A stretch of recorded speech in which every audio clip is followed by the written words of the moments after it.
these flips have no fucking business being this fucking good, dude. Fuck. Fuck, man. Why so good, man? They got SOVs, they know it is me. Do do do do do do. Do do do do do do. Do do do do.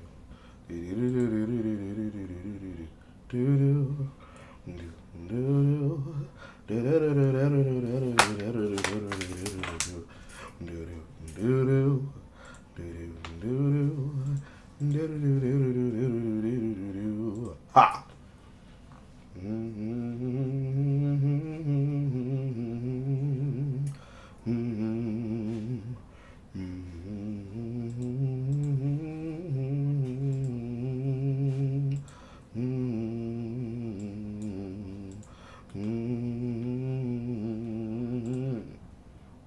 Alright. Rogers is linked. I never closed the virtual machine. Let's continue.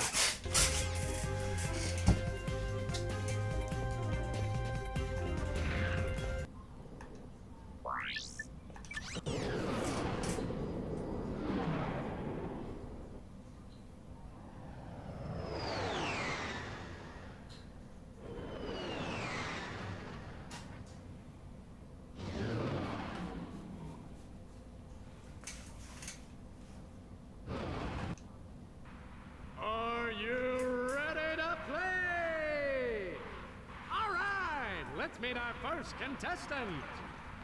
He's an unemployed rocket mechanic who claims to have saved 2 galaxies, but most people know him as Secret Agent Clang's bumbling chauffeur. He hopes that disguising himself as a Tyrannoid will make him more attractive to the ladies. Hey, I'm out. give a warm welcome to Ratchet! Ratchet will attempt to be the first contestant ever to survive the Death Force. Contestant number 1, are you ready? Bring it on. I appreciate the fact that they chose to skip all of the fucking cutscenes for landing on the planet. Hey, be sure to catch me next week at the Florana Demolition Derby. Look at those beady little eyes. He's got that 1,000-yard stare.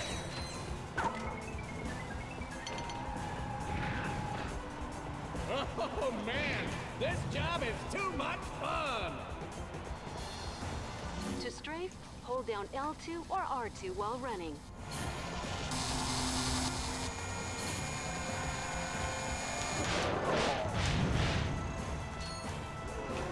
I wanna see them whip it, show whip it right. What kind of fucking titanium bolt is this, dude? Give it just a little boil time tonight. Can you even land on that? Only one way to find out. And on the beam to have fun. Nope.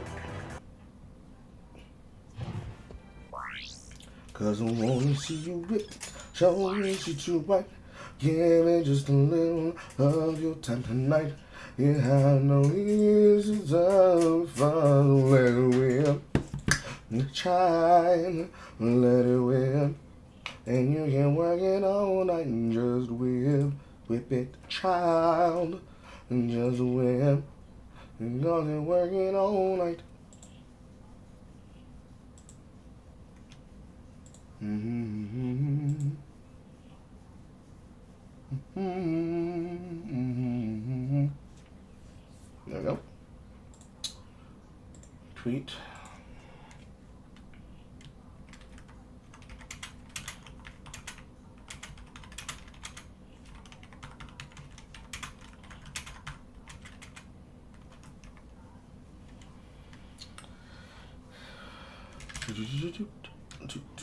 Got to post this.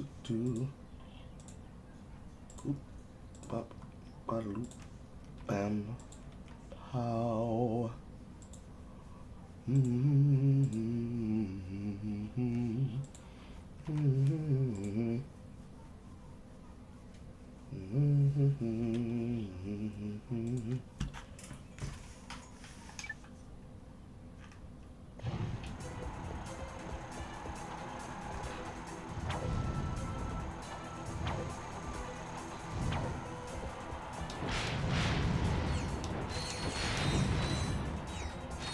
Is it always left?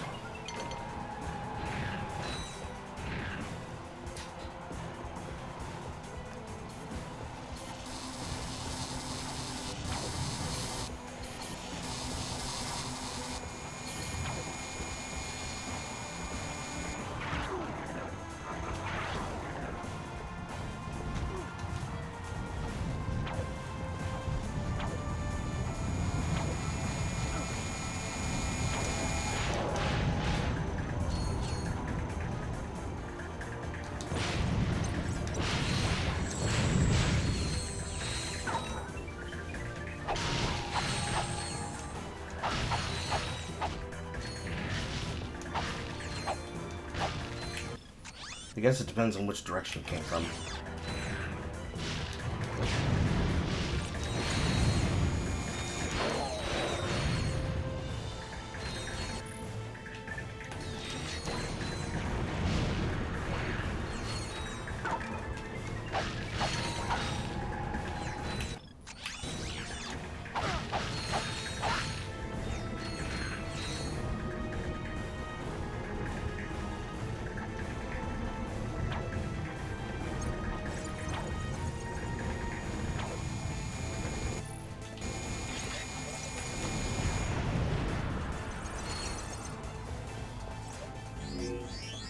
Congratulations!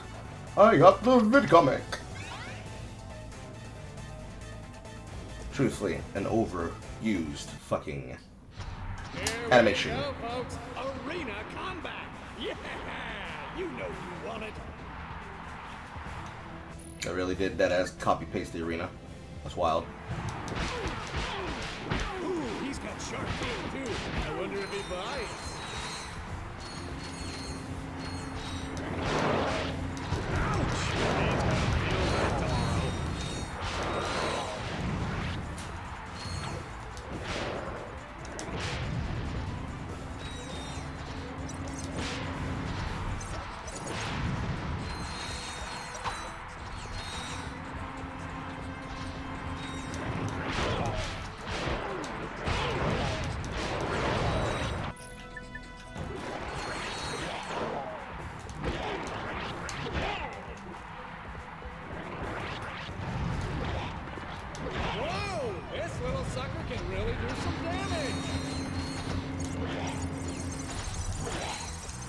Damn. Look at those beady little eyes. He's got that 1,000-yard stare.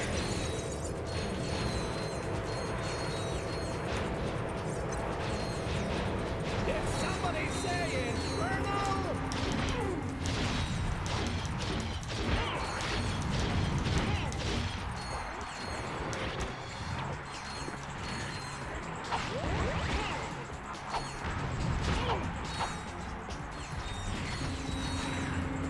Okay, folks, time to play Luck of the Draw! I'm now pulling a ticket stub out of my hat.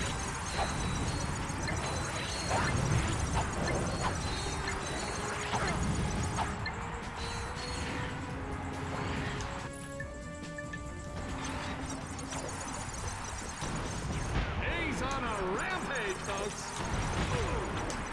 Did you see that?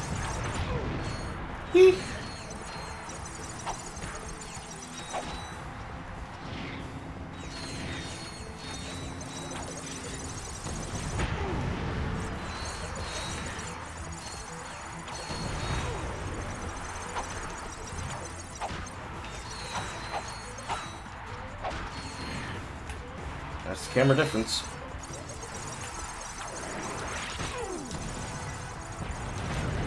Audience member in seat number 326, get ready to try your luck in the Robot Rampage! Oh no, God, please, not me! I don't believe it, folks! He survived the death course! And here to give you your prize, the lovely Miss Courtney Gears! The running joke that would continue to be funny no matter how dumb you think it would be, bro. He is better looking! I'm out. Do not be alarmed, Sasha. That is Ratchet. Oh, I see you won the terror guys. It's very convincing. Anyway, there's something I think the two of you need to see. Snapshot to her coochie. Personal log, entry 101301. After I personally vanquished the Protopet menace and revamped the Megacorp testing facility, I decided to focus my efforts on protecting the endangered creatures of the Florana jungle. But when news arrived that Dr. Nefarious had again risen to power, I knew where my true destiny lay. The training necessary to get back into tip-top shape has been exhausting, and my mind overflows with brilliant concepts. Though I still yearn for the bittersweet stench of my simian companions. The time has come to resume my duties as the greatest hero the galaxy has ever known, Captain Quark! You're not gonna believe this, but the President put Quark in charge of the fight against Nefarious. Our new commander just called his first team meeting. You better get back to the Phoenix right away. I agree. This does not sound good. I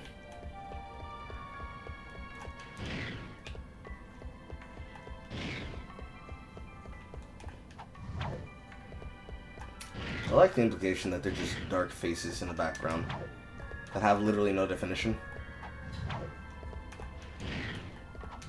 Reminds me of Donkey Kong 64. Let's see here.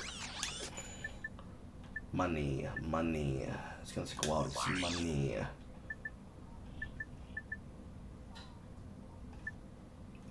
Robot Rampage.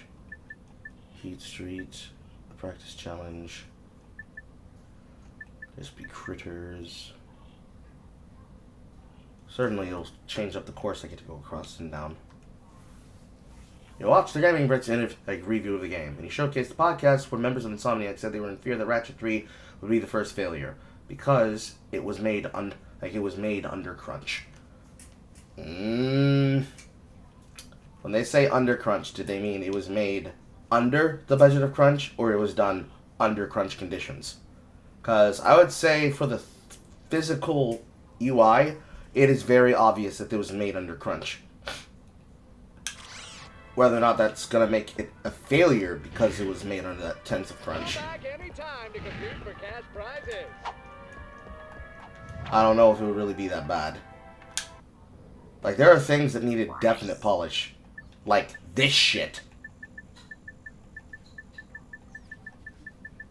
But it's not that bad. It's not that bad.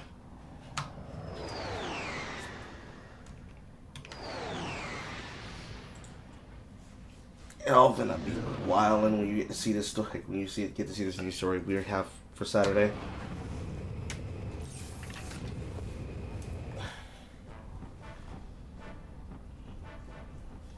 Ladies and gentlemen, oh, and Helga, welcome They gave her a redesign. to the Q-Force. You have been assembled here because each of you is an expert in your particular field. From Al's mastery of electronics to Skid's nerves of steel, to Helga's sensual powers of seduction. I'm Each out. of you has shown that you are worthy to wear the Q. Years ago, I single-handedly defeated Dr. Nefarious. But like a rash on the galaxy's backside, he has flared up again. Our first mission will be to infiltrate the Doctor's top-secret base on planet Aquatos. Impossible, you say? Perhaps for a lesser strategist? Behold, my brilliant plan! Yeah, the mandate, whatever mandate they had in place to justify themselves doing online multiplayer was dumb. The same way that it was dumb for Ratchet Deadlocked. After infiltrating the base, our agents will split up. Clank will enter the base's ventilation system, where he will locate and deploy this banana-guided autonomous monkey device, or the GAMD. Meanwhile, Ratchet will use his extensive knowledge of the Tyrannoid language and customs to win the trust of the bloodthirsty alien guards. Finally, our agents will make their way to Nefarious's personal office, steal everything that isn't nailed down, and exfiltrate the base completely undetected. That's crazy! But it just might work. I feel that it was commercial and critical success more on the fact that they were pushing that time. Report on my desk by 0800. They were pushing for a living world that continued to grow as they decided. Like, I would not say for characters like Sasha Phoenix, because they are not very good at, like, Chinese fire drill. Let's go. Chop chop. they're not very good at that, like, building nature of female antagonists. But the idea that there is a world that has been going on, and somehow we've gone from the first game of having characters like Skid McMark show up as, like, I don't know how to describe it, Osmosis Jones level exaggerated characters, and it escalated to where it is in this game, where they have characters doing side blurbs to each other. I think it was more about building that universe and exploring that universe and trying to continue that universe, which is what then leads to the Ratchet Clank Future series. But then, you know, flanderization starts settling in. I would say that if they didn't crunch, then it could have been even bigger of a larger success, just like any game that had a series that continued escalating the challenge and the creativity. The comparison that can be made between this and Jak and Daxter is obvious, but I don't know if Jak had been made under the same crunch conditions. Maybe Jak 2. I don't know about Jak 3. All in all, it's a fair question to ask whether or not it would have succeeded under crunch or not, because the level of crunch back then was not compared to the level of crunch as it is today. Because, like, the shit they make under crunch conditions now is fucking part 2 of The Last of Us. How many times do I need to tell you?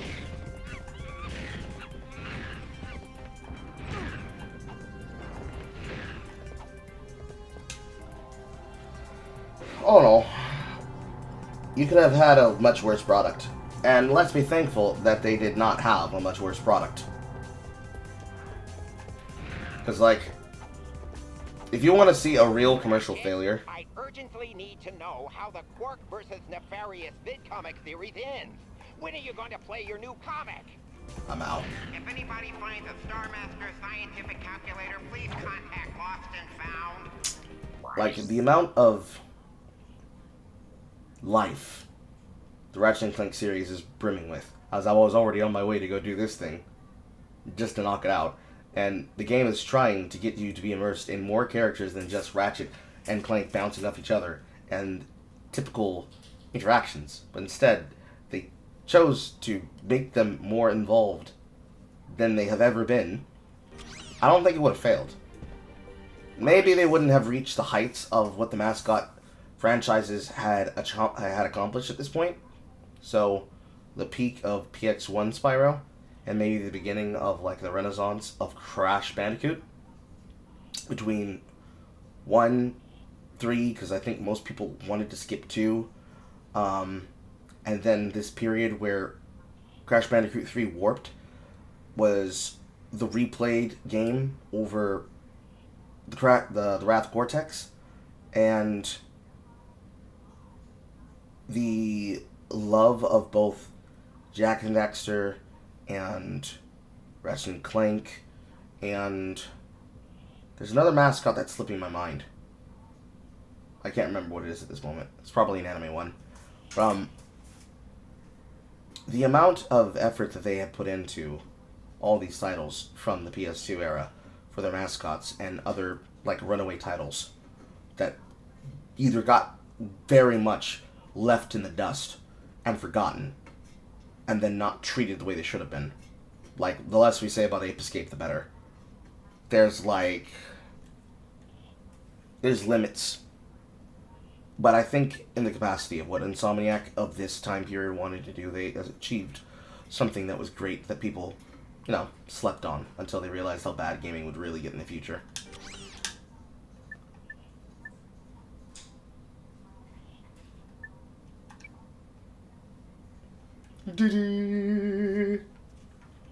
Every time I see that fucking grin, bro.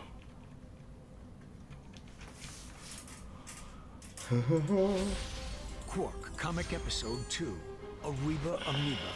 A new evil was gathering in the shadowy swamps of Blackwater City.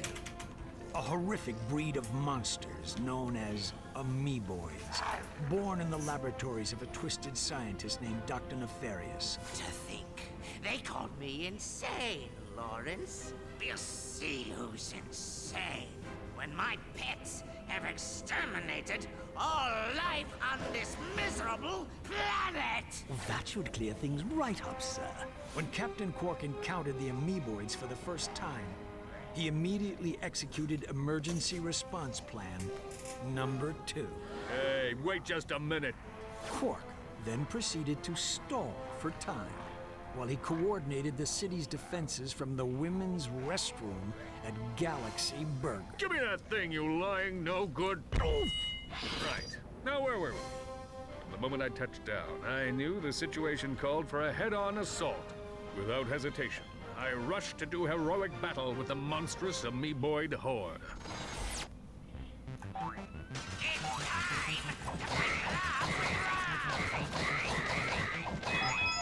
Whoop, whoop.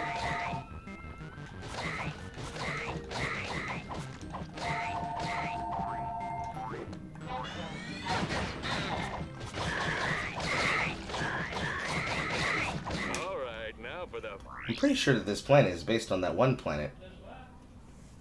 Blackwater City? Fancy stuff. Press X while I'm in the air near a wall to see my awesome wall kick move. At least they improved the AI of that one enemy. Barbecue time.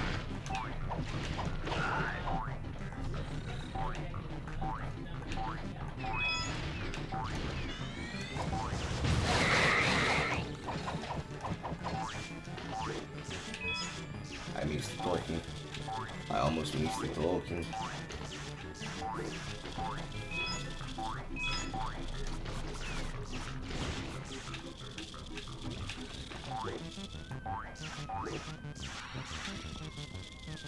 Hello, struggler.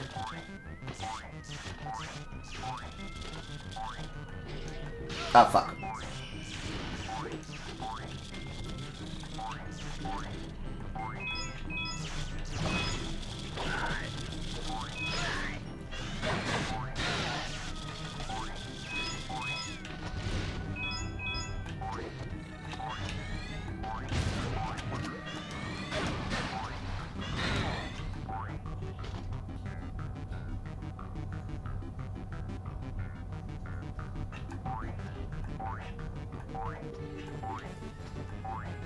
Certainly I can stay on that platform. Yes, I can.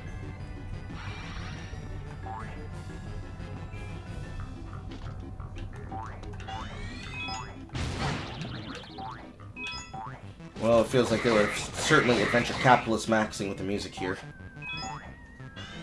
At least it's not annoying, unlike the character of Captain Quark.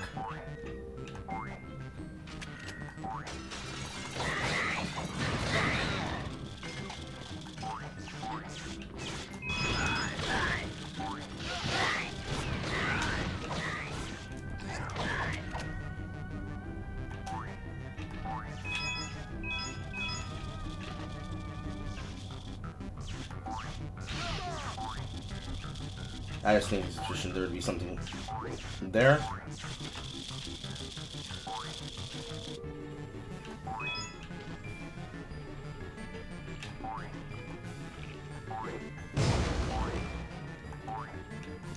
Ahar. Is Quark charming in his own special way? I forgot who the voice actor was that I read from the credits, but whoever wrote the character of Quark had to work with the performer to try and find ways to get this character from going from a woobified version, or rather a straight-laced example, of a fucked up hero to a woobified version of a hero who, while fucked up, is always the butt-munching comic relief of the gag team. Because he is just, like, there in every plot, he has a much more central role in Ratchet & Clank 1 than he does in Ratchet & Clank 2, since he's, like, the twist villain at the end. But Quark's personality and the antics between him and Ratchet is the development of the difference of the fake hero and the true hero.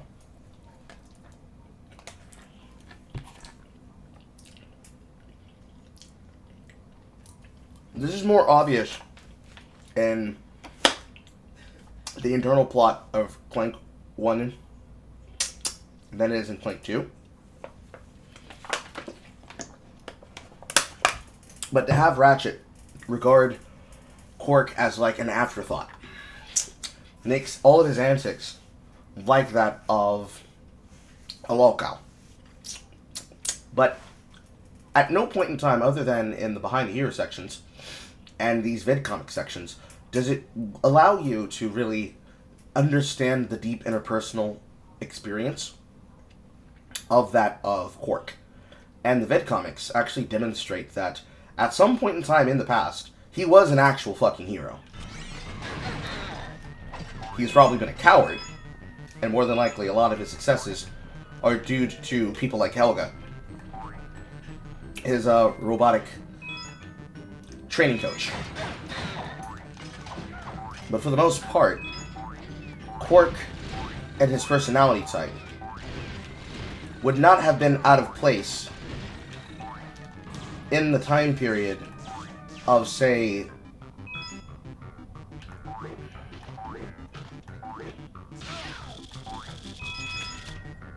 the creation and content of material of something like The Incredibles. What the fuck is going on there? What the fuck is going on there? There you go. It wouldn't have been out of place in something like that of The Incredibles. Because he could have been like a character similar to just like Syndrome's father. If Syndrome ever was presented to have a dad.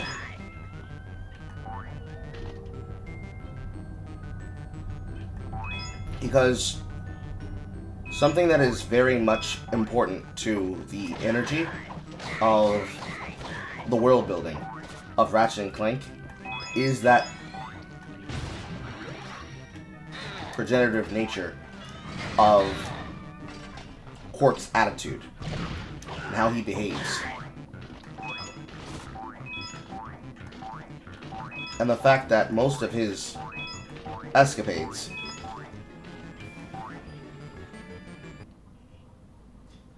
and the punishments therein are at the point of expressing how ridiculous of a character he is. The only problem with it is that because we have developed as consumers with what we think of characters, his behavior Dr. Nefarious had no choice but to flee is stupid. City in disgrace. You've not seen the last of me. I will have my vengeance if it takes 1,000 years. Dr. Nefarious was right about one thing. He and Quark would meet again, and sooner than he realized. For a true hero like Captain Quark will stop at nothing in the name of justice. What? I held my breath. Like, the nature of learning his backstory through the vidcomics demonstrates that as much as Quark is an ass joke, he is still integral to the universe. He's not treated as a character who doesn't belong, who was brought up just to be a punching bag, or someone to make fun of. He is very clearly a character, and you cannot say that a single character inside of the franchise, with maybe the exception of Courtney Gears, is a meme.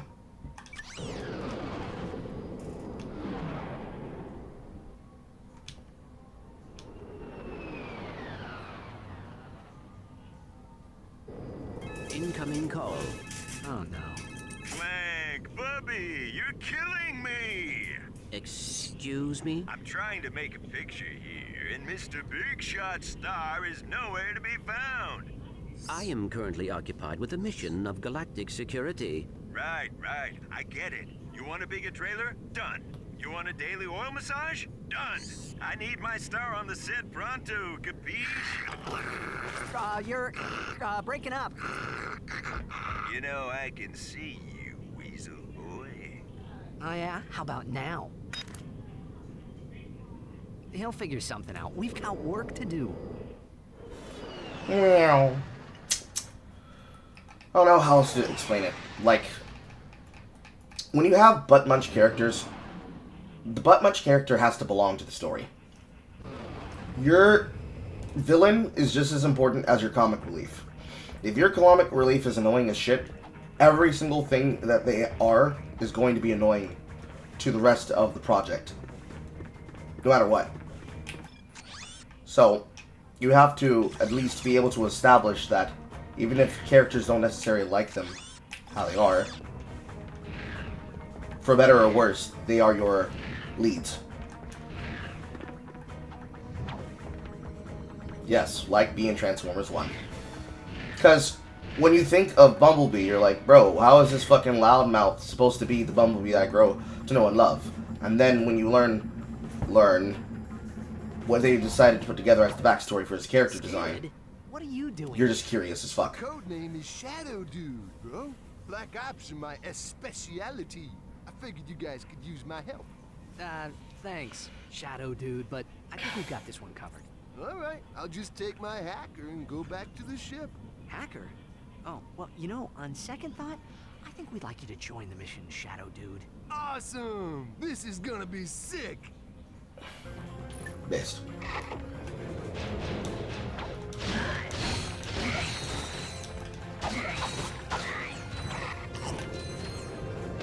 Doesn't repeat from Blackwater City.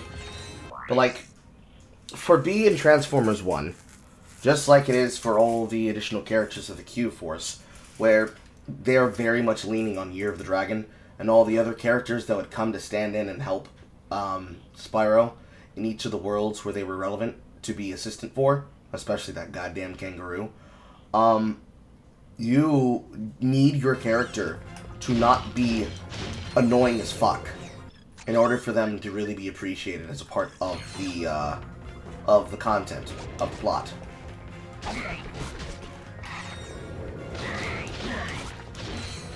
Otherwise, how are people able to care about the character and what they could mean for the plot if every single time they're on the screen, they basically want to kill them?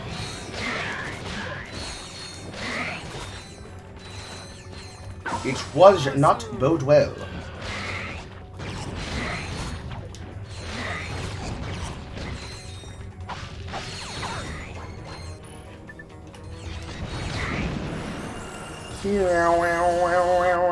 This weapon upgrade features a lock-on mod. To lock on to enemies, press and hold L2 and R2. I'm probably gonna use that for suck.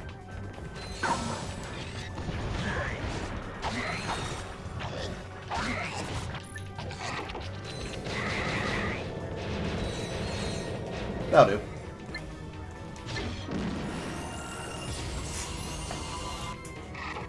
Why did I gain so much experience so goddamn fast?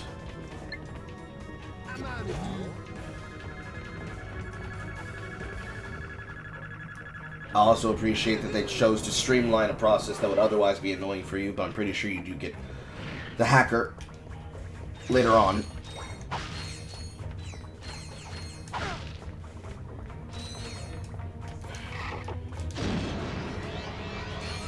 That's twice my shit's gone up.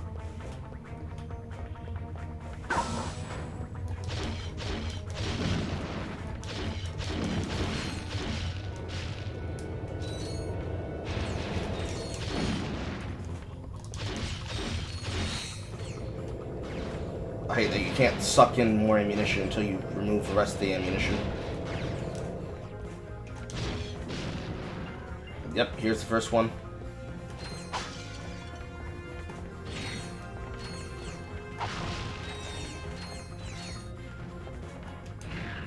Although, if you ask me, my opinion of their desire to constantly have characters fucking yap is a consequence of like deeper philanderization in character writing. And for that, you have to blame people who made characters like Nimona. If there is anything that is truly the constant for having ruined characters and character development, You haven't forgotten how to swim, have you? Press square to dive and X to rise. Press harder to dive or rise faster. Your helmet will provide oxygen. At least, in theory. reminding your player character about the details. But, characters like Nimona being written by strong female protagonists and actresses has been really the true detriment of character understanding and character development, because it all falls under the same foul behavior of understanding characters politically. Because you can't just have a character who's a dick. A character has to be an expression of the type of attitude of a person that people have dealt with in the past, and therefore an expression of how people feel around people like that.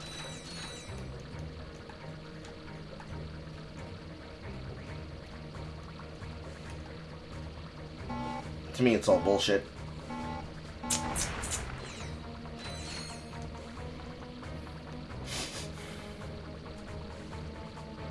Are they even worth the bolts?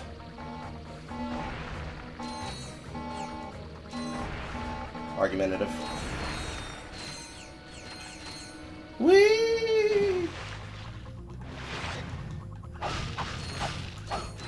But at least in the concept of the characters inside of Ratchet and Clank, at least when it comes to like those side gag characters, for characters like Angela and Phoenix, they're not important. My scanners show a huge biomass moving towards you down the drain pipe.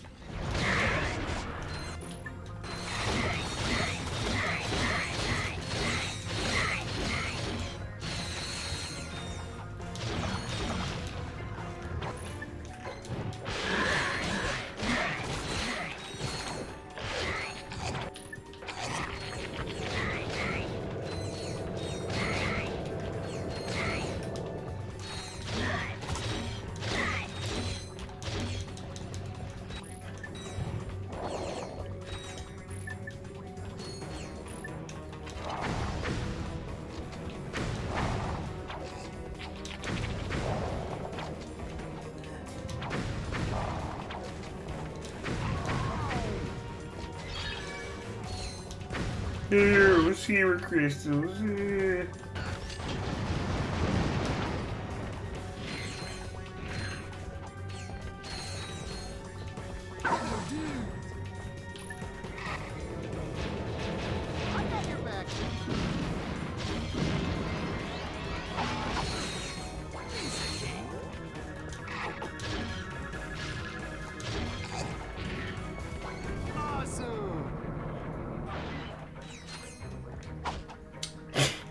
What a teleport. If I was a speedrunner, that'd be a speedrunning strat. Also, what a pathetic hiding place for a titanium bolt. I complained before about the... well, I complimented, actually, last time. The hiding places that they thought up for the bolts in the last game. Compared to the... Homie, come on. Okay. That looked like a bug for a second. To the Homie Come On levels, where they hid them in the second game. This must be because I'm killing them with these rockets. That must be the reason I get so experienced. But if there's a way to tell that they definitely phoned it in, at least when it comes to the challenges on this one, it is the sheer level of how straightforward it is getting from point A to point B.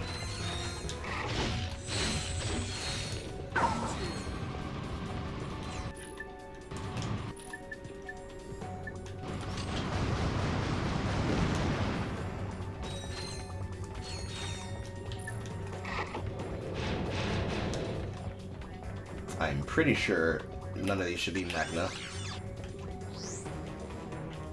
No? Some of these could be magnet vents. I'll have to walk up later. I can't tell if that's lit or not.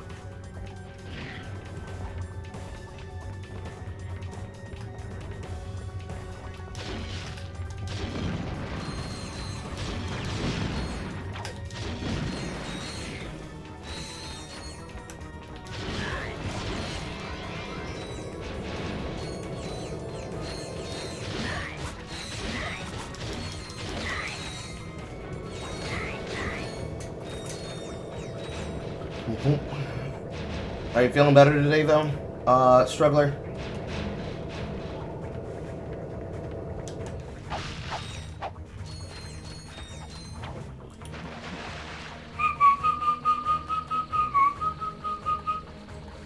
Okay, example B of that is a very lame position to hide a bolt.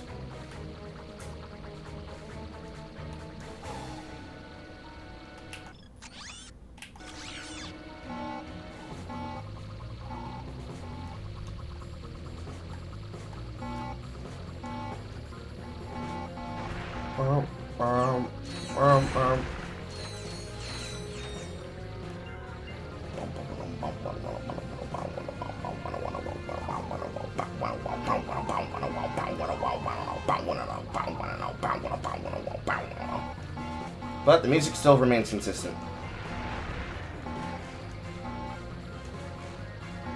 At least the music remains fucking consistent. I don't think, maybe outside of maybe a couple of situations, there's ever a bad soundtrack in a single one of the Ratchet games, at least inside of the PS2 era.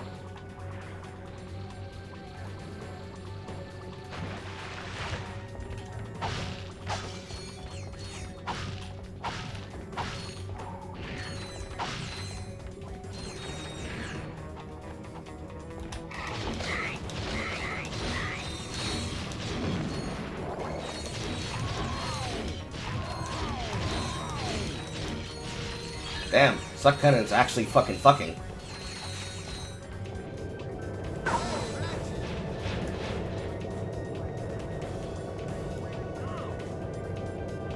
Whoa, whoa. We're already at V3.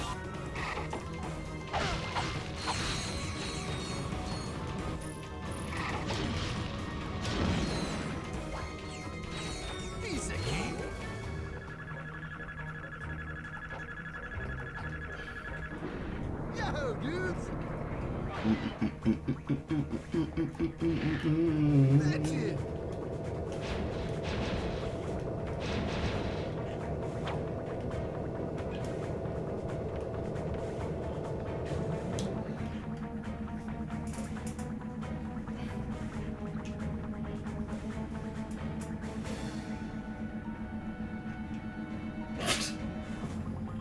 They should have made more animation frames for these guys. Shh. Clank, did you hear that? We are not alone. Hey, dudes, I forgot to feed my goldfish. I'll see you back at the... Well, if it ain't two of my best customers. Slim Cognito? What are you doing down here? I had a small run-in with the cops concerning a suck cannon upgrade that was mistakenly sold to a minor. I swear the kid looked 18. Anyway, I needed to find a less conspicuous place to do business. I take it you two are still in the market? Well, let's see what you've got. Based. I got some free weapons, namely the fucking lava gun, which fucks, and the mini turret glove, which also fucks. Have you once owned a Megacorp Western and lost it? Good news! Megacorp restores one of the lost weapons stolen for free. Insert a memory card that contains game data from Ratchet and Clank going commando. Now let's see if it does the same thing you did with the first one. Yep. So if you reset your sci file. To access your secondary quick select ring, hold R1 while using the quick select. Literally, they realized you have too many guns, and they finally figured out how to help you with it. don't know why they would do that, man. Why would they put so much effort into all these extra shits? And they just ended up fucking up most of the content they had available for you. Because they decided to make it that it has to register. It's weird. But anyways, I forgot what I was saying. You here. This here.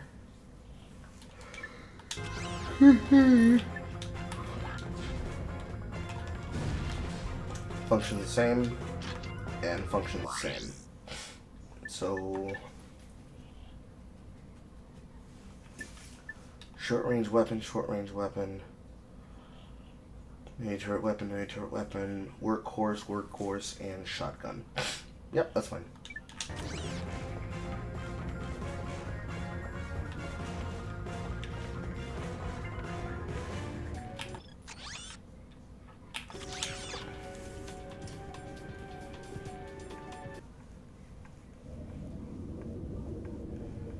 It's not that big a deal. They still kept the fucking 3-part transition sequences. There's the ventilation shaft. We must split up here. Yeah, well, I guess it's time to put on the Tira guys and go meet my new pals. Good luck. I'll assist you if I can. Perhaps you should have read the instruction manual. It was nice knowing you, Ratchet.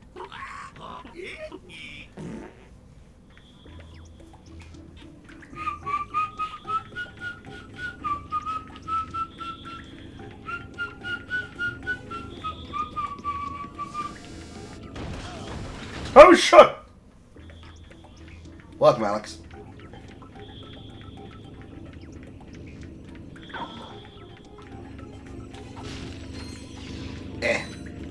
I'm just gonna leave crates behind. That's not a lot of bolts. Ah! Damn you, first cycles.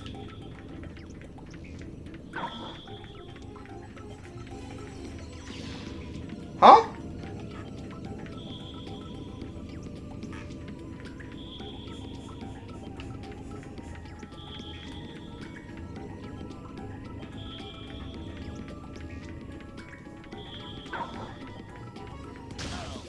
Unfortunate.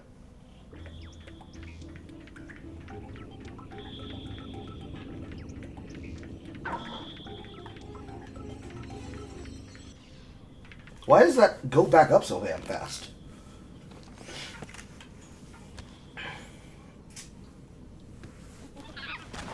No monkeying around. Monkeying. Ahem. We are on an important mission. Clank, that little sucker will chase bananas any place you shoot him. Give it a try.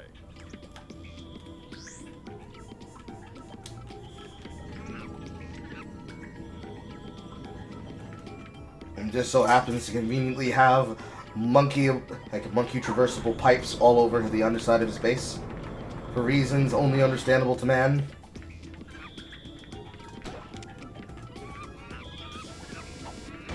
Clank, if the guards discover you, just shoot a banana and have the monkey distract them.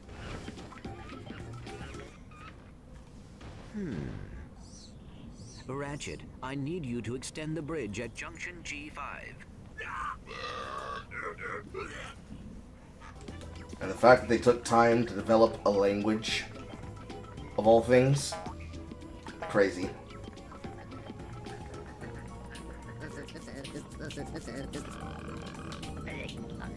And it's just the fucking... online instructions for the Tira guys. Let's see. When you speak to a Tyrannoid, you should see a holographic display. Just tap or hold the correct button as it moves across your display.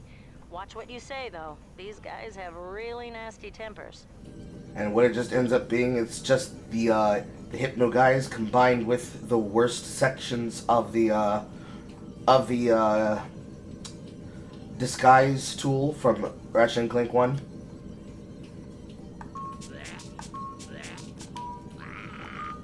and also Sly Cooper. Ah! The mascot franchise I was thinking of earlier was Sly Cooper.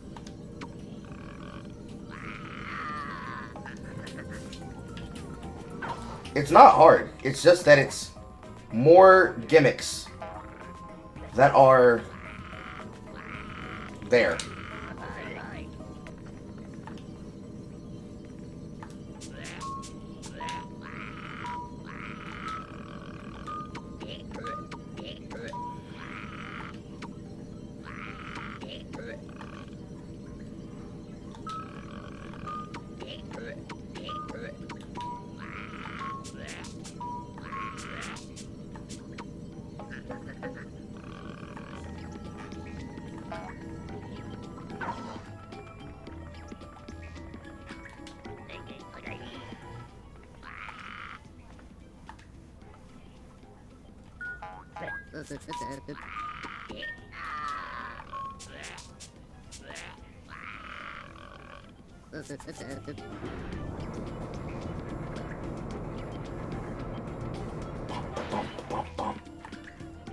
And then the contiguous points, instead of having you go back and forth between loading screens.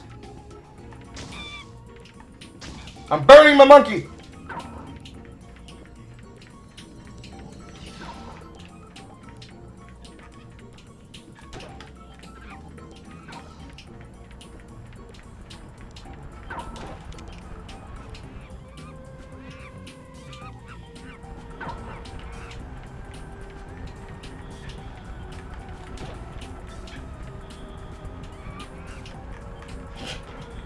Monkey crash out.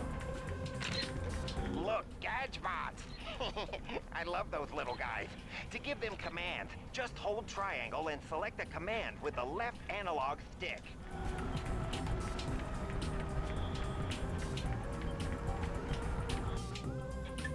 Is it attack?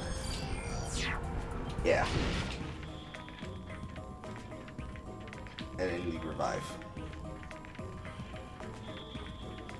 Now, I would say, in terms of all of the Gadgebots sections that have been added to the game, the gimmick bots that were added to Ratchet & Clank 2, the bridge and the hammer, they were really, like, unimportant. However, if they had combined more talented sections like this, you would have had a really good backbone for what would have been the expectations for Clank sections.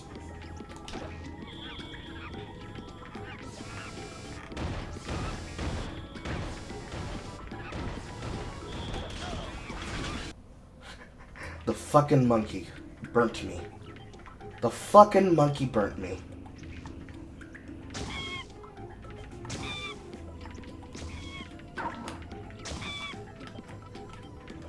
Ah, he has a strafe. Ain't that about a bitch?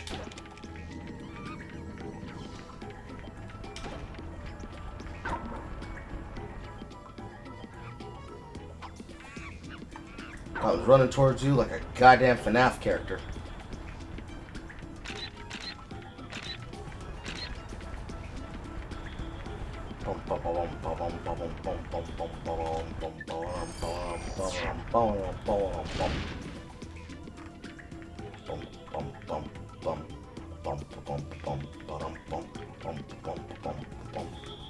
Can I get not burnt by the monkey this time?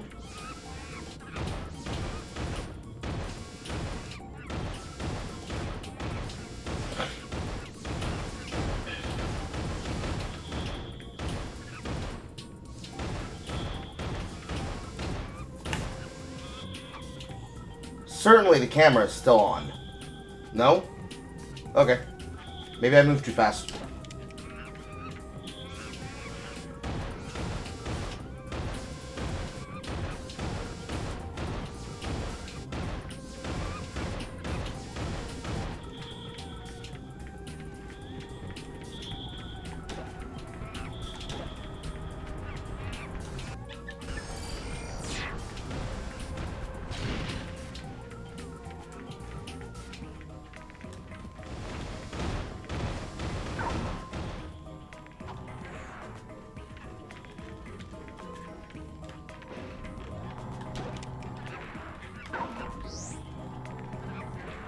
Damn it. I didn't think the banana would make him land there. That gate with the number on it is up.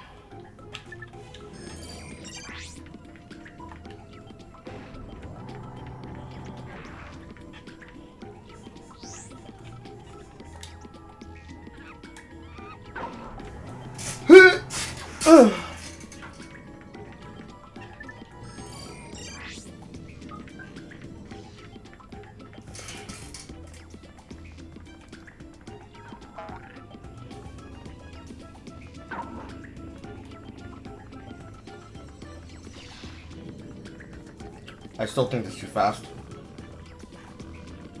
Certainly they're not crazy enough to put a fucking bolt in this section.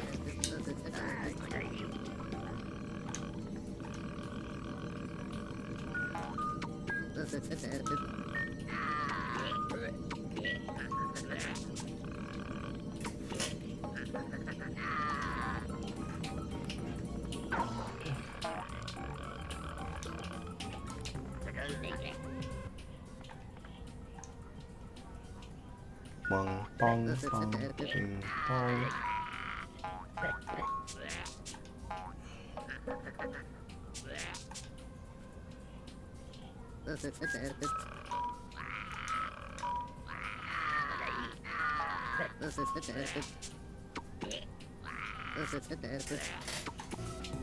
I'm out.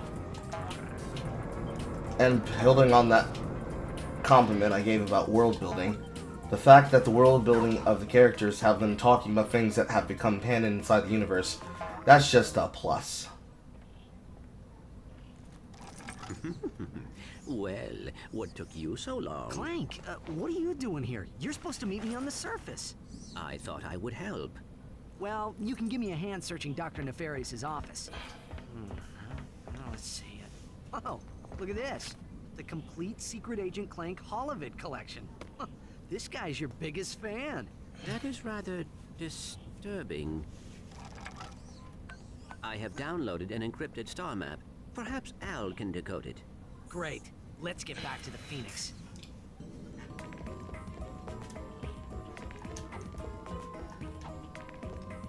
Nope, I'm in here.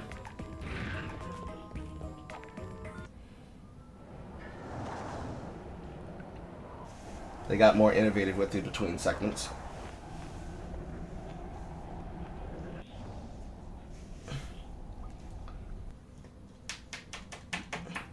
He gives some pipe.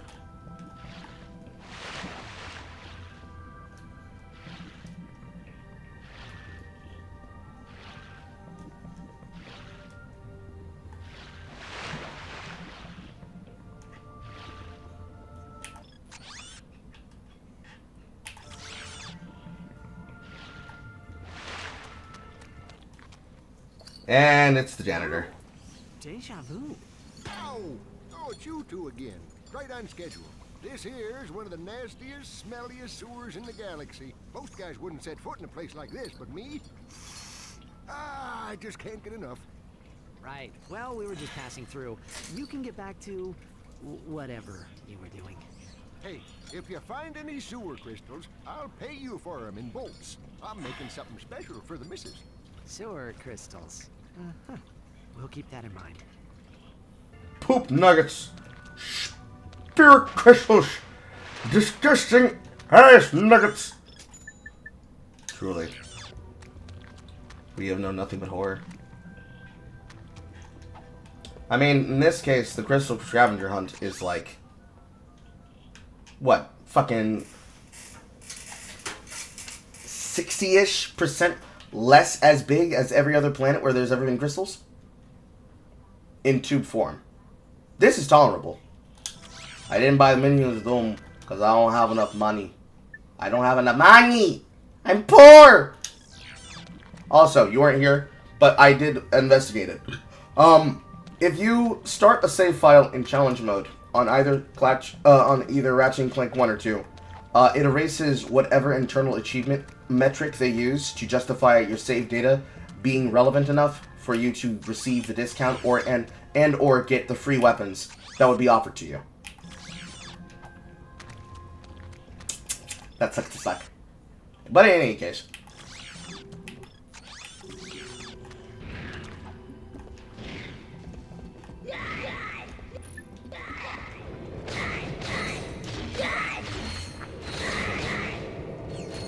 See, these crystals are more tolerable to find because at the very minimum, when you have large enemies, like these fuckers, the game is relatively fair. They're giving you the ability to one-tap them and or fight them.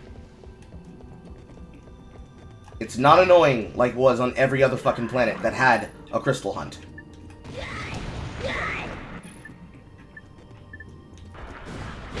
And they also gave you access to the lava gun immediately, so it's like... if you can shrink down the enemies to the size that they can be killed by the cannon, we don't have a problem. And that's like the thing that makes the crystal hunts in each game, like, irritating. And by each game, I mean the games of Ratchet and Clank 2. Because obviously...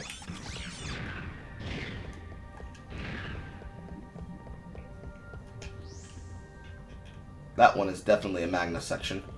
But obviously, when you start thinking about and considering the problems, you're definitely going to be able to get up there.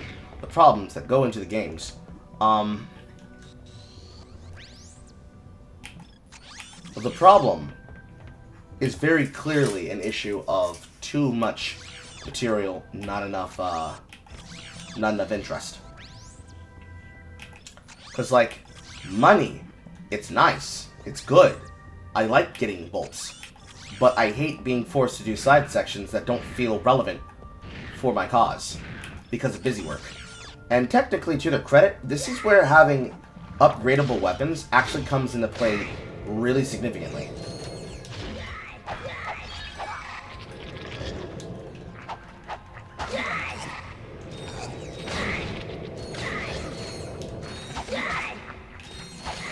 Getting fucked from the back.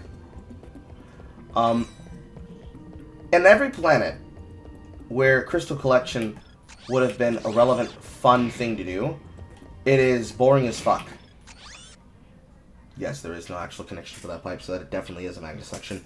There is no relative connectivity to keep you interested in doing the content other than completion, right? I mentioned that the first time. I don't want to have to do all of this because it's busy work.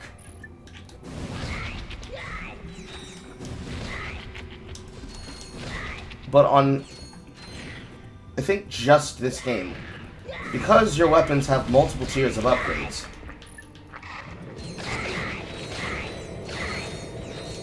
and those multiple tiers of upgrades give you something to look forward to.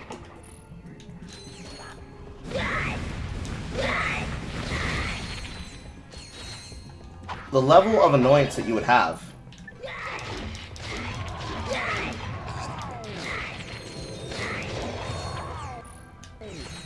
with the amount of investment that you'd be expected to put into the task does not equal up, right?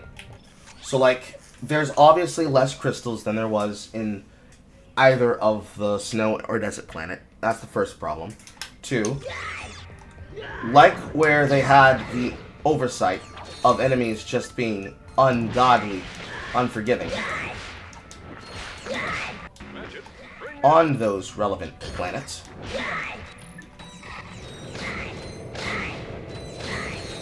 the enemies have been made simpler for you to fight, even if they can also be just as deadly in large numbers that go unmanaged.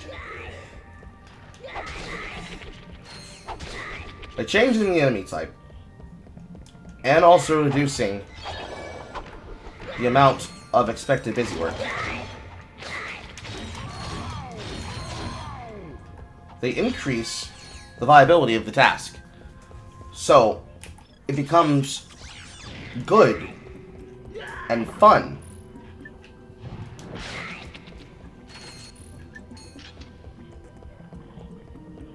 to be engaged with content.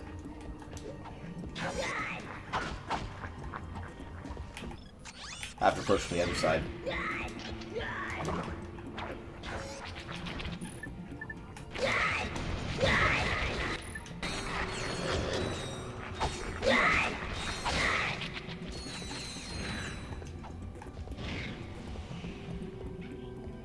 Where it otherwise would not be.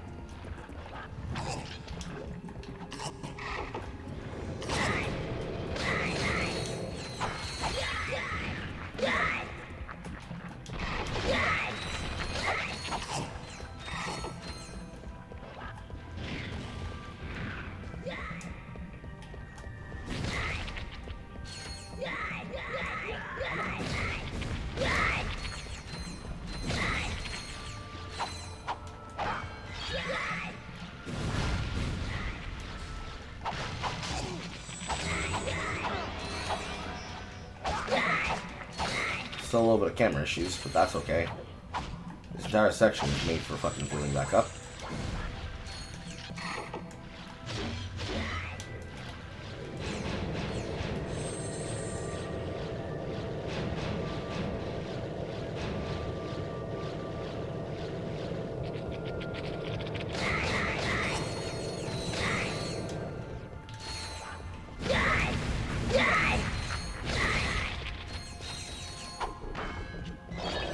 Yep.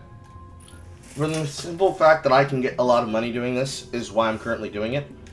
I just need the upfront money right now. That's the only reason why. I need enough of the money that comes from this current section of sewer crystals. And like, that's about it.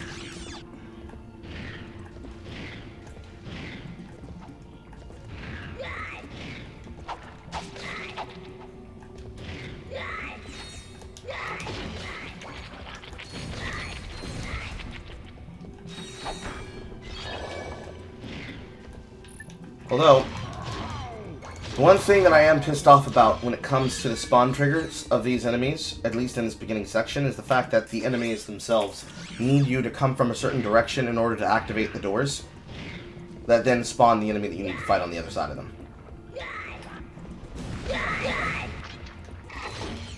That is unfortunately annoying as hell.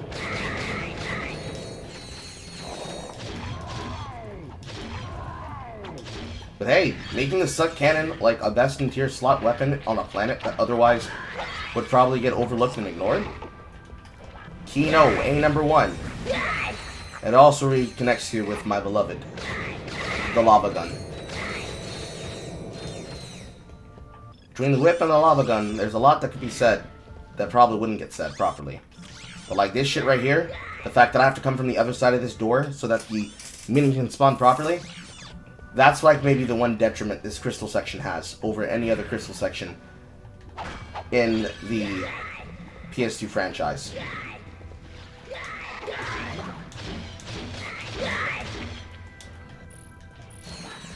But they at least learned from their mistakes.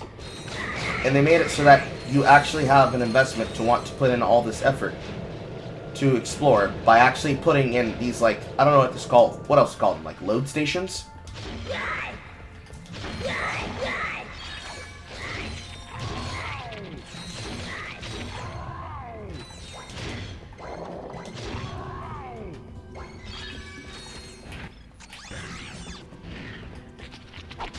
So that you can stay topped up relatively inside of the pipes and not want to kill yourself. For the most part.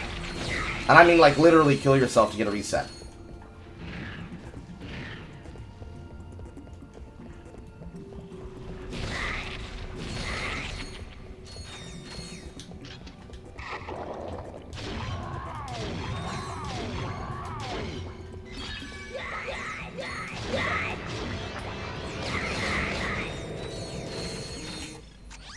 I think that's all of them in this section.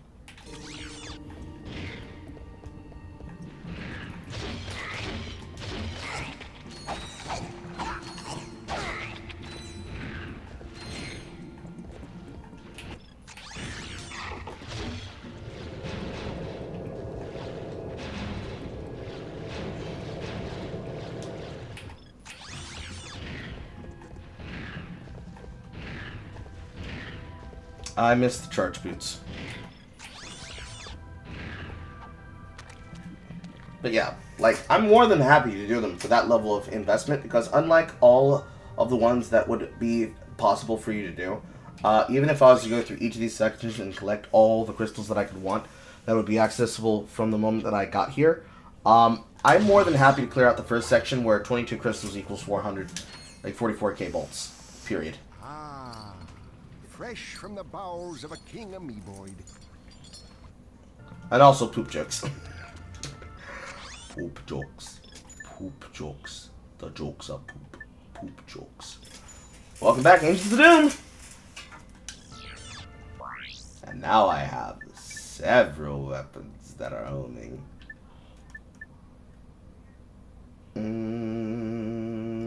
I have to put on the second one. So you top. Yes, this is fine.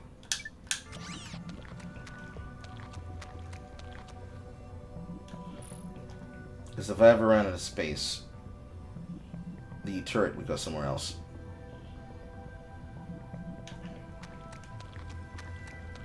So I guess the way that I'll do it here.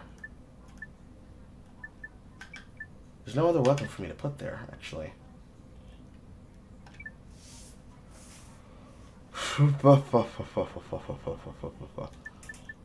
Like, I could have the Agents of Doom here, but I also want the turrets there. I could put the Ubisoft logo on the other ring, but I'll leave it.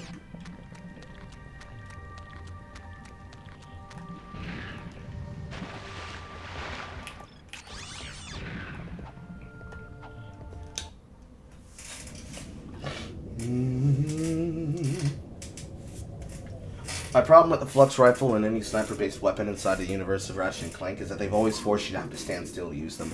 And standing still is death.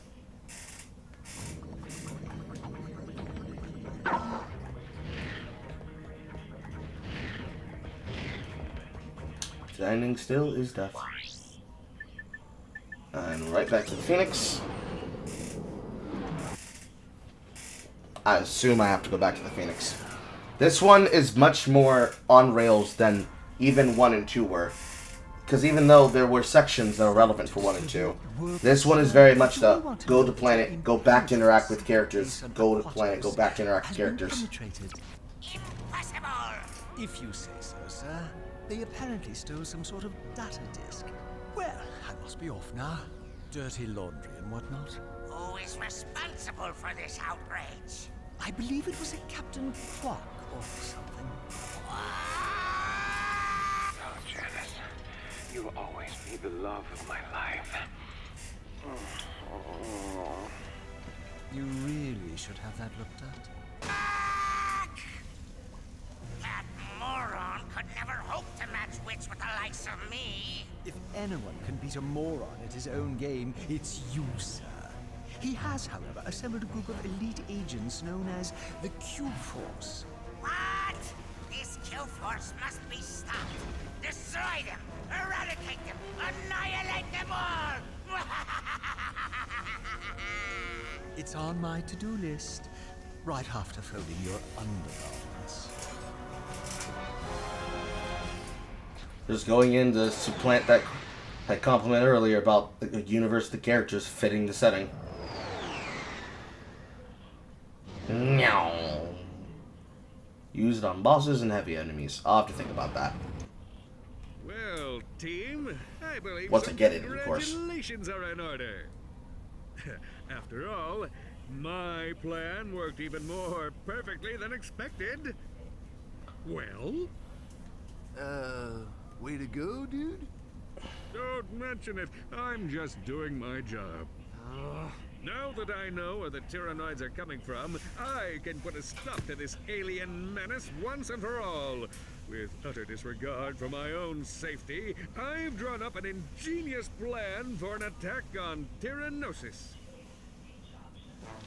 First, I shall humbly step aside, allowing Ratchet to free fall down and take out the mortar launchers at the landing site. Another quick reference to the title screen. The dropship will make its descent. Next, Ratchet will take the assault vehicle from the dropship, make his way to the 4 plasma cannon turrets, and destroy them. Once the turrets have been knocked out, Ratchet will personally lead the assault on the main enemy base. All right, let's get to it. Yes, you there in the front. Yeah, hi. I was just wondering, what are the rest of you gonna be doing while I'm down there getting blasted? We'll be monitoring the situation closely from here. Actually, we'll be down at the lunch buffet on Deck 5. It's Meatloaf Day. But we'll be rooting for you every step of the way. Yeah, ma'am, we got your back. Yeah, the plan is excellent. Ain't that some bullshit? Quark being Quark. You'd think as his trainer that Helga would be, or Helga, that Helga would be a lot more aggressive, but you know what? It is what it is. Also, you don't need to hear me out. You can see the vision this time. A new suit of armor is available at the Gadgetron armor vendor. And I bet I can't afford it. That new armor suit for sale at the vendor is constructed from ionized adamantine alloy. That's one of the hardest substances in the galaxy. But I suppose you already knew that. Ratchet, I couldn't help but know. Yep, can't afford it. Quark was about to bitch and complain at Ratchet for something. They redo the Q-Force in the remake. Really? Wow, that's sad. What did the redesigns look like? Also, hi, Callum. Meow. Meow. Meow.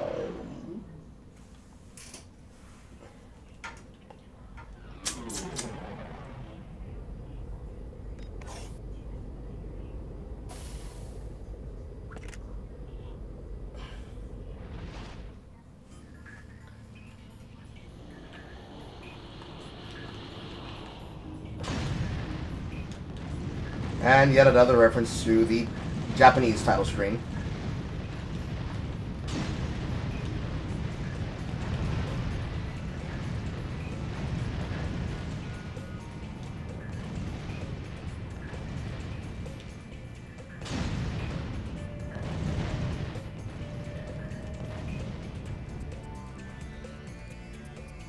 I'm out. Oh, I wish YouTube was not so dog shit with hitting people with fucking ads, just like every other goddamn platform is bad at it. They actually took care of those beginning enemies without getting fucking one-tapped? Crazy! And it's the Annihilator. And it's even more expensive.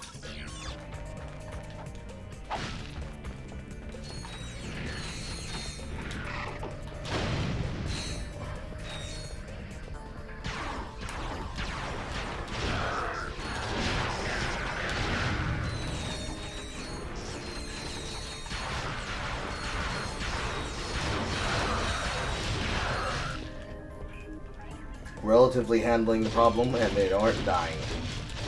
By Jove, I think they found it.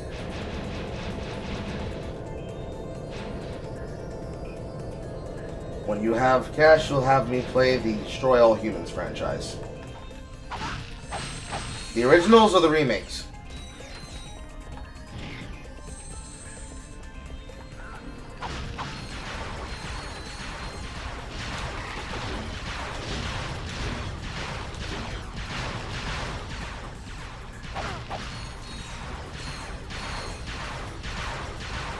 Unfortunate.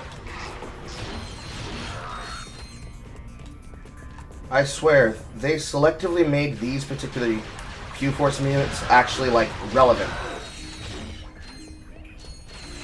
Like, they actually hit their shots.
I'm so impressed.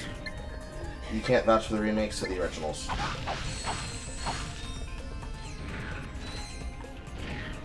How much are they again?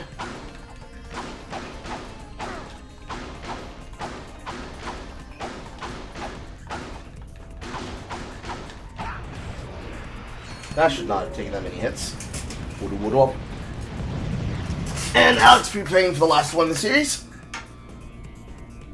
I need to remember to change the goal, because it's now April, and that's still from February, March, but it's what it is. Thank you, Alex. Let me double check right now.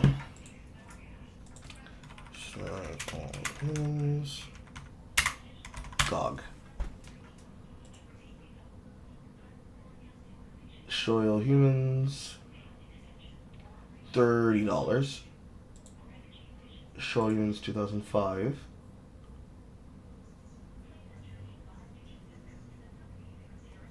It's not on there, but they're voting to have the game be brought to GOG and preserved. Clone Carnage, standalone DLC.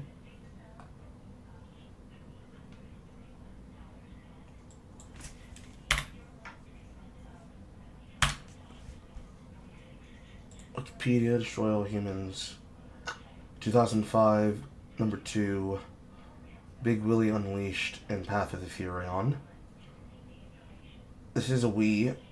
This is an Xbox 360.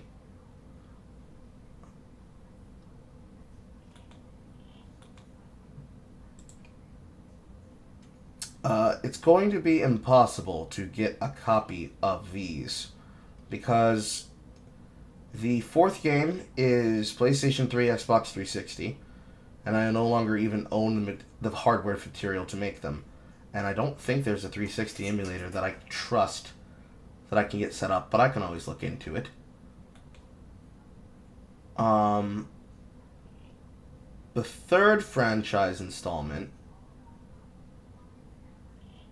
is Wii exclusive. So it'd probably have to be just Destroy All Humans 1 and Destroy All Humans 2. Is that okay? Because I can get PS2 emulator mods for that.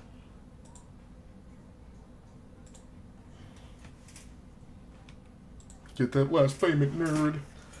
But like, yeah, I can do the first and second games, definitely.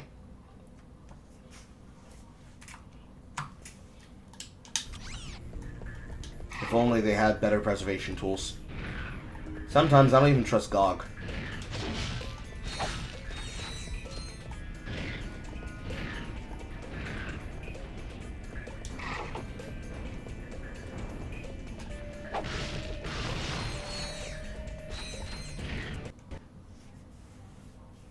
Two is the best one anyways? Okay.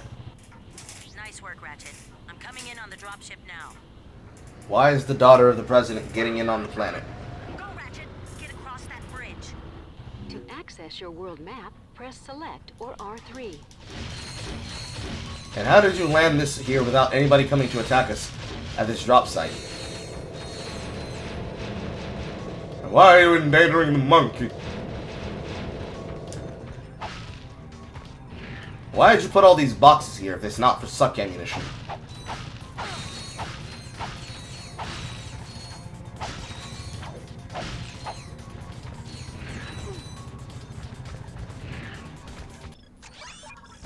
I didn't use a single bit of ammunition during that. And now we commit Jak and Daxter 3.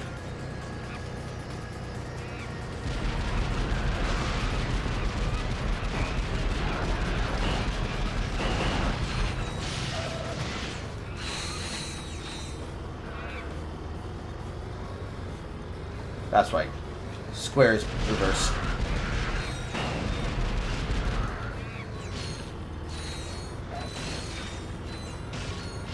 And yet another bolt section that is just there.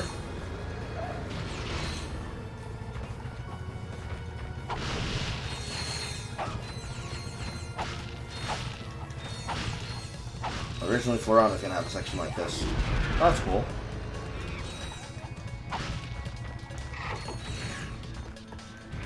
I swear, it's like they really want you to use the suck cannon on this planet.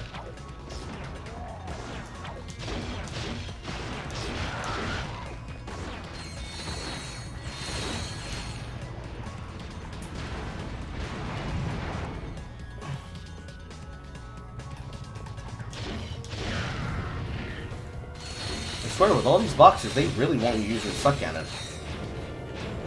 Now, of course, the suck cannon in this game is actually fucking cracked.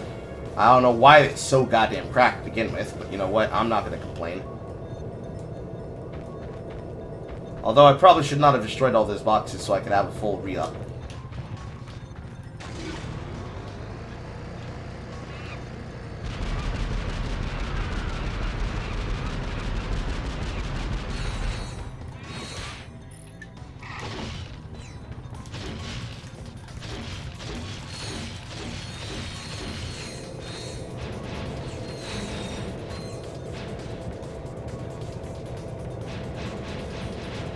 There.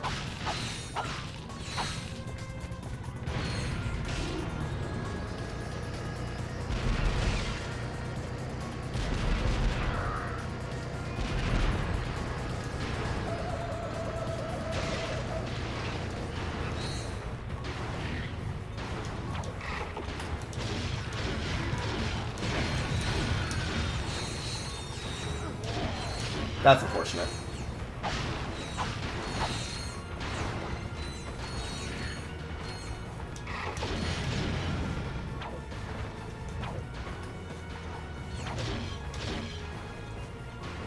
Almost.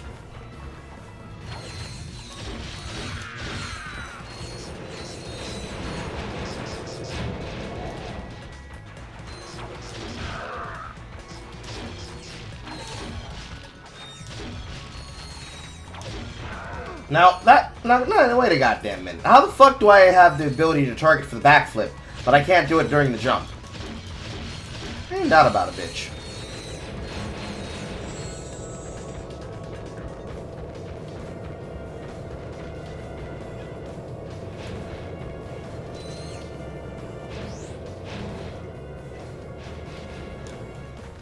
Is my camera aimed backwards again?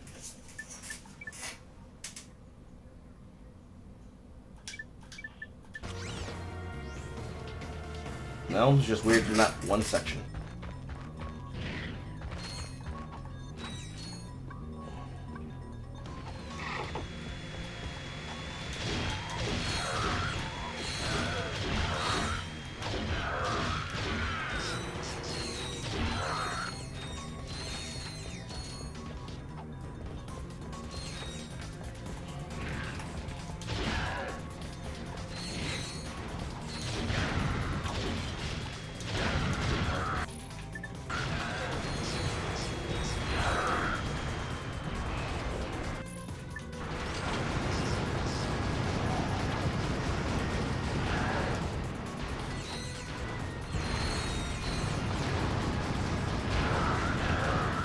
They're having themselves a do-si-do.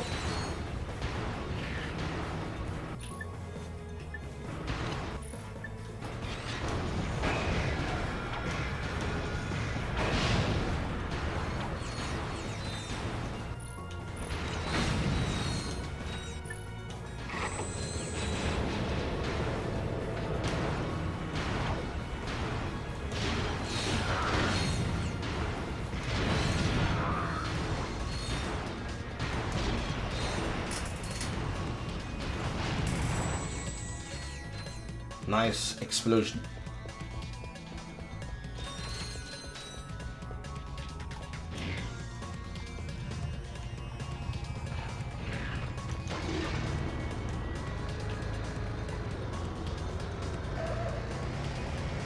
This handle's so smooth, yet it feels so erratic to drive. I don't remember it being this erratic when I was a child. But it's like, I don't know how to describe it. It's like, it's got, like, the maneuverability that you want out of any kind of vehicle driven in any game, but it feels chaotic. Maybe it's the camera doing that.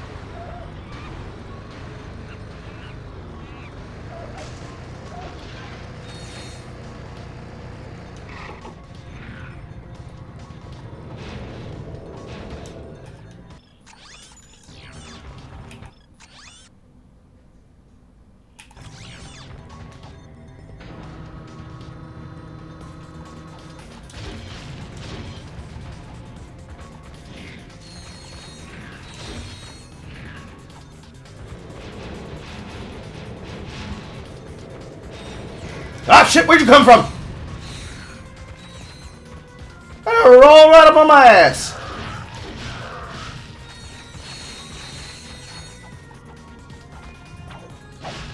I was so scared.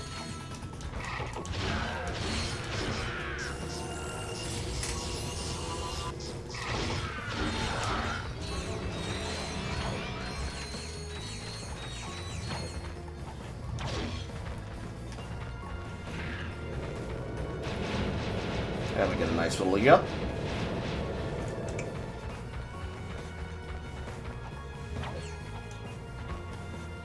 If I aim this. Yes! How this should have worked in the last 2 games! Yes! Yes! Flaming missiles of foxy death! As for my gadgets.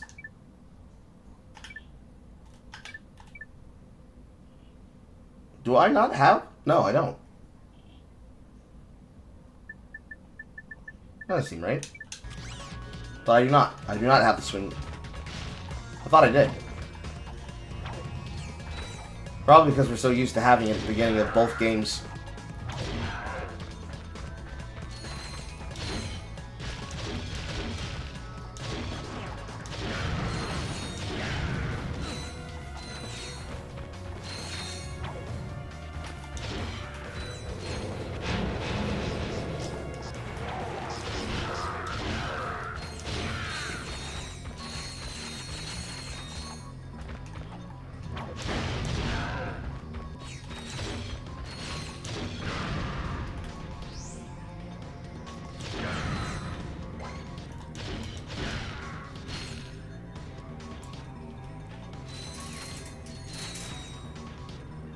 Walk into this.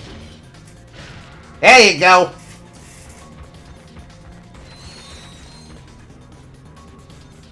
I don't think I can fly across that.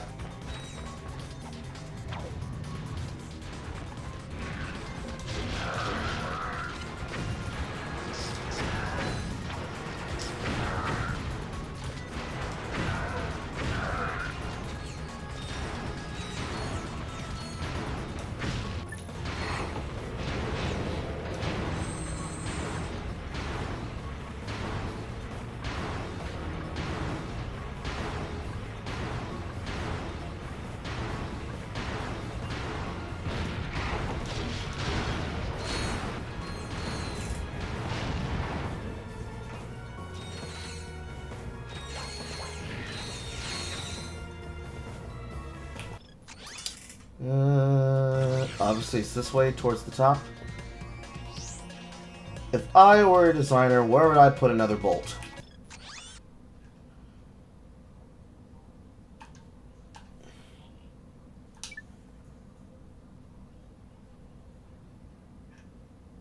I don't know.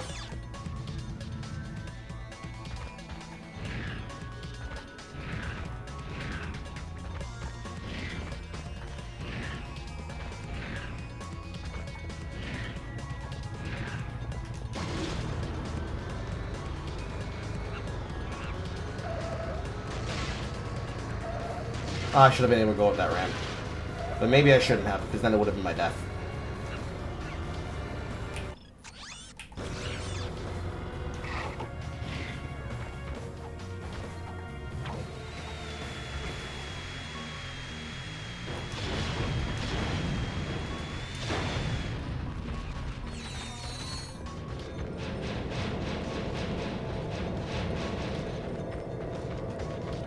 If I was an elite gamer, I'd jump across this and still be able to suck up those bullets while evading their shit, but I'm not an elite gamer. I'm just a nappy gamer. And shoot you. I should have been a 2-for-1.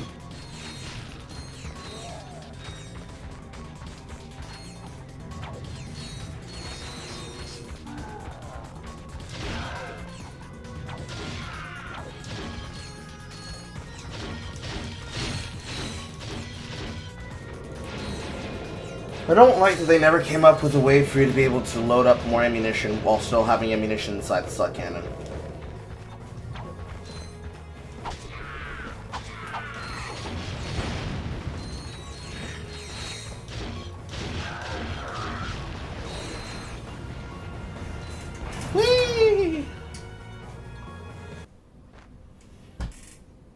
When it mattered, it was on auto teleport anyways. Time to finish the job, Ratchet. Get moving. Quick and efficient.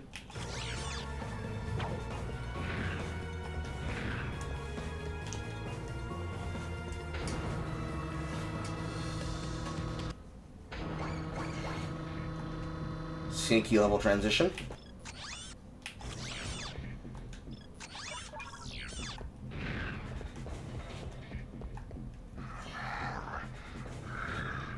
And we're at Cave of Bad Dream Gaming.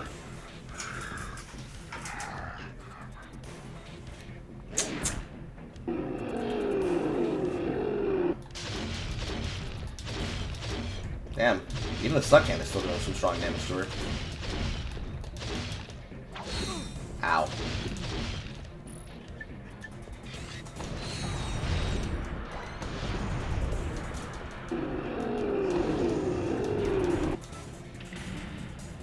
Roar, roar, roar, roar.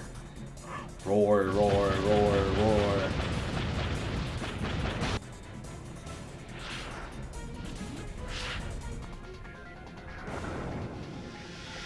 And time for the second view. Now we're really Caves of Bad Dreams.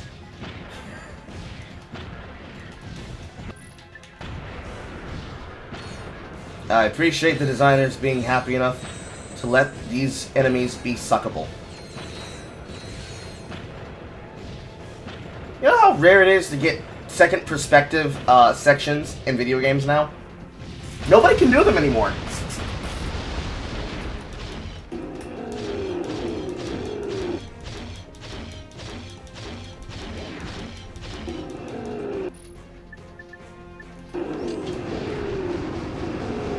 I glitch you.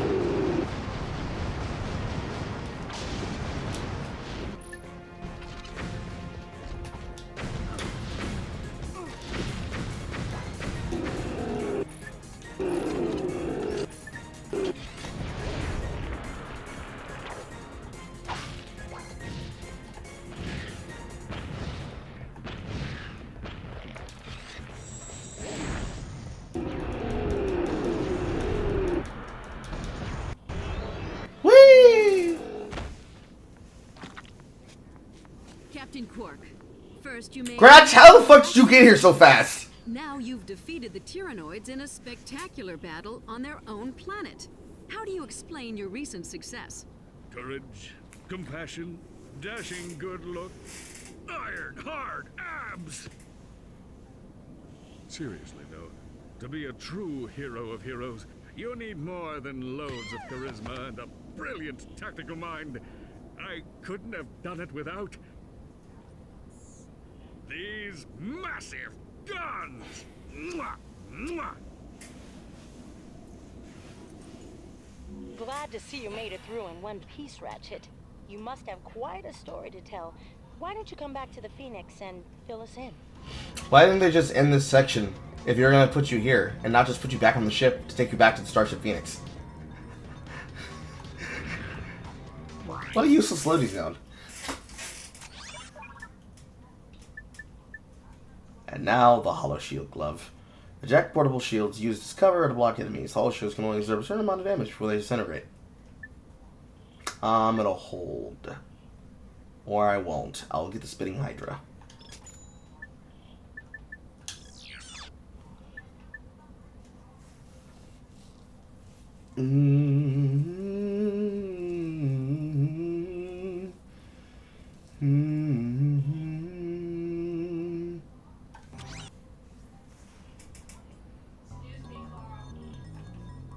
I'm being called the exact second I have to start that section.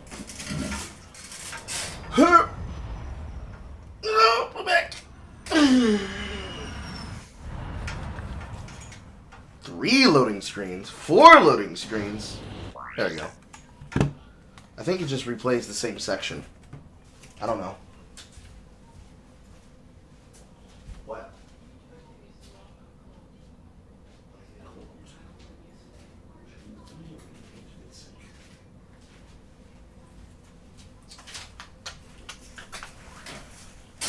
This just restarted the section, didn't it? Nope, this is different.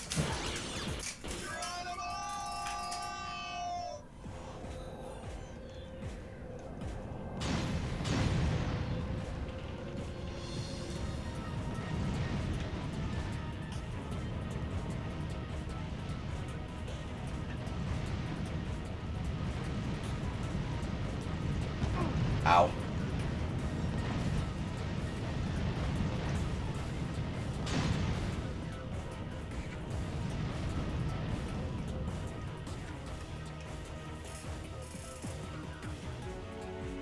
And we flipped the ball.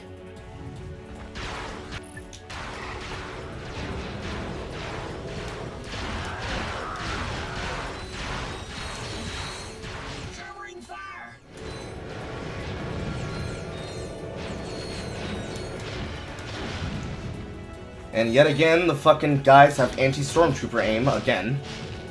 I should not have shot that at those boxes. I killed my own ammunition.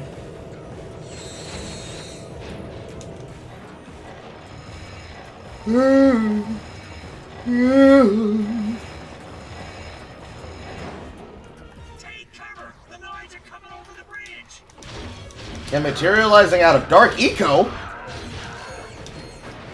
Hold circle to target multiple enemies with the spitting Hydra. Release circle to fire. There's a hover ship pad near the center of the island. We need to get out there and capture it.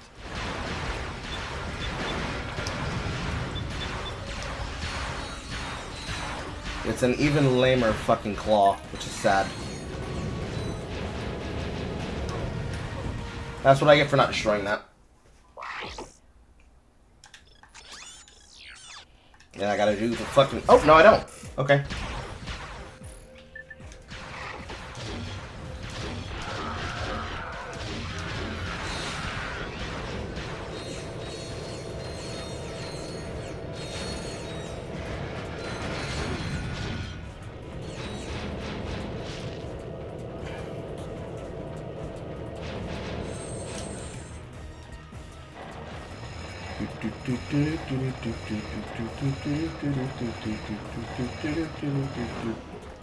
Take cover! The Noids are coming over the bridge!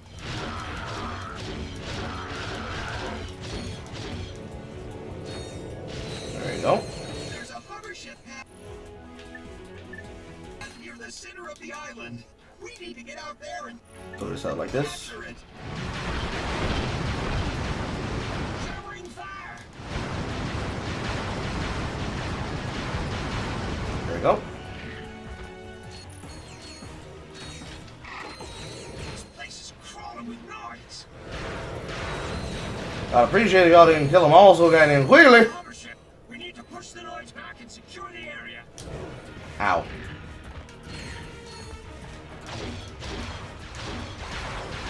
How many fucking shots did I shoot into with the goddamn blaster? And I only took one goddamn sub turret? Fuck me! The gun is really strong. God damn!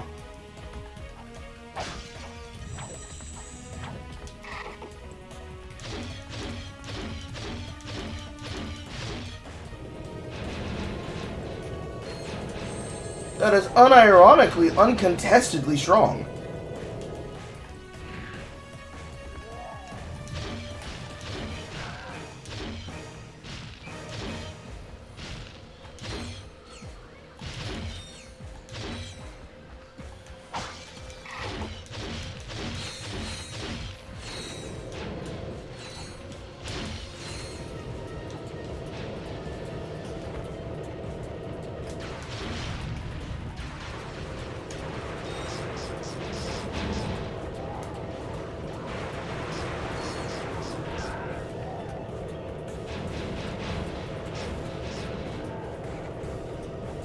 I didn't even see those barrels.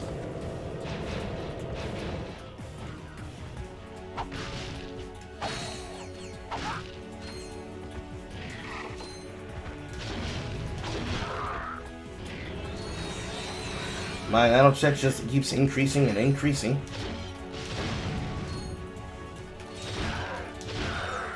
Anybody else want to come out delayed? The hover ship pad has been secured. Let's head back to base and get briefed for the next mission. Based. And dogfight. That's worth the bolts. Support.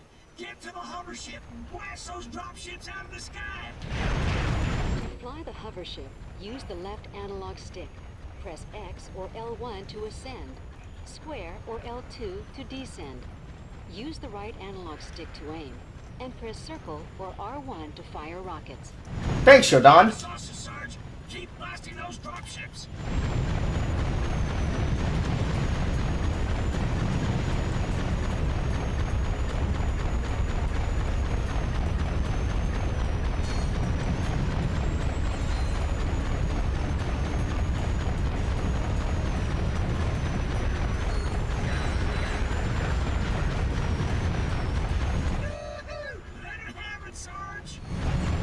The fact that they put out blurbs for these extra characters in the robots, and they gave the robots personalities.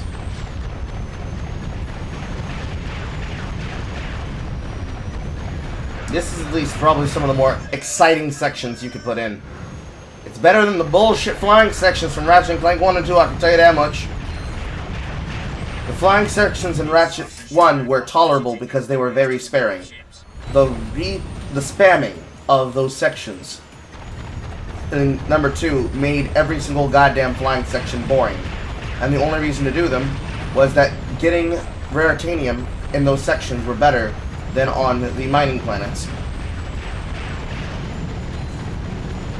They just keep coming. We can't hold out much longer.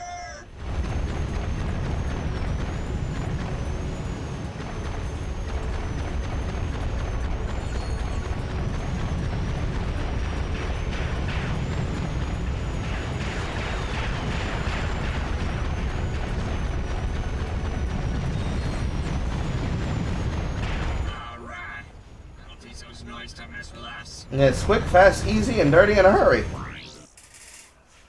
If they were rushed to do this section, this is where the rushing actually ended up benefiting them rather than hurting them. The Tyrannoid base is protected by an impenetrable force field. We're still trying to figure out a way to get past it.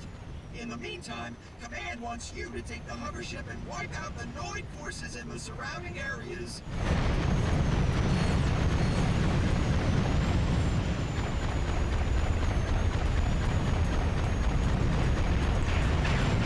And like, as I'm trying to focus on this, what can I say about this ship section that I can't say about any good modern base ship section in any video game?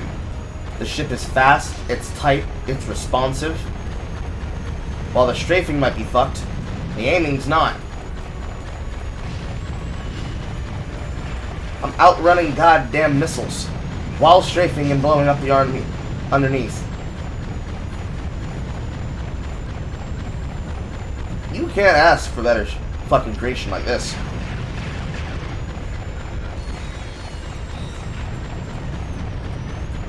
A minigame section that's worth spin-off potential. And the only reason it was probably developed was because it was developed for the same reason you'd have flying vehicles in a game like PlanetSide 2. It was developed for multiplayer more than likely. You sure that's a good idea, sir? This thing looks pretty dangerous. Suck it up, 26. You got nothing to worry. I mean, yeah, Deadlocked. 100%. Deadlocked was more of a proper multiplayer title that I actually played the multiplayer experience of when it was still running. It was not horrible. But the force field has been deactivated. All right. Now Trooper deserves a medal. Complete your mission and report back to base for briefing.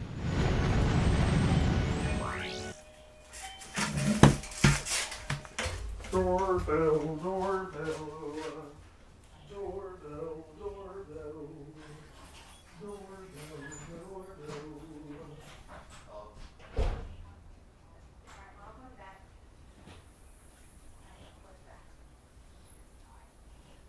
Hello? Y'all doing okay? Yeah. Good. Doorbell, doorbell, doorbell, doorbell, doorbell. Now, I find it really stupid that these missions happen to give as much bolts as they do. These missions are paying out buku dollars. Yet the Annihilation Nation, which might as well be a stand-in for the Megacorp games and the arena sections that they chose to utilize for 2, are paying out fucking nasty amounts of money that are not worth the time. I think somebody probably could have tweaked those numbers on the way out the door, but crunched! The noids are just about finished. Trust me, Sarge, this one's gonna be a cakewalk.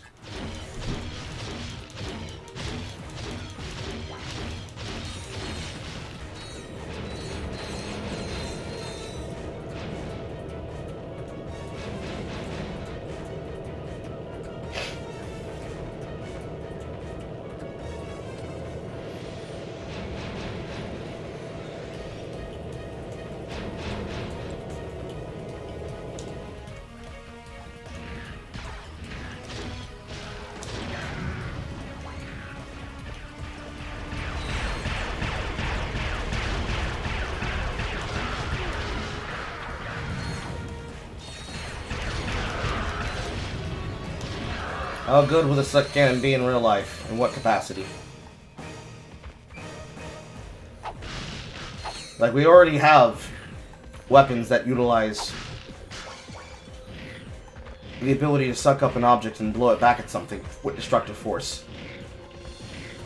But we already have weapons that work like this in life that already work by sucking something up and shooting it back at something with destructive force. So, exactly as you would imagine it would. An object that's streaming back at you at the speed of a bullet would outright kill you.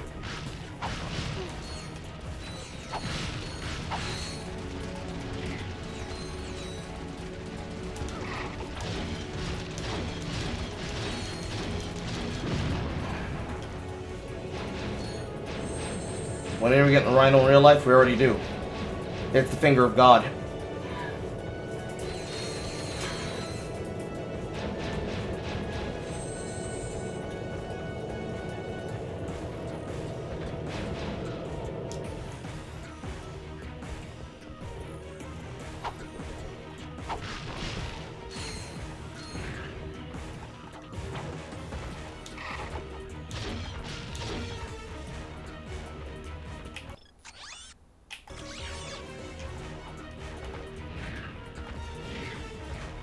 I am missing the goal. Certainly I already killed these.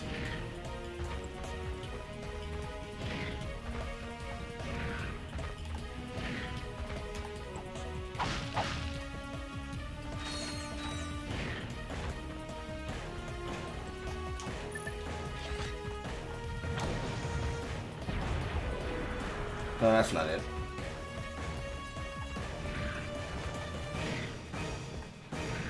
What was there, a vehicle I was supposed to pick up?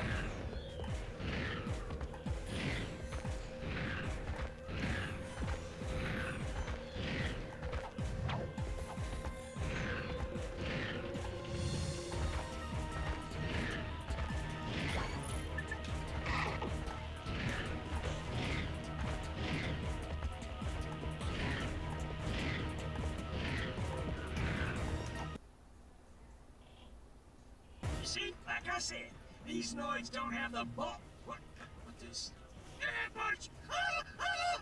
Run for your lives! The noids are bringing in reinforcements by air. I guess I didn't hit the fucking trigger to make them walk forward.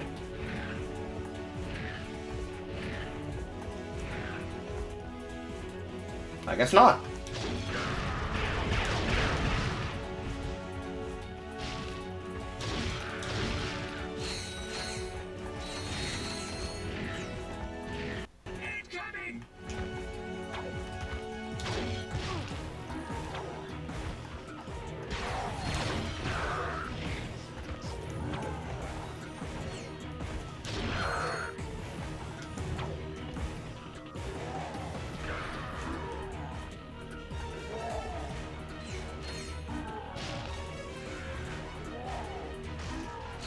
Weird that I didn't hit that level trigger.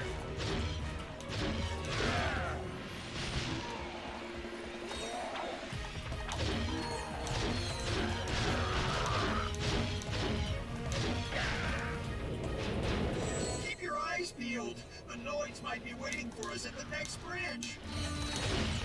Truly, an unintentional sequence break moment for sure.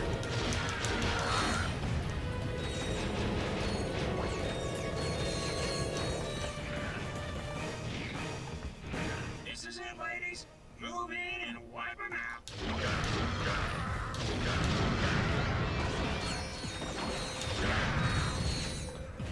Because I already destroyed the turrets, this is less difficult than it probably was intended to be.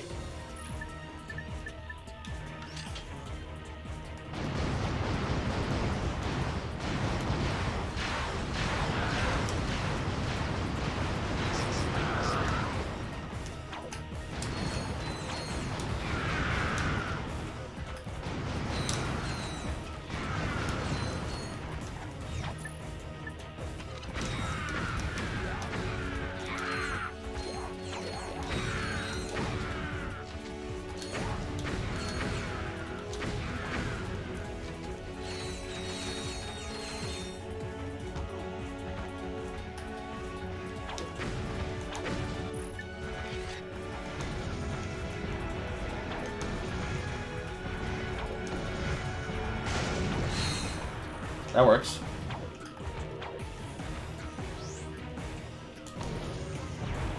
Mission accomplished. We are now in complete control of Cabo Island.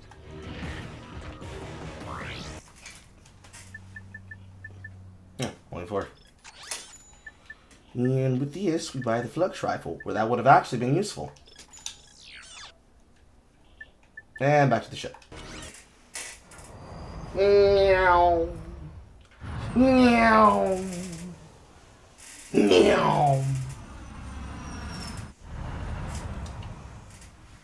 It should not be lost on us that we have so many weapons in this game that are useful that they gave us 2 rings. I find that to be very funny. And speaking of very funny, this is now where we put the sniper rifle on that bar. Here's my sniper rifle. There it is. This way, Agents of Doom go here, and the other turret stays there. Yeah! Yeah!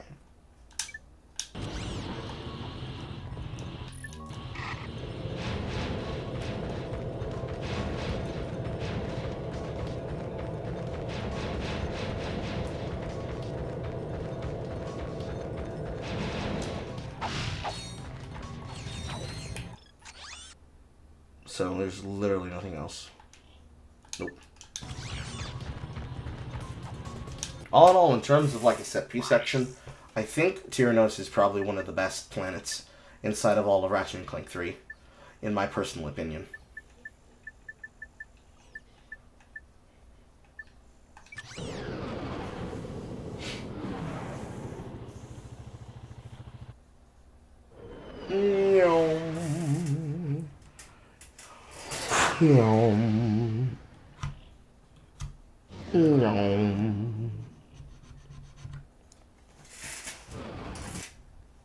It was the biggest Tyrannoid you've ever seen. Big as a Star Cruiser and packing twice as much firepower. There was no escape. He was coming right at me. Closer, closer. Oh, what am I gonna do, right? Closer, even closer. Click, click. My blaster jam. No way! What happened next? Yes, go on. We're all riveted. So, this is the mighty Q-Force I've heard so much about. Pathetic! I could obliterate the lot of you, and they wouldn't even mention it in Supervillain Weekly. True, sir, but you'll have done the fashion world an enormous service. And as for you, Agent Clank, I have far grander plans for you. All right, Lawrence, you can turn it off now. Oh, may I, sir? What a treat. I'm out. Al, come in. Yellow. Someone just transmitted a hologram onto the ship. I need to know where the signal came from. Let's see. Backtracing the signal. Six-path alpha key encryption? Amateurs. I got it. It came from a facility on planet Dax.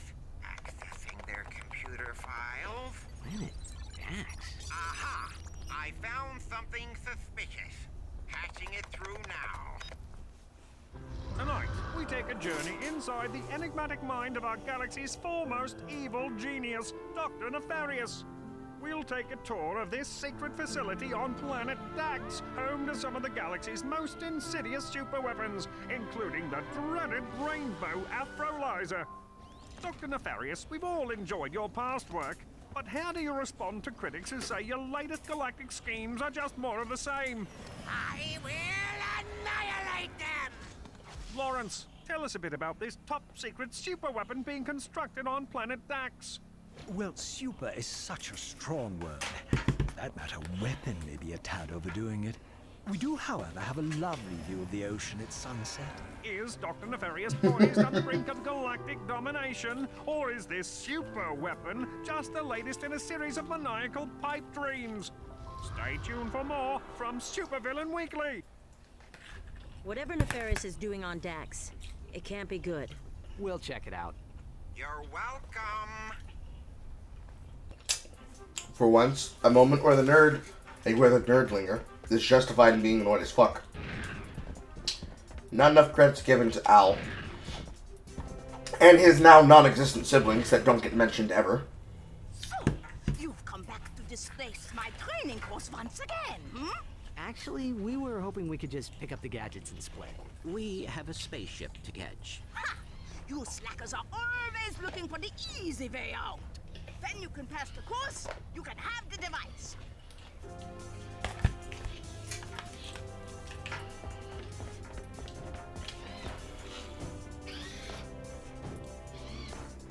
Y'all already know what I'm gonna say for a joke. But yeah, nobody really writes back on the jokes that they really layered in between Ratchet and Clank 2 and 3. Especially throwaway jokes like Supervillain Weekly.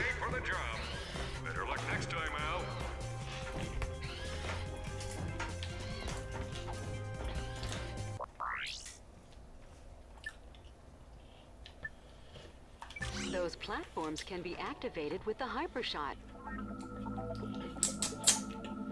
Bitch, that's the Dynamo by another fucking name. Get rotated, nerd! This is just the Dynamo. Okay? Don't call it the Hypershot. It's the Dynamo. Call it the Dynamo. The green object is a Hypershot target. Press and hold circle to... That hacker is used to crack security terminals. Just stand near a terminal and press... Yep. Hypershot, Slingshot, the Dynamo in one. Press circle to destroy the red defense programs. The blue defenses are indestructible.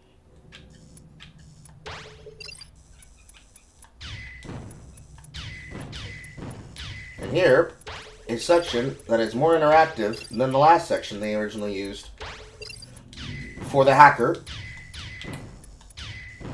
or the hacker-like segments in the last game. The Infiltrator might have been boring, and the one that fixed it, the Electrolyzer. Those sections, for all intents and purposes, were boring. But I have to say this one is, like, particularly a level of boring that I really dislike. Because it makes it even more like Jak and Daxter.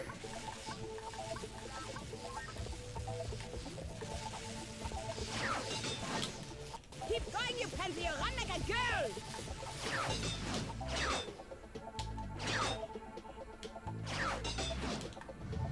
Faster! Why you keep yelling at me, Olga? I always said I love women of your complexion. Now, in terms of simplicity and feeling like you have more control over it, the hacker helps you, you know, actually not be bored doing the puzzle segments. Or it feels less like it's luck and guesses, because, for what it's worth, spinning a light around an orb to quickly find the path that it needs in order to properly collect it,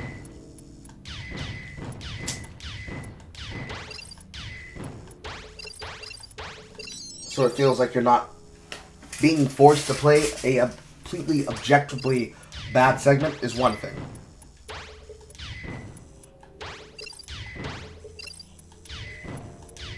This is more busy work, but like with maybe a little bit more engagement that a person would be recompensed to deal for. It's not that big of a deal.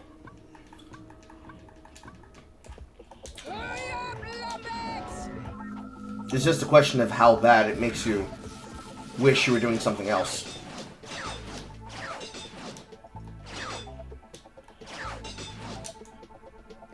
That was okay, I guess.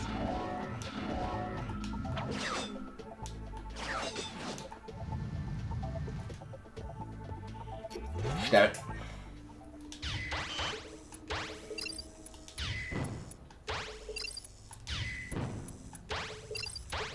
But you can get them done somewhat fast and with some level of sequence. So, some props have to be done.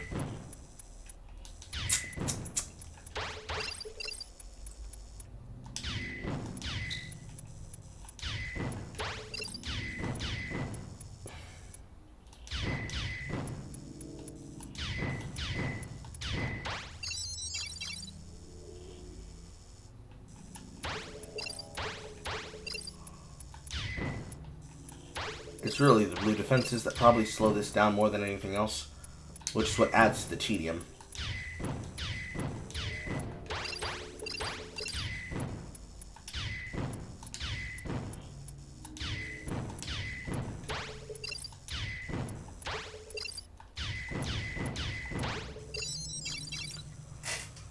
Multiple sections.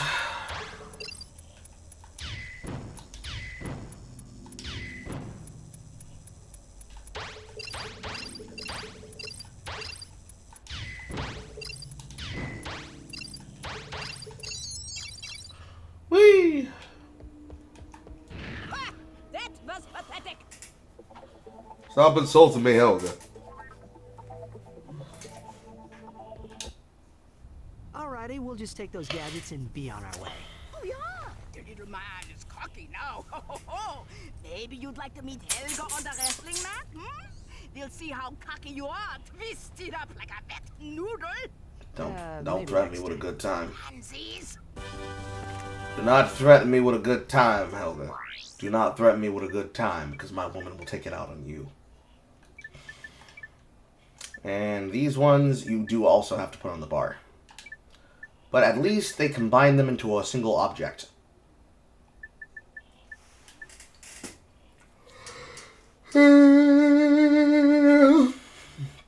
This goes down. And then these go on the side.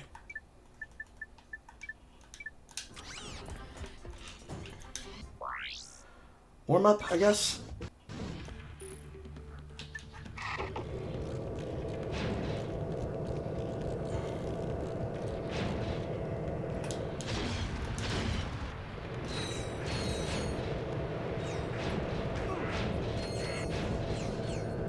I don't like the distance you have to be from these robots in order to suck them up.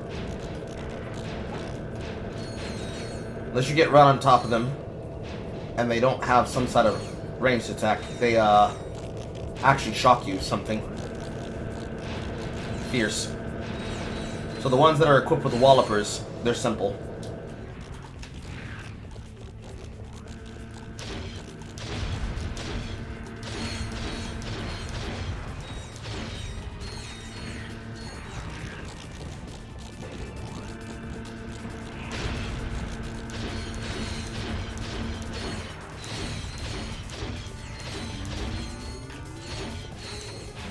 Wee, 300 points. 500. I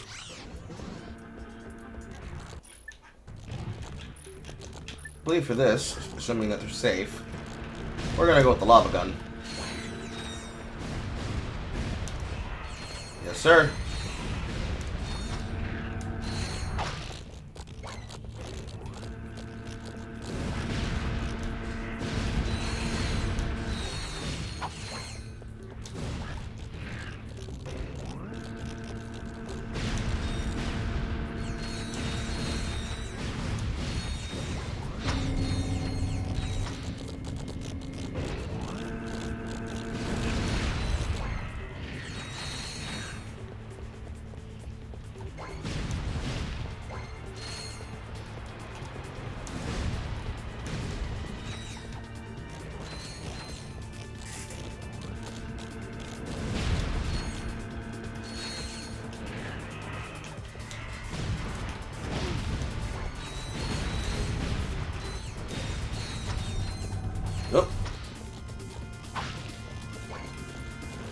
Pretty sure falling off is instant death.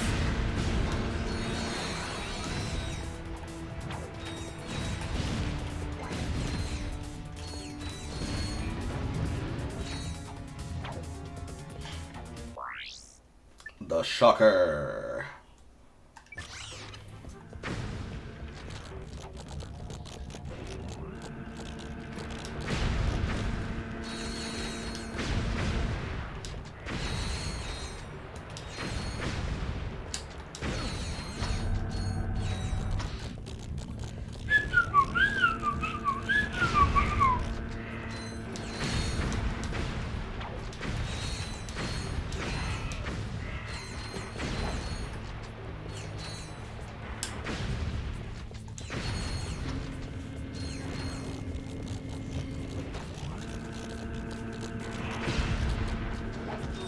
Ow.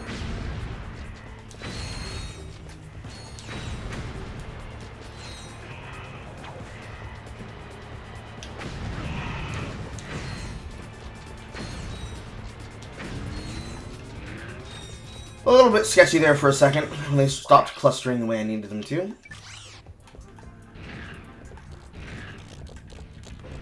Again, another section where I think they're paying you too little.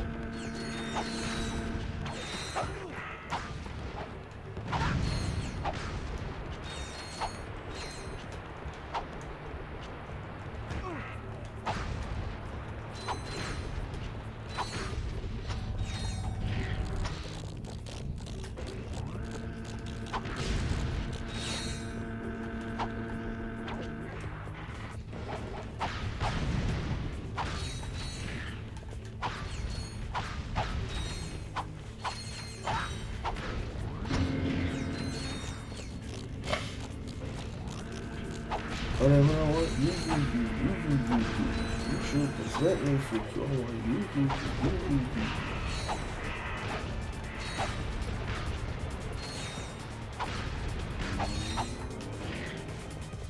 Very nice. And speed round.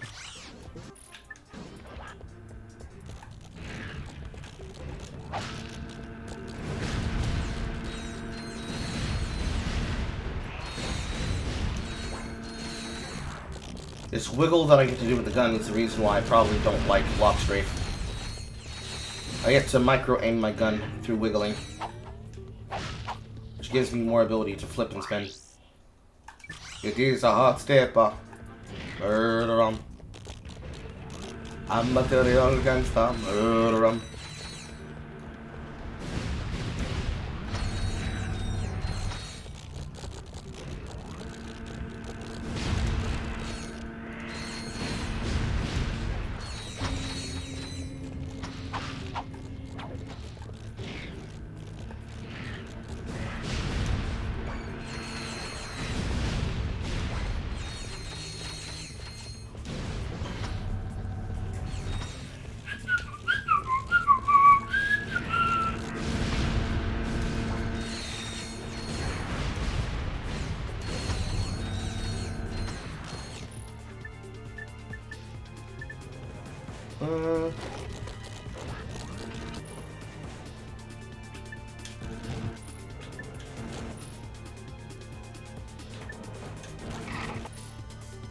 Yeah, that order.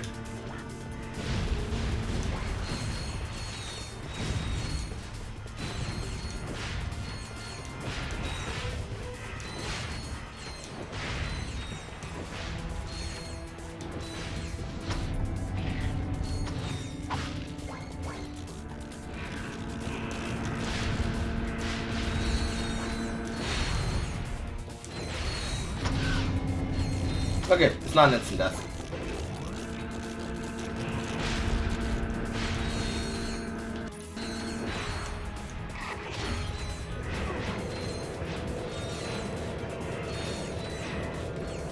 Okay, if I'm facing them directly, I can suck them in.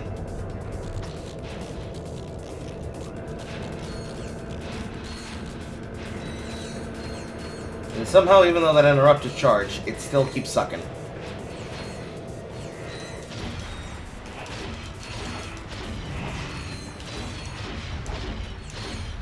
Cell does its job.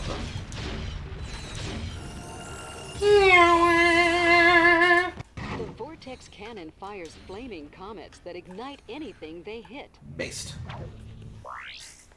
90-second Slayer. And now they're just fucking comets.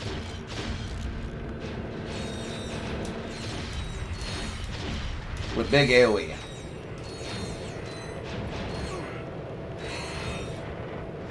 It's definitely not a go-to for the flamethrower enemies. But it can serve.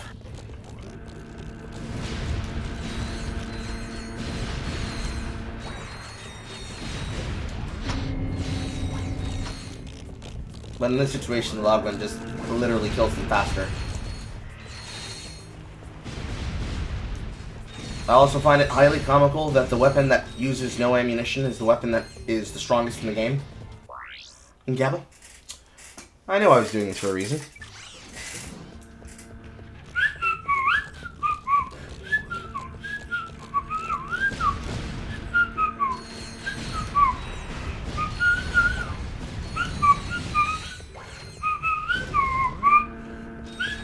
They really should have added more money to the first of these challenges.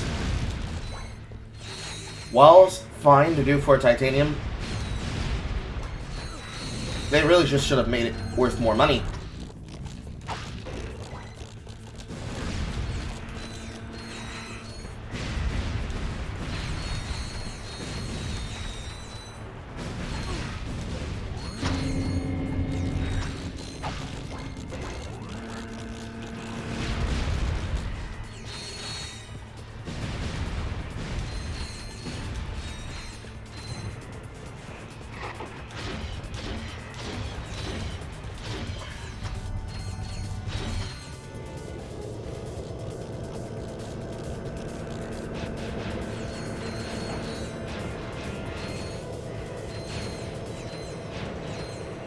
I think for the most part you can just suck up the ones that are not flamethrowers and then start unloading from there.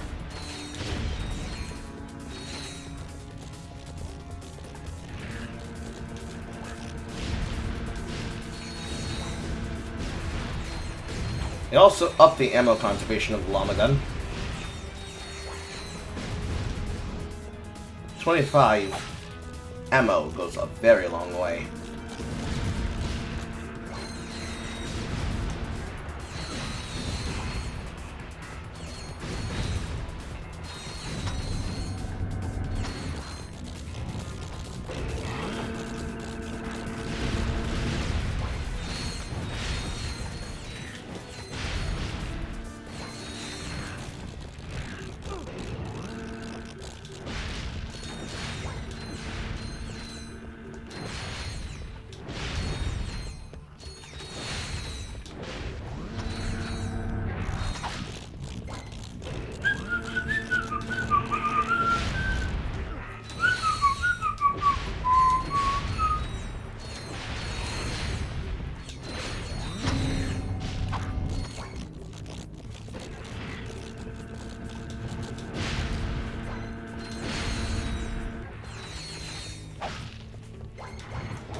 Up, a little bit of lag.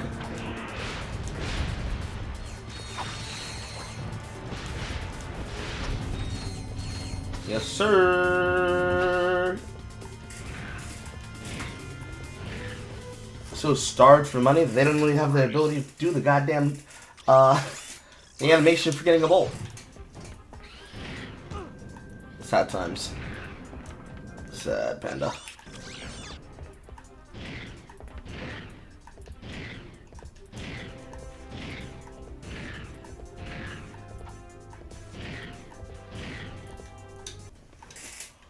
And on to that. Meow. Meow. Meow. Meow. Making a lot of good time. Al here. Square, the Dax facility. I don't need to know Dax. No problem, bruh.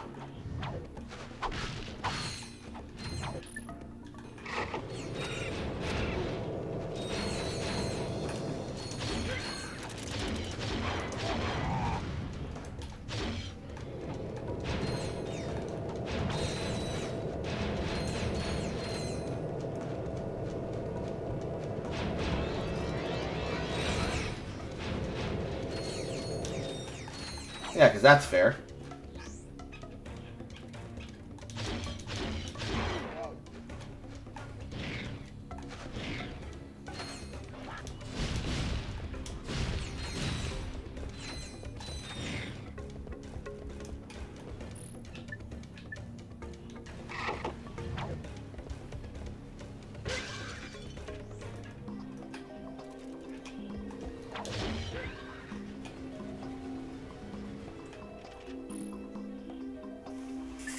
In beta, this featured gorilla-like enemies. The Flux Rifle is an excellent weapon for sniping. To enter sniper mode, equip the Flux Rifle and press L1. Use R1 and R2 to zoom your view in and out. The Flux Rifle is an excellent weapon for sniping. To enter sniper mode, equip the Flux Rifle and press L1. Use R1 and R2 to zoom your view in and out. Why are there boxes on top of the ship if this is supposed to be a section where I'm basically being sniped at a distance?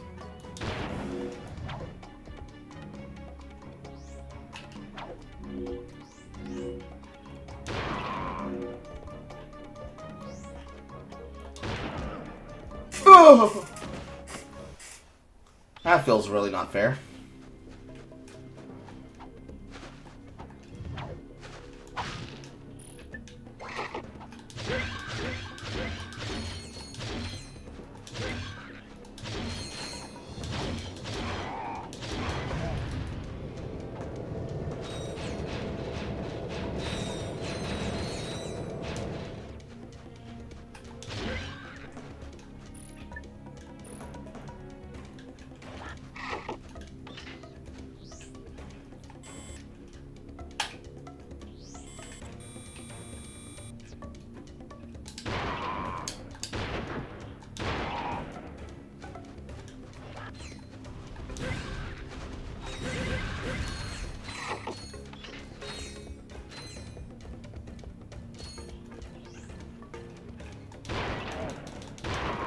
You'd have to already have the gun out and prepared to shoot him. Whatever. An annoying enemy placement for sure, but I'm not gonna worry about it.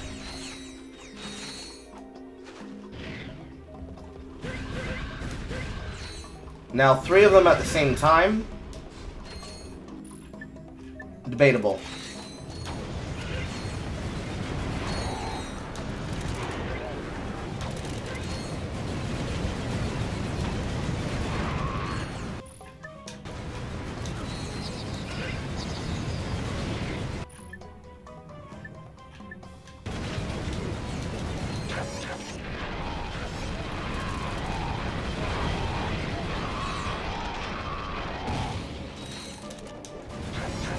Enter in the opinion that I gave about the mini turret glove from Ratchet & Clank 2. You have to make it fair. Enemies along the path shooting at me, whatever. 3 of them from over the horizon, all tracking, perfect tracking, mind you, at the same damn time? Be for real! Charge boots, my beloved. It's just a giant fucking shoe. Double tap R1 to blast off with the charge boots. Charge boots, my beloved.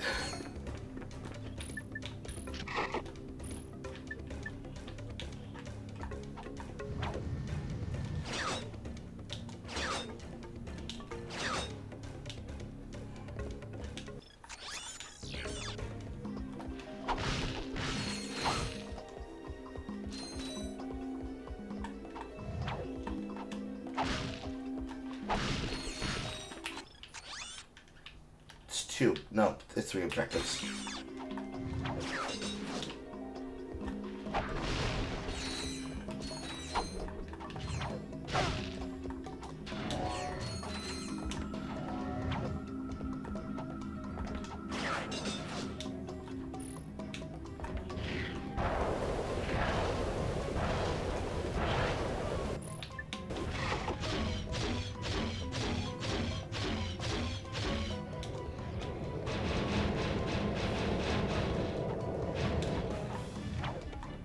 Bonk, bonk.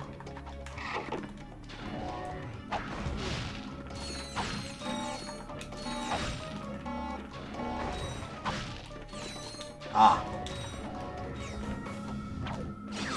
I feel like there's not enough remixes of titles from the franchise as a whole on certain sections of planets, especially the ones that they could have had planned for the Rediscover and the Re-Explore in 3.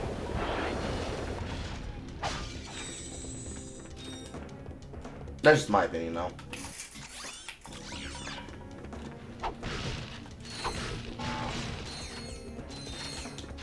I feel like if you have a section that is ever a return to section, you need to have a remix playing for it.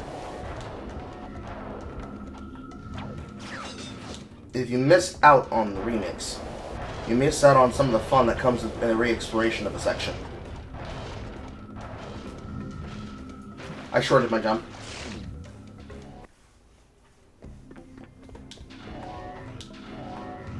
I shorted my jump again.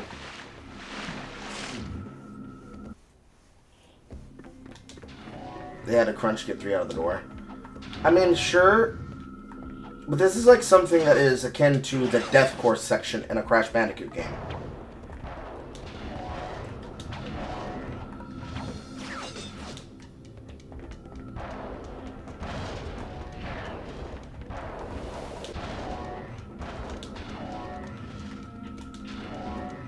How nice of them to not shoot at me on this platforming segment.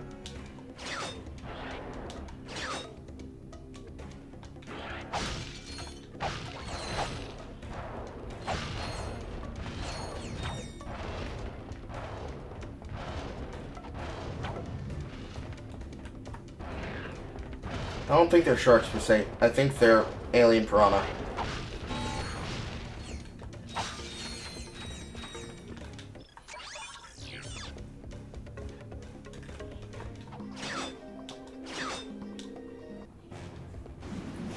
And then you go face to face with a ship.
Yeah, you are right. You can make use of it when you're in strafe, but only if they're at fucking eye level. Otherwise, it's not happening.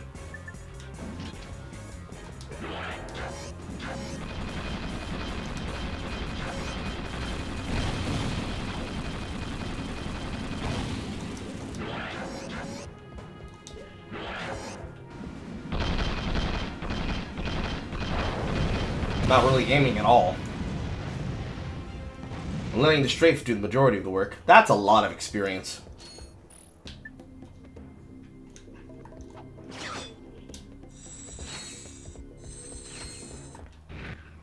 Check it out. Looks Oh, like yes. somebody's a big fan of Courtney Gears. Ah, yes. Cool. Come on, remember that bombshell handing out prizes on Annihilation Nation? Ah, yes. Her His specifications specifications were remarkable. Yeah. Well, she's not the hottest pop star in the galaxy because of her singing. That Which is is odd. It appears this computer was recently used to edit one of her music videos. Oh, Who let's got watch it? I mean, you know, make it you into get a clue or something. Yeah, what's up,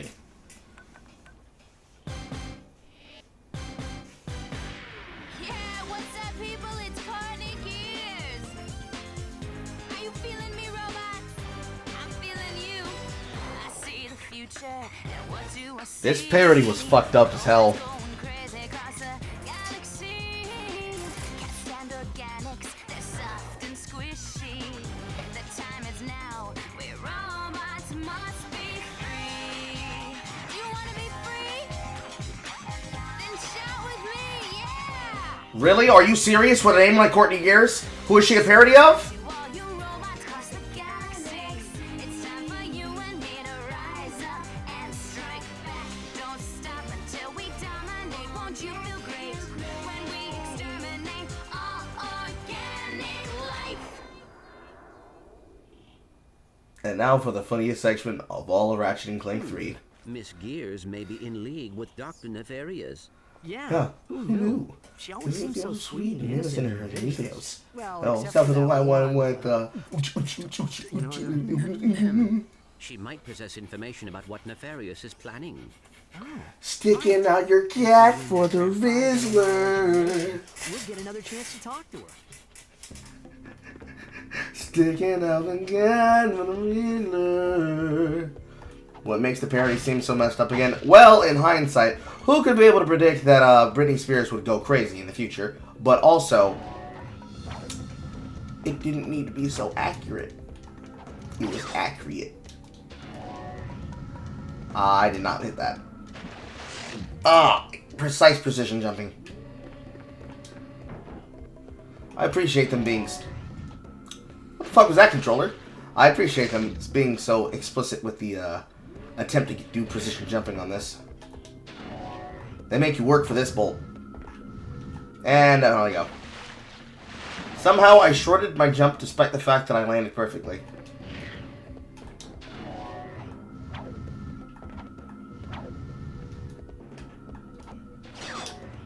How the fuck?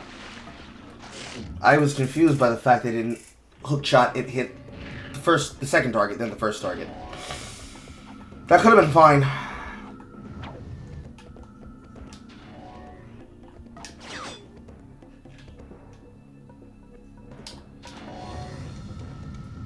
Shredded.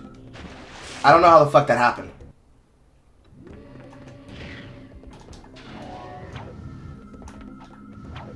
Also, her parody is fine, and her music, what they chose to do, it did it again. Her music parody that they chose to do there was completely fine. And it was even in key. It was even in tone.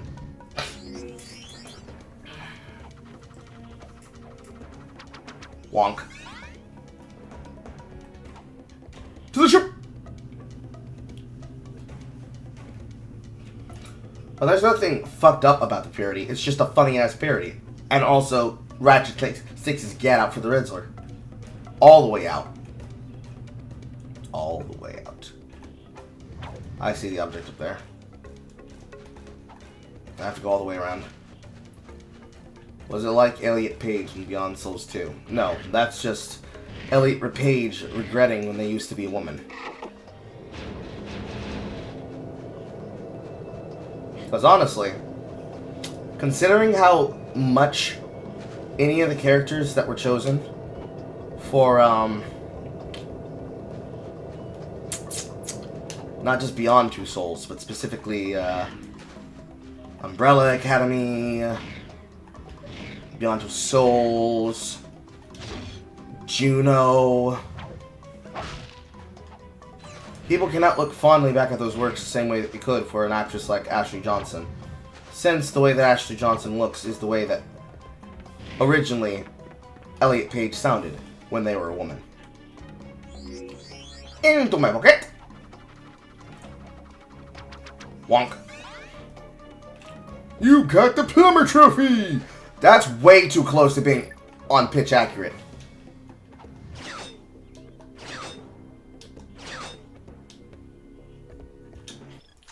Moments where Carl jump scares himself with his own voice acting talent.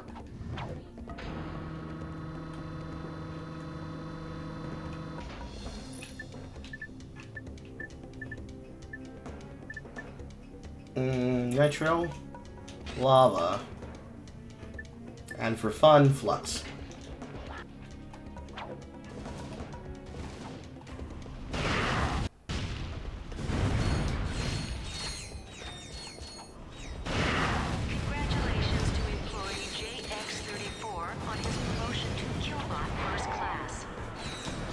I don't have an opinion on them, just like I don't have an opinion on the remake from 2016 as a whole, because I did not own a PS3 or a PS4.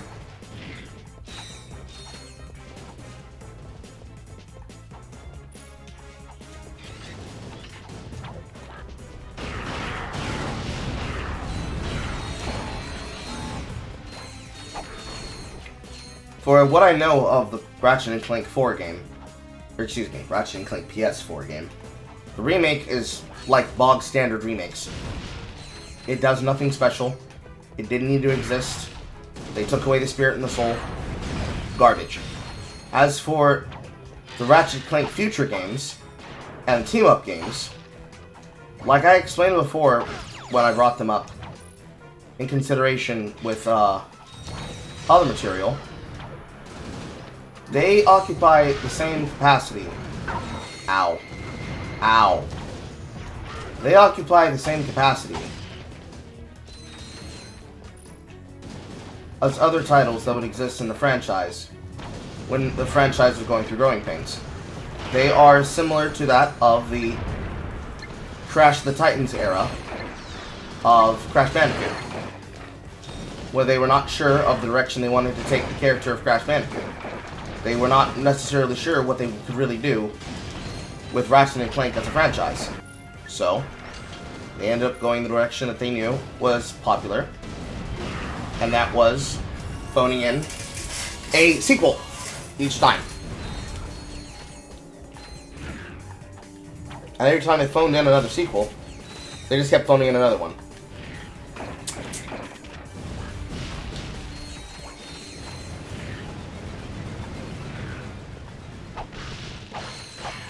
All organic life forms report to Sector 8 for immediate execution. Crash Twinsanity has its moments, but that does not mean that it is a good series.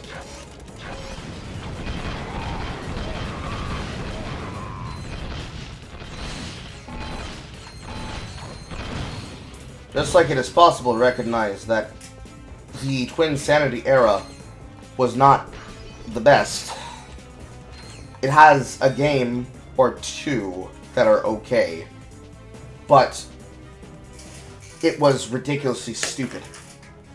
Like, hyper-triangulation is at its highest maximum in that franchise entry.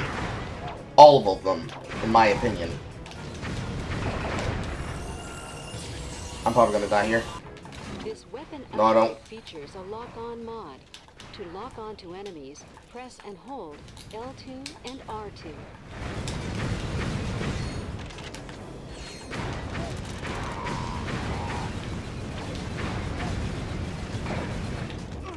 Nope. Death. I got too close to him and I lost the lock-on feature. That's where I feel like you need a better weapon in total. And they should have made that lock-on feature that is belonging to this alone. They should have put it on every weapon.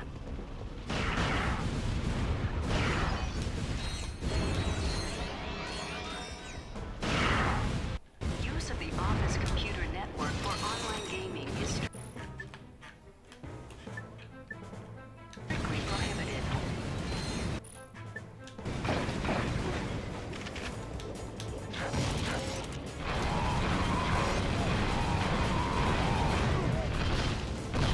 Why does he do so much damage?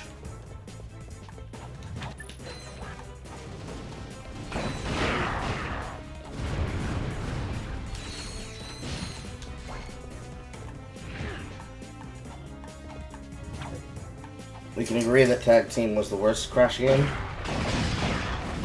In what way?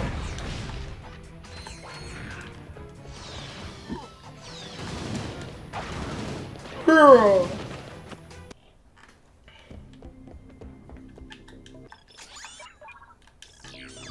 Locking on enemies wasn't added as soon as they added strafing because they always had the soft lock on.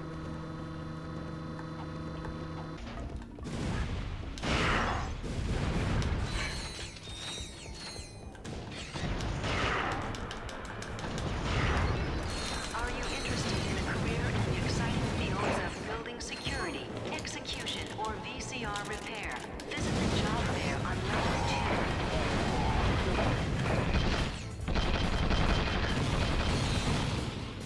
2. Like, my turrets should not be doing this much heavy lifting.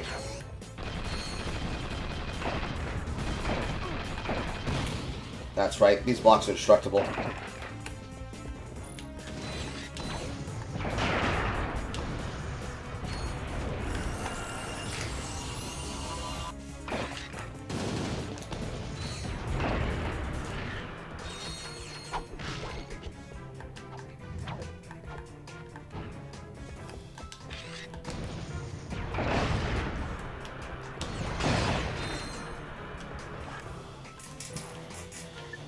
Tag Team was an okay kart racer and a boring platformer.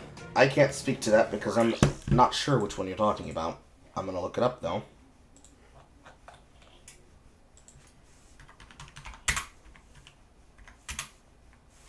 Crash Tag Team Racing. Kart Racer, Radical Entertainment, Vivendi, Universal, Underseer Entertainment for GameCube, PS2, Xbox, and PSP. I did not play this game. So I'll take your word for it.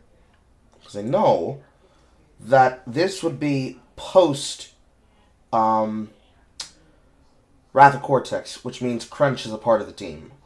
It was Crash, Crunch, Nina, Cortez. I'm forgetting the name of his sister, Coco. And not Nefarious. Engine with the missile in his head. The one that would talk like he was a subject in Castlevania. That one. And they put a fucking robotic metallic filter on his voice all the time.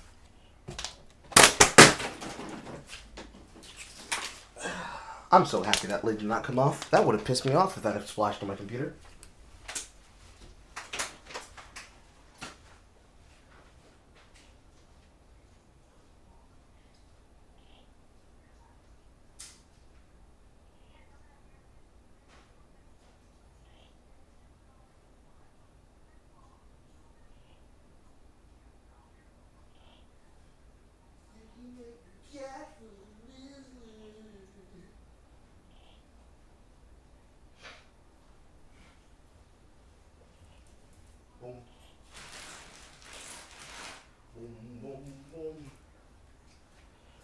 Sticking out the gas for the wrestler.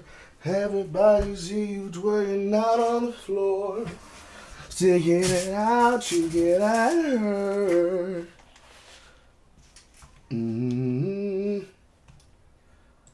Nefarious is the name of Entropy. Correct. And it's N-Gen, as in engine. I have a troubles remembering each of them. Like, Dingle Dial and that's it. That's what my brain chooses to allow me to remember. Now, can you both die in a single hit, please? Yes, I do. Alright! Use for the sniper rifle!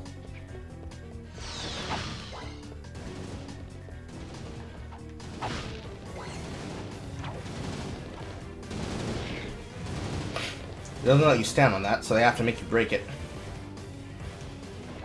Actually, no. It goes down like this.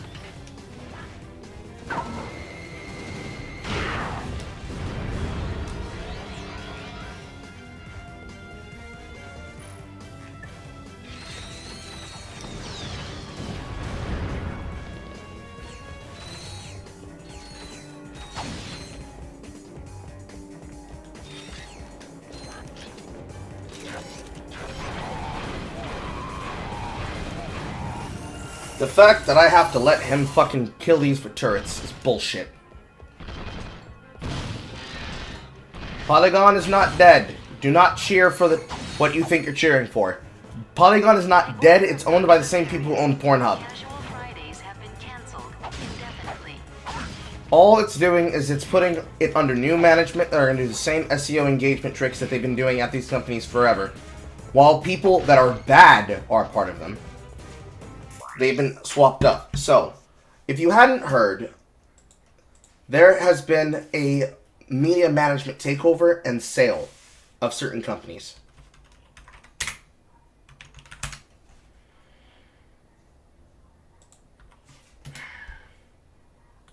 So, the gaming news website Polygon was gutted and had massive layoffs when they were sold to the company Valnet.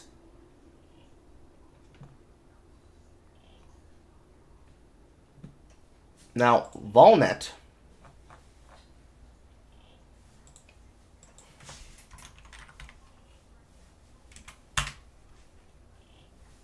is a media publishing and technician firm that just absorb people. I can go over this really quick because it's important people understand this the right way around.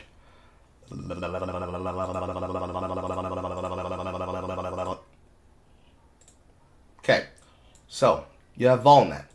They are a publishing and media investment company. They exist to absorb brands. So far, they have brands for Scream. They own Screen Rant, MovieWeb, Collider, CBR, and The Things. In gaming, they own Game Rant, The Gamer, Extra Life. This is why that website is so dog shit, by the way. DualShockers, Hardcore Gamer, and Open Critic. In automotive, they own Hot Cars, Top Speed, and Carbuzz. Inside of travel, they own Simple Flying and The Travel. Inside of sports, they own Gimme Sports, Football Fancast, Football League World, and The Sportster. Inside of entertainment and lifestyle, Riches and Backyard Boss. In consumer tech, Android Police, XDA, and PocketLint. And in general tech, Make of Use and How to Geek. And of the recent selection, they were gutted amongst the massive layoffs that were amid the sale to Valnet. Because Vox Media sold video game specialist website Polygon to internet brand aggregator Valnet, which is the content churning websites that produce things from Game Rant, Open Critic, Android Police, and Comic Book Resources. Coming about significant layoffs for veterans journalists at the 13-year-old outlet, including co-founder and editor-in-chief Chris Planty and senior writer Michael Wardster, which basically means the majority of these people are fucked over by the result of a story about Epic versus Apple. If you remember that particular article case, when they got the shit blasted 2 hours later when the news were getting laid off on Blue Sky. All of them got shuttered because they're being sold to this aggregator. But they are not the only people that are getting fucked here. Because it is owned outright and is owning things outright when it comes to these people.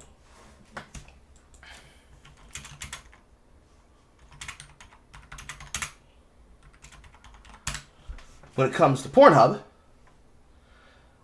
it is owned by a similar media tech company conglomerate by the name of Alo. And every single one of these companies, this screen's safe, every single one of these companies, MindGeek, Phoenix International, MindGeek, RedTube, YouPorn, Pornhub, and more importantly, the people who are the actual owners. It's a fucking rabbi by the name of Solomon Friedman. So, you have venture capitalism taking over almost all of the shit media space content that many of us have gone to hate and loathe.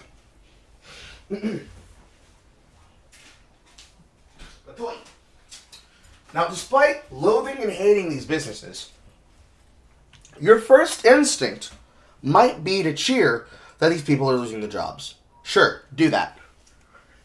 But you need to understand, it's not under new management to make them more profitable and thus stop shitting on consumers. This is not a business deal of, they are being destroyed because they have deserved what's finally coming to them. Now we will finally get gaming journalism and ethics. That's not happening.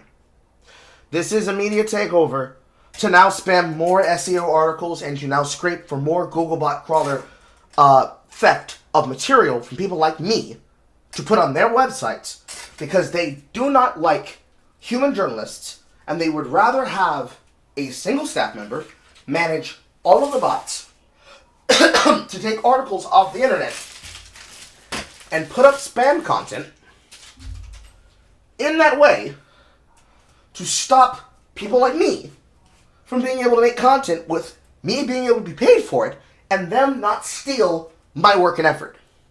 So, for things like Once Human, for example, if I wrote a guide, if I wrote a breakdown for all of the material that goes into the work of playing Once Human, just in a PvE server, all the tips, all the tricks, all the guidance, all the things, all the whatever, it would not fucking matter in terms of it reaching my audience and then going out on the internet wider.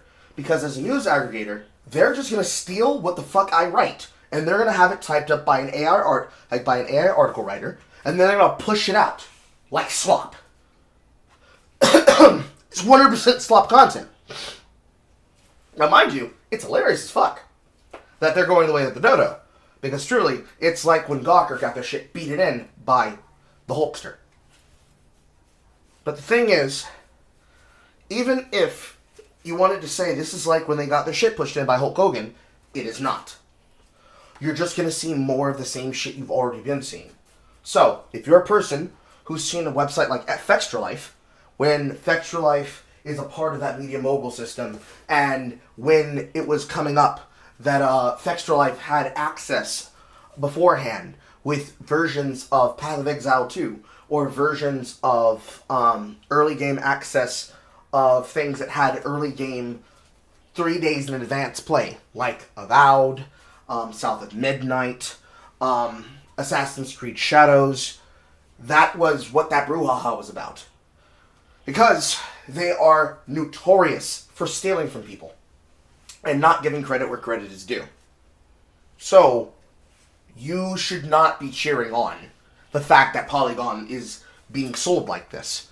Because you're just going to now see more of the regular complaining that you already see from people like the regulars. And to show you as such, I can actually show you an example. Real quick. Where is it? See if she even replied to it. I don't think she did. No, she didn't. So, right here is a case example of exactly what I'm talking about from Twitter. Because literally as this happened, Alicia Mercante was immediately on the case complaining about it. I'll read it verbatim to you. I know you and others in your circle like to dance in the graves of anyone that you deem as agenda pushers with transparently pushing agendas. But the gutting of a free press is bad for any modern democracy. It's gutting the last decade, over the last decade that you believe conspiracy theories. It's why you remain angry almost consistently about an imaginary cabal of woke people you should be angry about greedy video game studios and investment firms hoovering up legacy media sites to push slop and keep you angry, and a government that strokes that anger to control you. Alex de Tocqueville believed that despite its tendency to breed an inevitable evil, i.e. bias or fear-driven journalism, you had to allow a free press to flourish to reap the priceless goods that is derived from it. And if you're a pro-American person, you should be pro-free press. Steve Bannon knew that a thriving Breitbart and a struggling left-leaning media coupled with social media platforms pushing unfettered lies and biased rage would exacerbate fragile male egos and achieve his goals. He used you and your friends for power, and then she would go on to complain about some bullshit that has nothing to do with anything at all in her talking points. My response to that was, damn, that's crazy. Why don't go full Eddie then and teach everybody how to be that free press once you stop ranting about Mark Kern? To which she did not do that, and I said until then, get a job. Which we all know she's not going to do that. But this up here, the idea of Polygon having gone under and being sold in the way that it's expected, going from the Savvy Post on Blue Sky and on Twitter. Cecilia D'Anastasio. This is completely horrifying. Scoop up those great reporters. More mainstream outlets would benefit from industry coverage from experts. Experts meaning dick riders and Kabbalists, because they actively work together to take people down. Inside of the same cabal are the same cabal of people that were responsible behind things like Second Wind, and the cult that exists around people like Nick Calandra, and everyone's favorite, Nathan Grayson, and so on, and Rami Asmali, and so on. People who have basically abandoned Twitter because they don't have the ability to control things as they did before.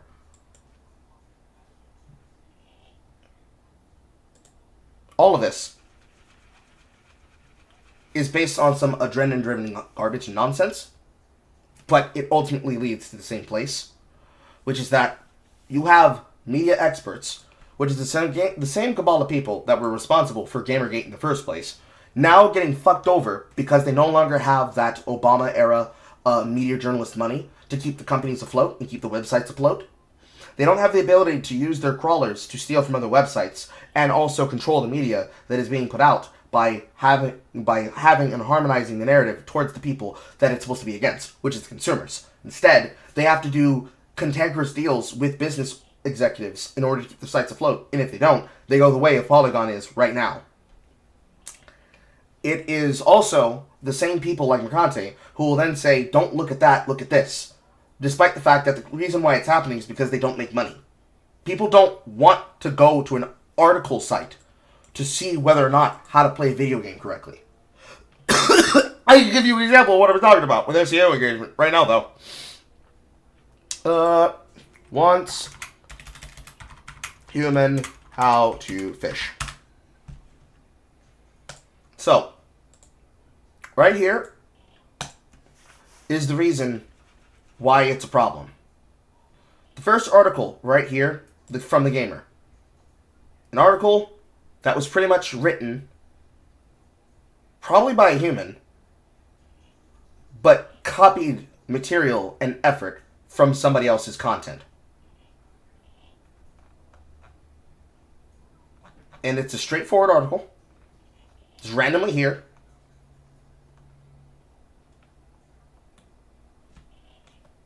It's just a throwaway piece on The Gamer. Just cuz. Meanwhile, on the front page of The Gamer,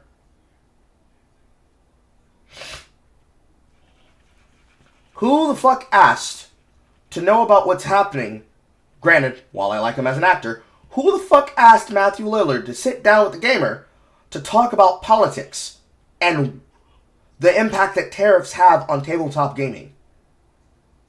And how he feels about working with Andrea Stewart on a gaming website.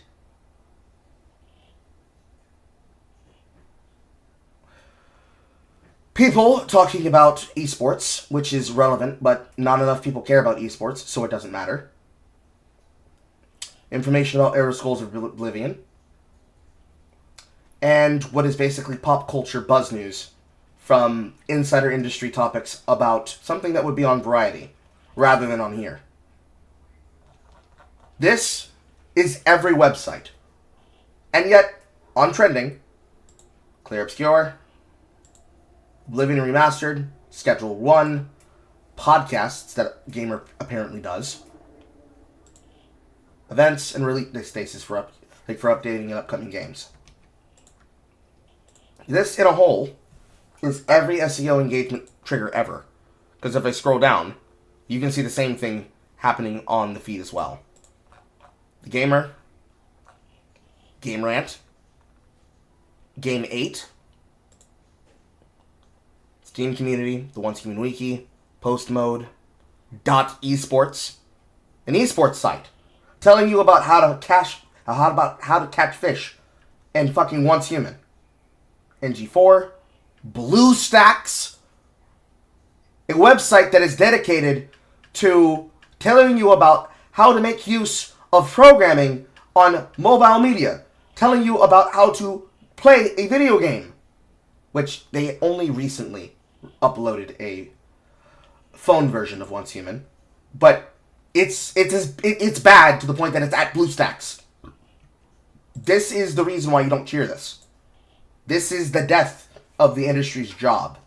and the death of the industry's job started back at the beginning of your Guru game. Journalistic ethics given away to the wayside, where the journalists can't help themselves because they don't have the money to deal with the organizations that are now taking money out of my mouth and their mouths, but mostly out of my mouth. They were always going to go the way of the dodo. That was always going to be guaranteed. But the people who are losing out the most right now, content creators like myself and content creators like Jay, and also content creators like Org, and even Dev, and Sargon, and so on, and so on. The actual individual content creator who is making work on platforms like YouTube are losing out to these companies because YouTube benefits those companies better than they benefit us, because they're gaming the algorithm and we're making what we are passionate with, which may or may not hit on the algorithm. The more you know.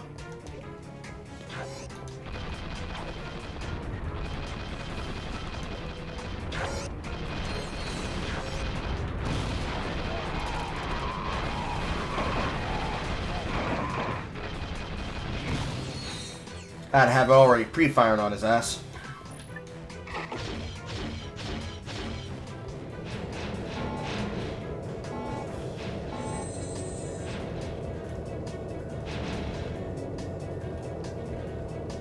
It renamed itself when it got to level 3 too. Now it's the Vortex Cannon. And the question I must ask myself is, how do I get there?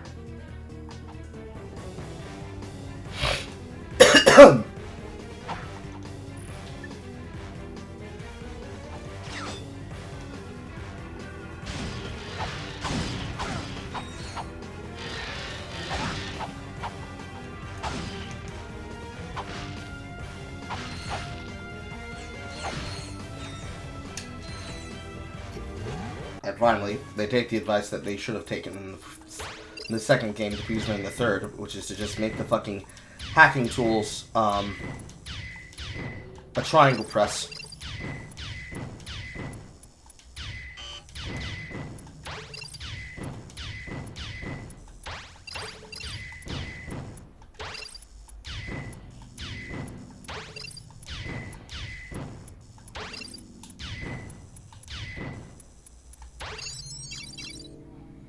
But anyways, it's important that you knew that information.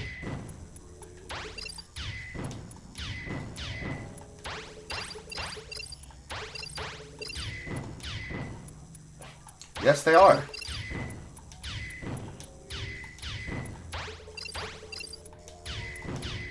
And here I thought I was just hallucinating.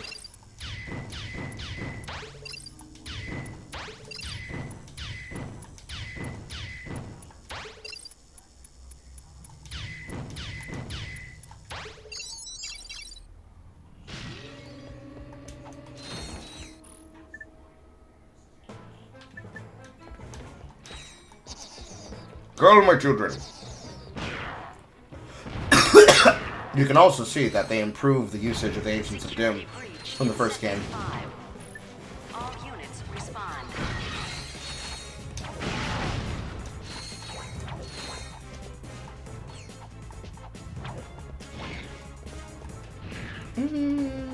Bum, bum, Congratulations to employee JX34 on his promotion to Killbot First Class.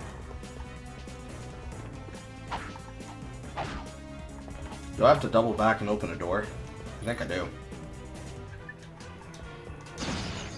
They improved the usage of the Agents of Doom. Intruder detected in Sector 3. All units shoot to kill.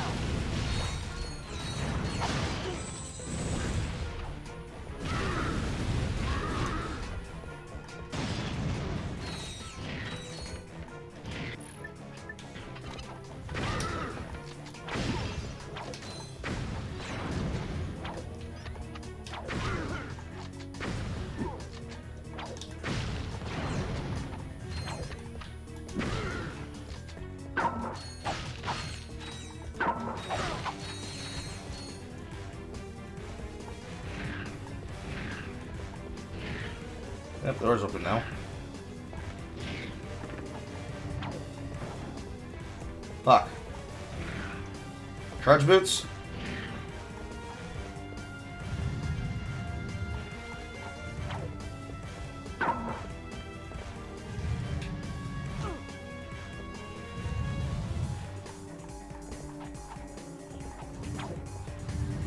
Got it.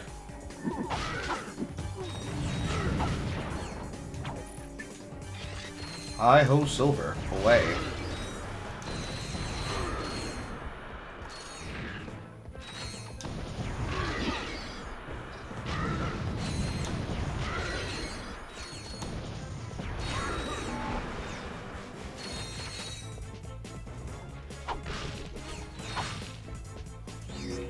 Not exactly the biggest puzzle I'd ever find, but, you know, I guess it works since it technically involves the boots. Report to Sector 8 for immediate execution. Thank you for your cooperation.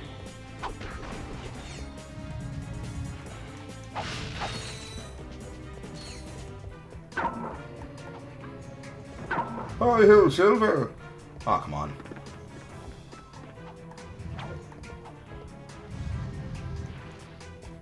Overreacting to Aqua? Anqua? Anqua. Anqua. I just realized we have an Aqua and an Anqua. Thank the Lord, it's easy to tell the two of you apart.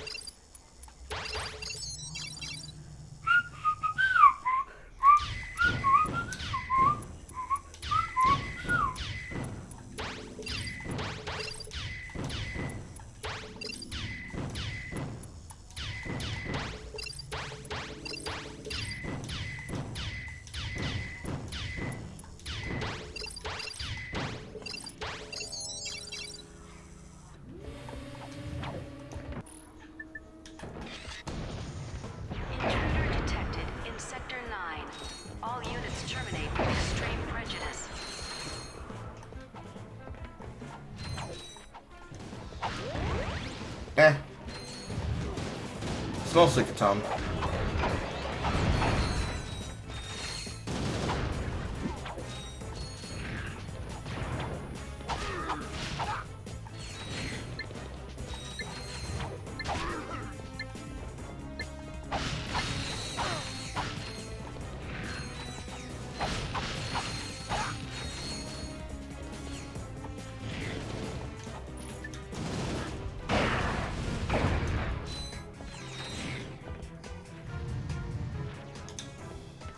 It feels good to have this charge boots back.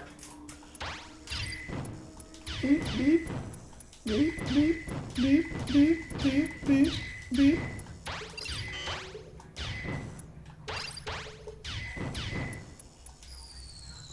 Fuck you. That is the consequence that comes with the tricks of these levels now.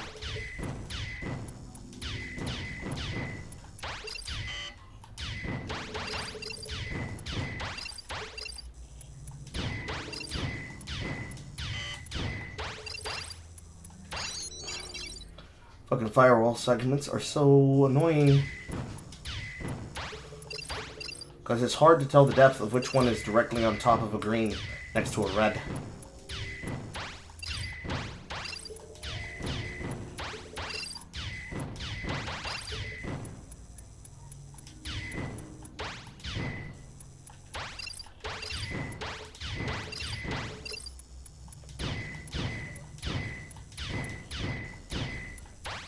And then the shields make artificial difficulty. Fortunately, you roll back to the beginning of the stage of this of the section that you're in, rather than being forced to go back all the way to the start, which is appreciative and nice.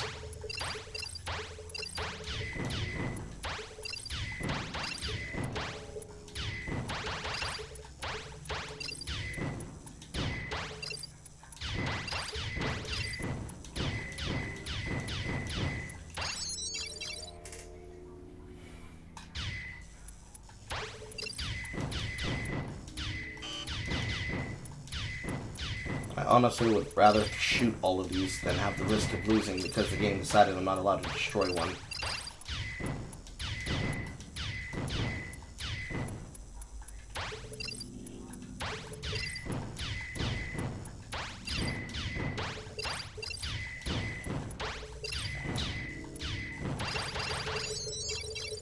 Very nice. This terminal should give us high-level access to all of Nefarious's project files. I found something. I am afraid it does not look good. Bio-obliterator? Huh. I see what you mean. What exactly does it do? That information has been deleted. Uh-oh. Well, where is this thing? Location unknown. However, a large transport vessel left this facility yesterday. It was headed for the Obani moon system. The Obani moons, huh? Well, we better check it out. We. Use of the office computer network for online gaming is strictly prohibited.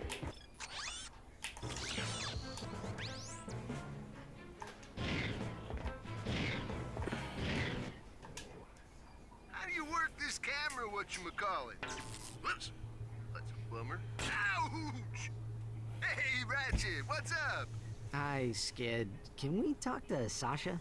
Sasha and Quark are meeting with the president, man. They left me in charge of the ship. What? I mean, I see.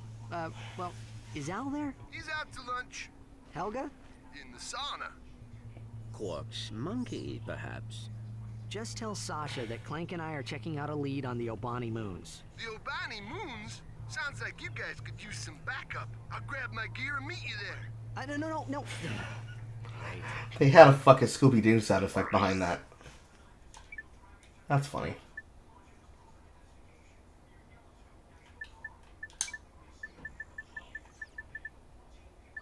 And I can double back to Annihilation Nation, or I can go to Obani Moons. I'm gonna head straight to Obani.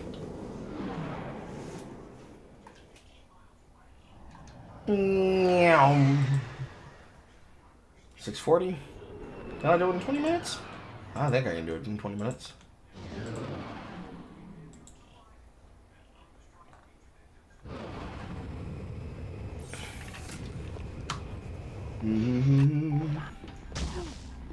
And I burned myself.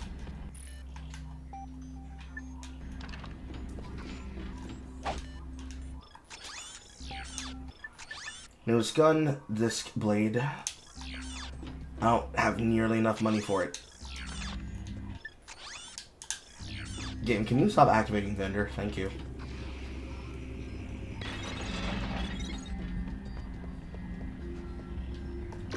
Yes, the jump pads from the last game.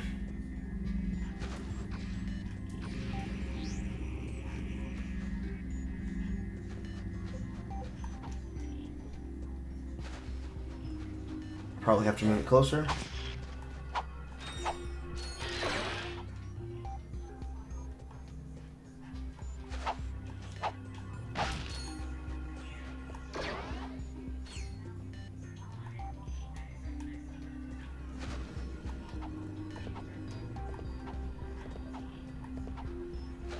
It's much better of an exploratory planet than it is the last time they had things like this as a section.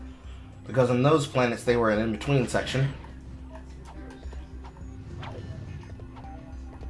Whereas now, the design has been upgraded to a full section with multi-layered verticality.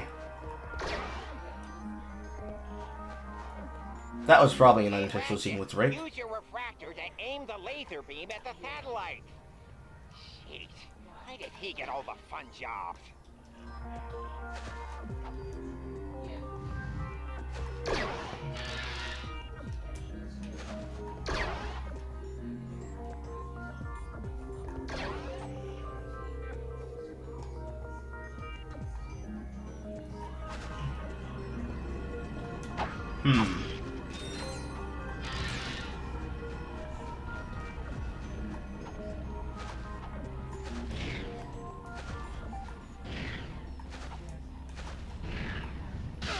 Ow.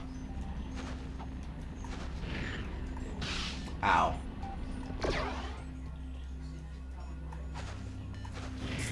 What do I have to do to get to that bolt?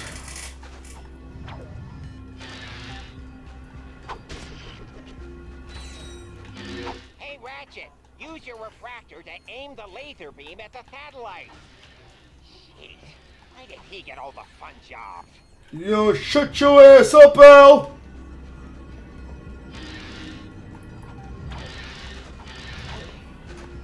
Perhaps once I have deactivated the lasers.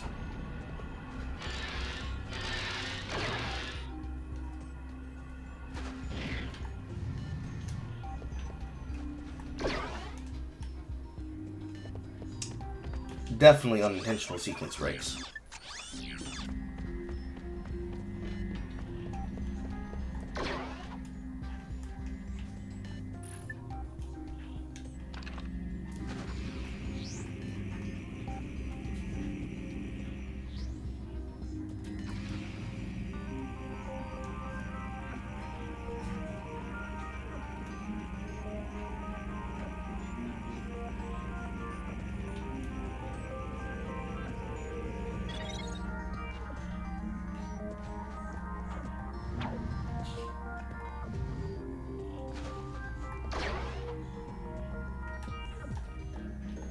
At least let me ground myself immediately.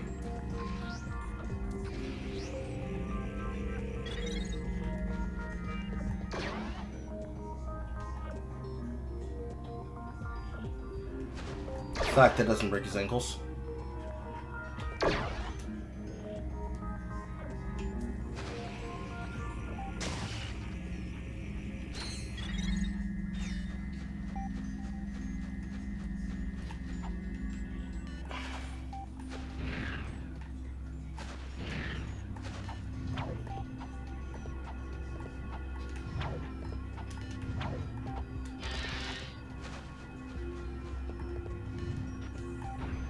Fortunately, I say that.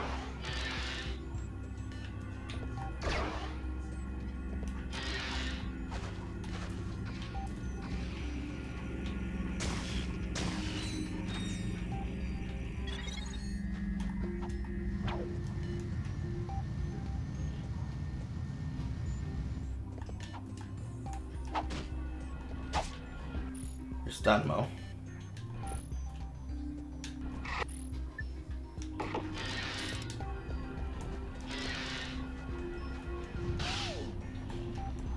I can't imagine. Oh, maybe it is.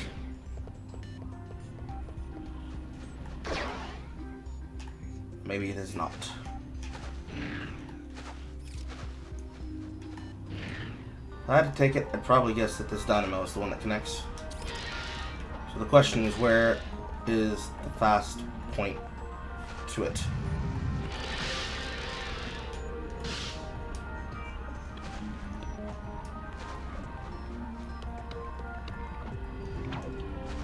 Namely not there. It was right here.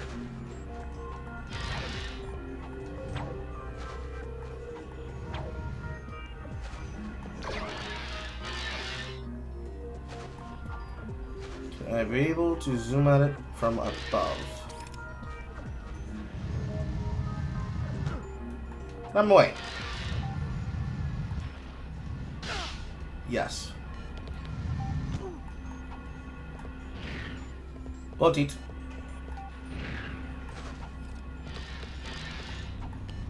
And now back to the laser that was in progress.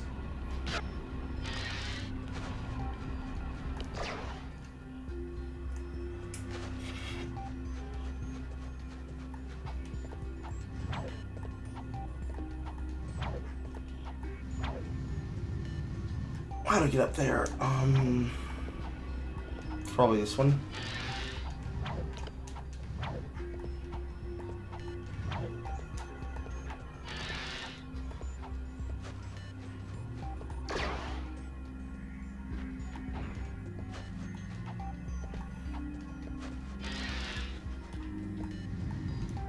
No, it's not. So it is over here somewhere. Bingo. I think. Yes.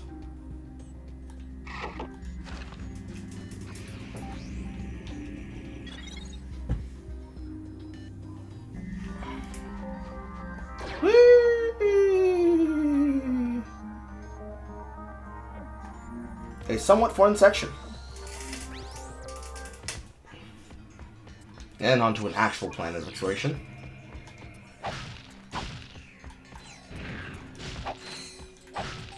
And all of a sudden, our bolts are worth a lot.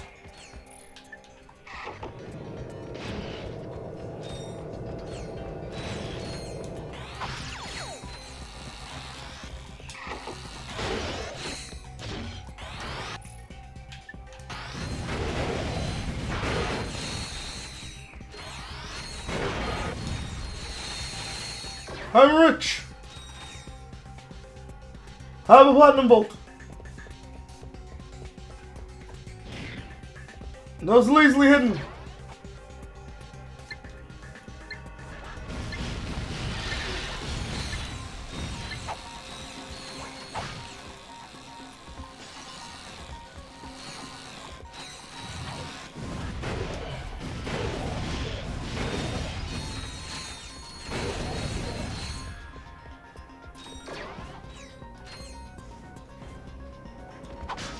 And I should again.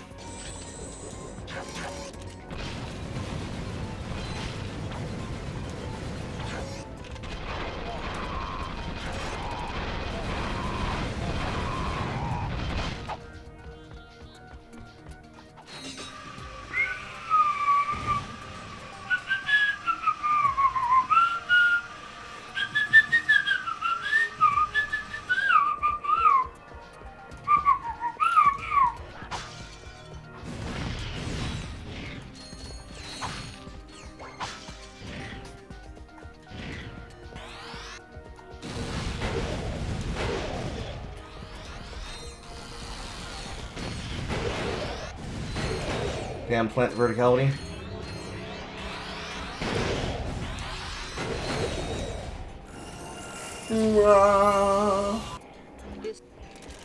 I should not have clicked that, even though I needed to get to my gun quickly.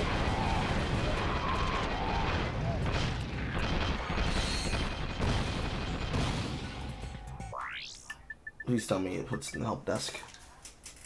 Yes. So also, lock-on mode on the lava gun.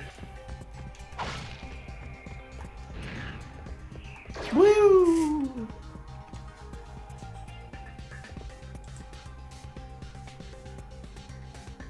Actually, 3 is the only game that doesn't have grind rails. I mean, grind rails themselves were like...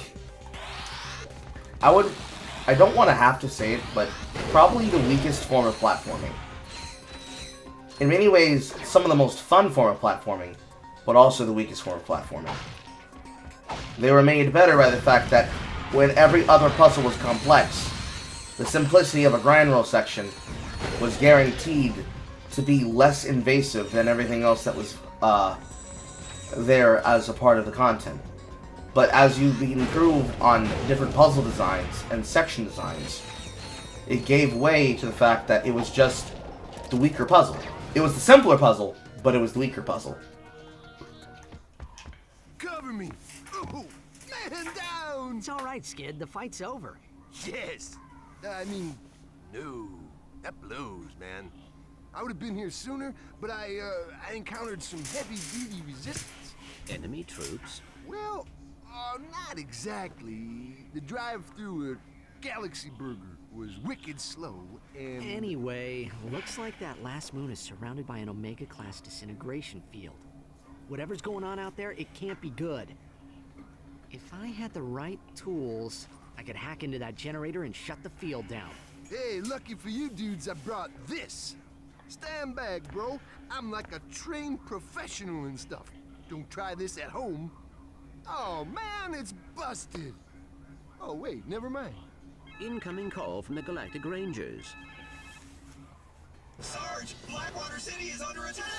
The Noids came out of nowhere. The situation is extremely, it's, well, we're pretty much hosed, sir. Run for your lives! Ah! Sir, requesting immediate assistance! Whoa! Guess I'll be canceling that hoverboard trip to Blackwater City. The Rangers need our help. Let's go. I'll, like, catch up with you guys? I think this lock is gonna take a while. Kappa. Okay, give us a call if anything comes up. Kappa. And he, in fact, does stand here. And he stays here.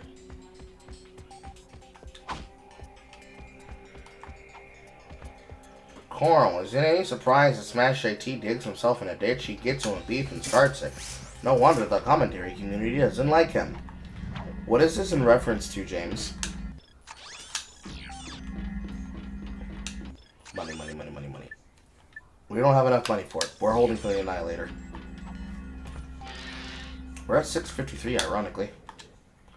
Let's see how much of Blackwater City we can get done by 7:15.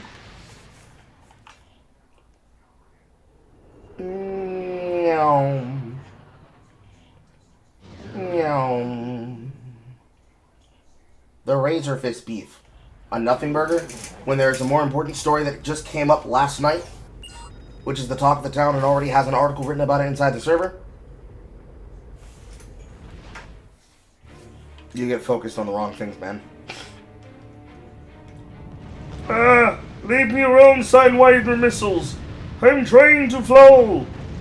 Are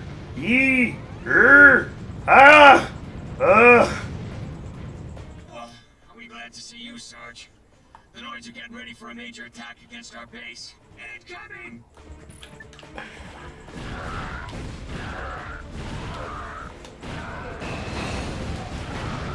Ow. Enemy aircraft! The Noids are dropping in reinforcements!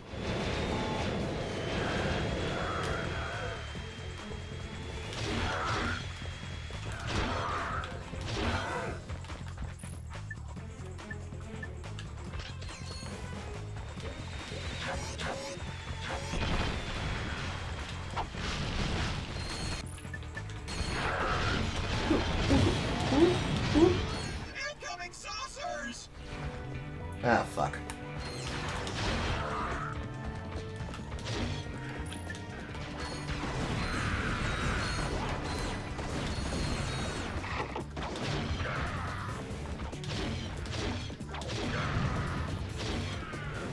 Look out! The Noids are coming across the bridge!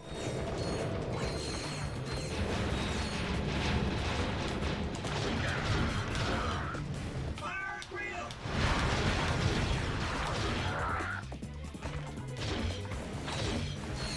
I'm locked in, chat. Base. Vortex cannon again for the win. This weapon has turned out to be a stable workhorse in its own right. Congratulations, Sarge! You sure lived up to your reputation! 15k bolts, bro! Negro, goddamn! I swear they put more thought into these sections in their payout than they did the others. Let's go, Sarge. We've got orders to neutralize the enemy forces guarding that bridge.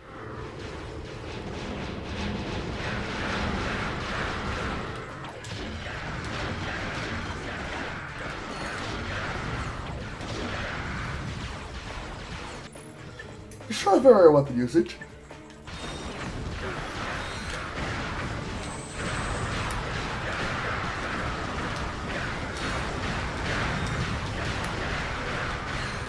Noids are dropping troops behind us. We're surrounded. Run for your lives.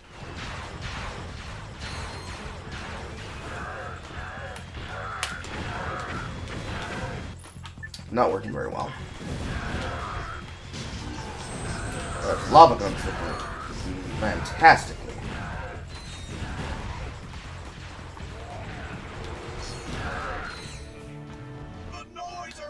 And that's just a flying gatch brick.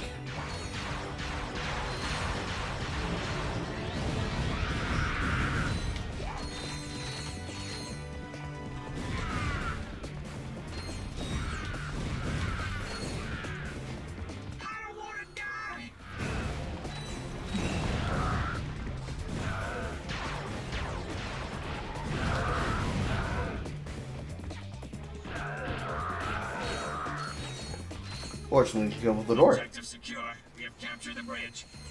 That should not have ended that fast.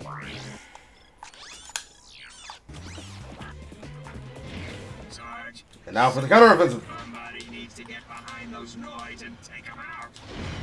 Somebody, they say. But they mean me. The enemy base and wipe these slime suckers off the planet. No way, man. We're not going near that base until somebody puts those turrets out of commission.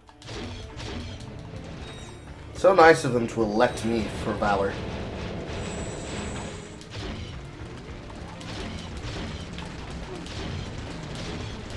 Let's move. Roger that.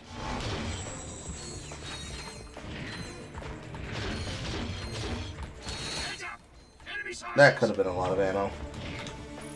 Oh well. Certainly this doesn't work the same way it did before. No, it does. Sarge, we're getting pounded by enemy saucers. We need backup.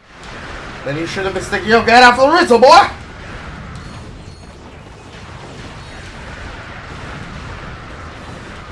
Oh, that was some fancy shooting, Sarge.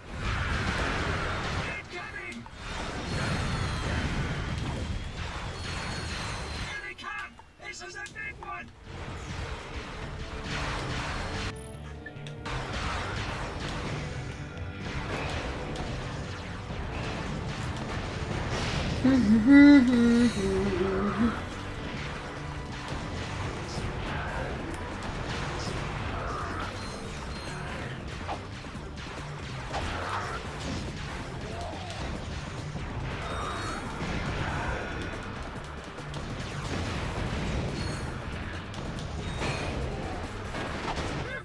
That's the last of them. Blackwater City has been I lost one. And gravity boots. Haste. That was a close one, Sarge. Thanks for the backup. I tripped over these gravity boots while I was running from the Tyrannoids. I believe they're your size. It doesn't even finish playing the goddamn sound effect! Oh, that's funny. Oh, they devolved probably one of the more interesting levels in all of the galaxy into a fucking section that immediately ends before they even finish playing the sound effect. Oh, that's funny. Oh, that's too good. That's too good. Oh, shit. How much time? 7? Yeah. Let's see what I can get done in 15 minutes. Thankfully, the upgraded lava gun is a much better weapon. It becomes a hydrogen steam gun. I mean, I like the fact that the little fucking strip of red becomes a fucking line of death. And it's wonderful good. Like, it is a multitude of things that would be annoying enough if it weren't for the fact that the content is the way that it is. But it is ridiculous that some of the sections that should be slogs are actually straightforward and immediately end.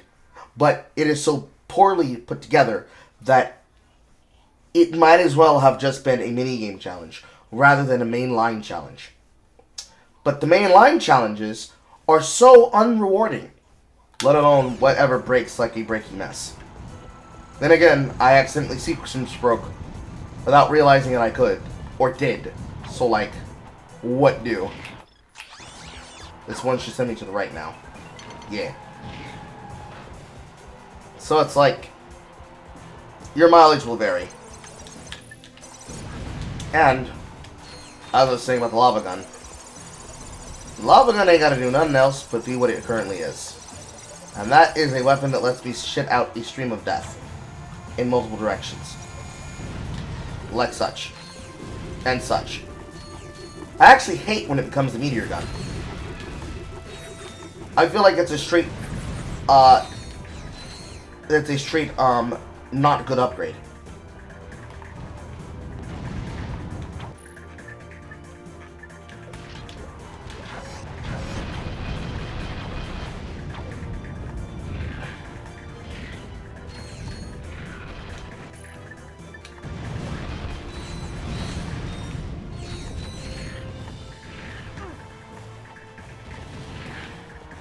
Hello, ammunition? None. No ammunition? Garbage. You just keep your Darth Maul looking ass over there. Got plenty of HP, but I ain't got no fucking ammunition.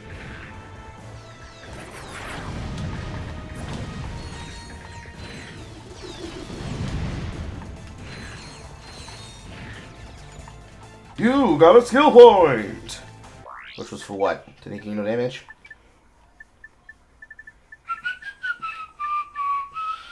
Yeah.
Oh, my agents.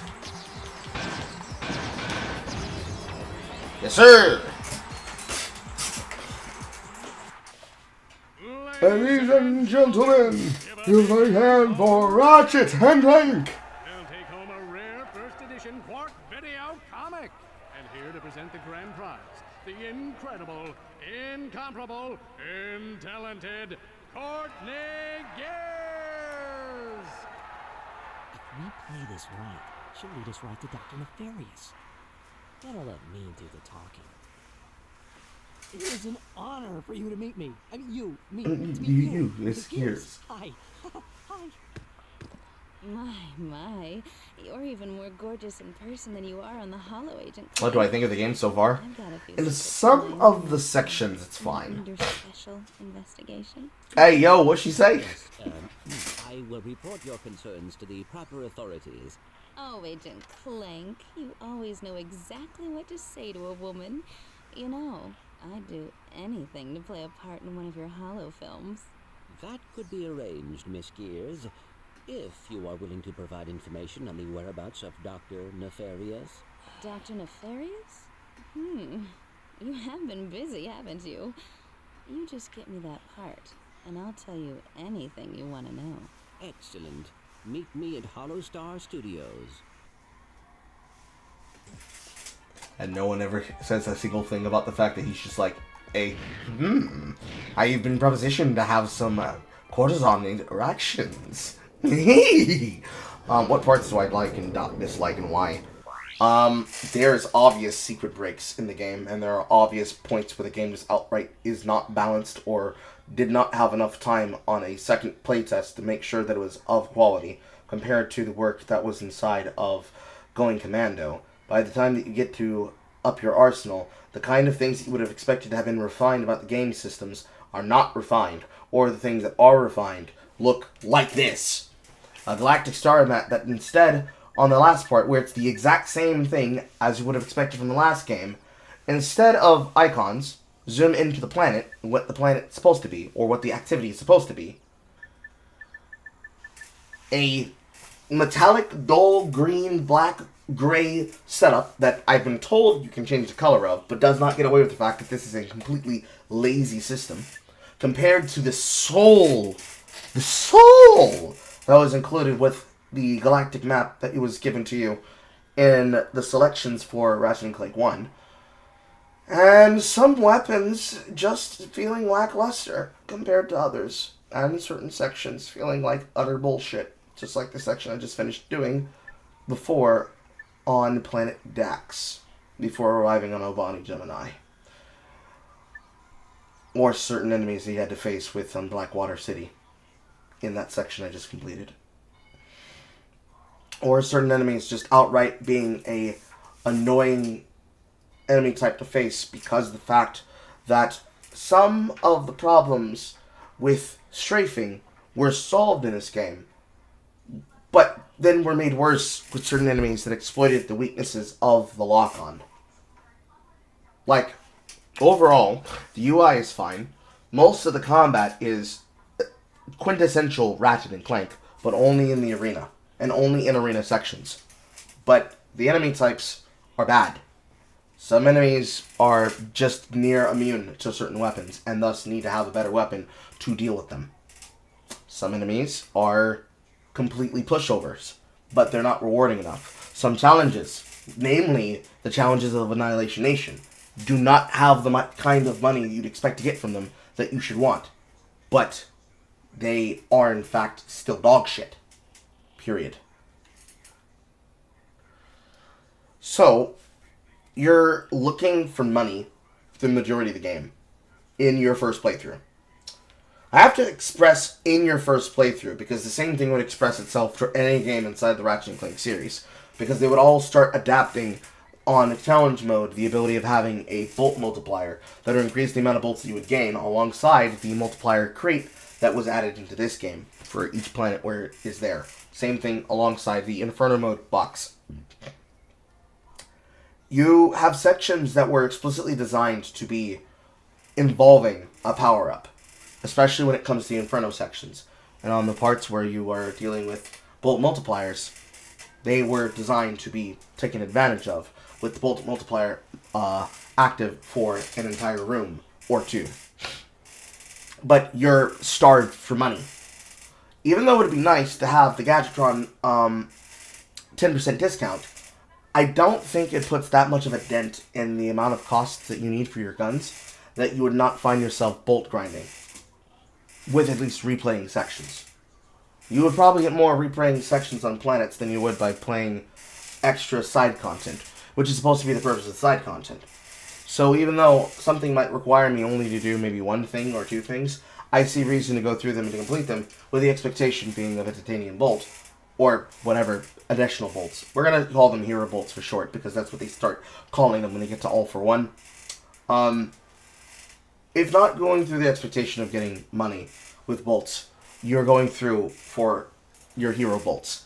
And since they're necessary to get the upgraded versions of your guns, you're kind of at the mercy of your repertoire. Because I'm pretty sure they designed your repertoire to involve all those extra weapons that you would have gotten as a subsection of inclusion from the other games.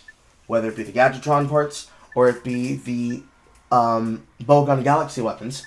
The amount of weapons you have at your disposal, and the amount of gadgets, of which we have almost filled up all but 2 slots remaining, are relevant towards your ability to explore content in the game. And because it is so necessary to have the material to upgrade armor and have additional amounts of bolts for other equipment, let alone the fact that in this planet, at minimum, for the amount of sewer crystals that you can collect as a part of the material for you to make good on what you can have in the game's gameplay style for being played as basically a movie game on rails, but with fun, explorable content sections. It does not have the kind of spread that you would have expected from the game, coming from 2 to 3, that makes you feel like it is deserving of what it is. Because it is a game that was under crunch, you can clearly feel the crunch in certain places, which takes down the quality. I would say that this is, say, maybe the midsection of the game.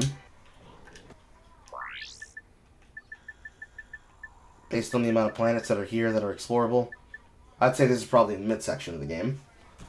I'm going to spoil myself half-wise, just to be sure.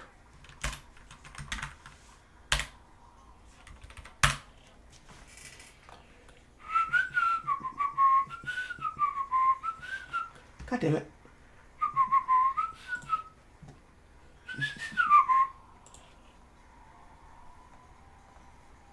Yeah, this is halfway through the game. Almost. Just about. The fact that you can blaze through this game as fast as I have been, some of that is on my gameplay experience, right? So let's just say that's on me being a pro gamer. But the simplicity and the ease of getting through the content that is not side content, some of it is a positive, but the speed at which you chew through the content is a negative. Do you get what I'm saying?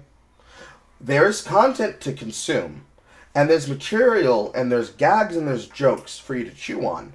You stay entertained, and you don't get bored. But when you get to particular sections that are frustrating, or particular enemies that are frustrating, it shows the cracks in the game design for this title. And the amount of secret hunting that you can find. Annoying at times. So, like, that's the problem there with that. Now, I played a lot of this game in my childhood, so I forgive it because I'm entertained by the weapons and the story and the gags. Because like I said before on the other broadcasts, including this broadcast, the world building that they try to put into the story is what's supposed to keep you engaged, so that you don't get hung up on the rest of that shit. And, you know, you take it in as the ambiance. But between this and, I'd say, Jak 3, as far as movie game upgrade-alikes and upgrade-a-thons and collect-a-thons go, this is a subpar title for the era that it comes from.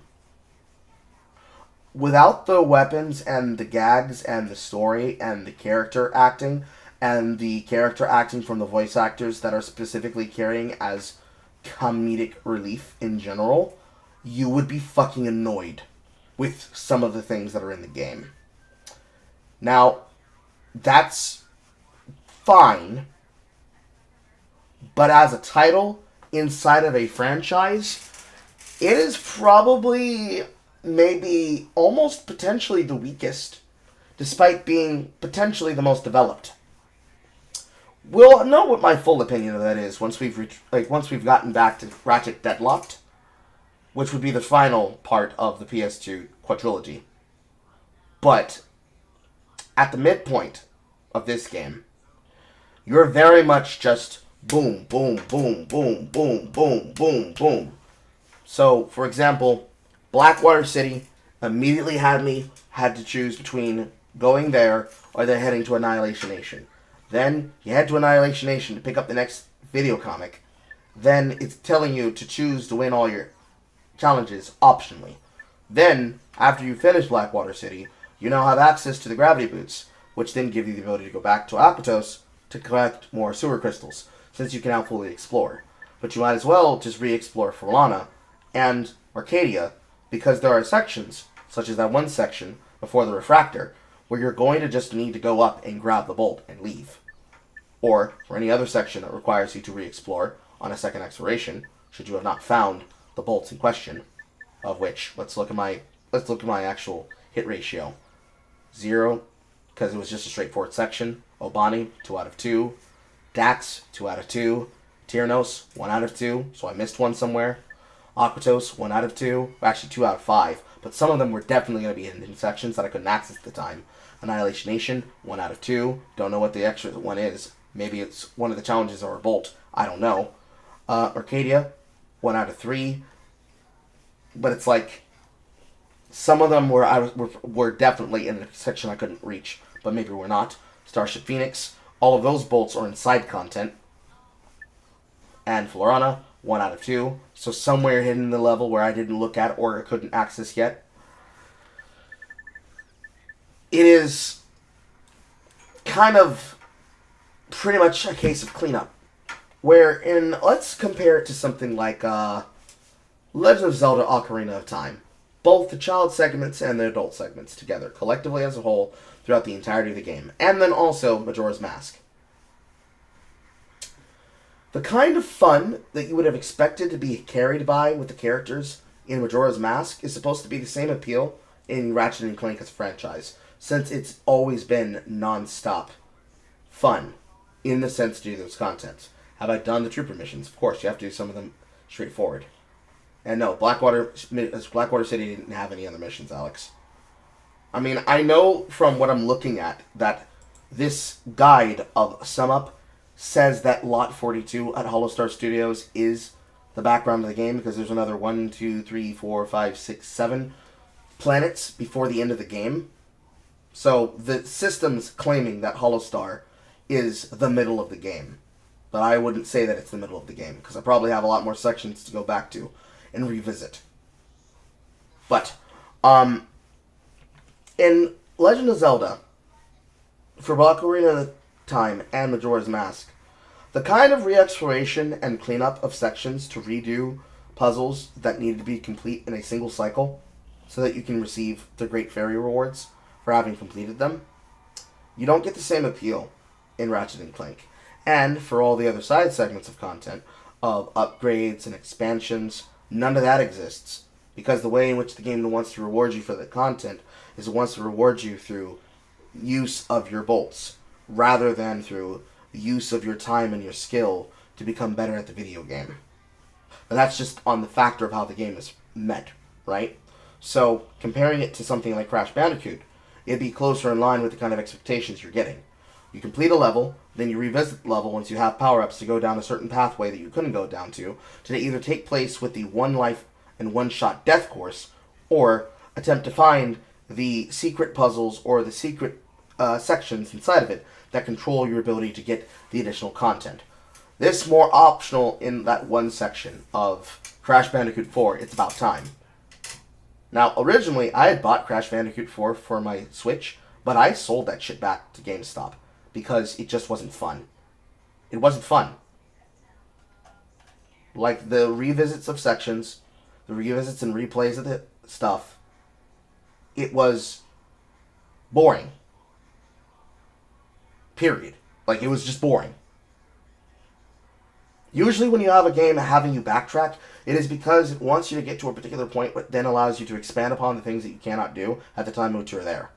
And for the backtracking that is possible for planets like that of, say, Ratchet & Clank 1, you feel much more rewarded and much more clever for either collecting every bolt on first visit or having collected up to everything you could get and then revisiting that section once you have gotten where you need to access that additional secret content and then achieve getting that gold bolt for that purpose.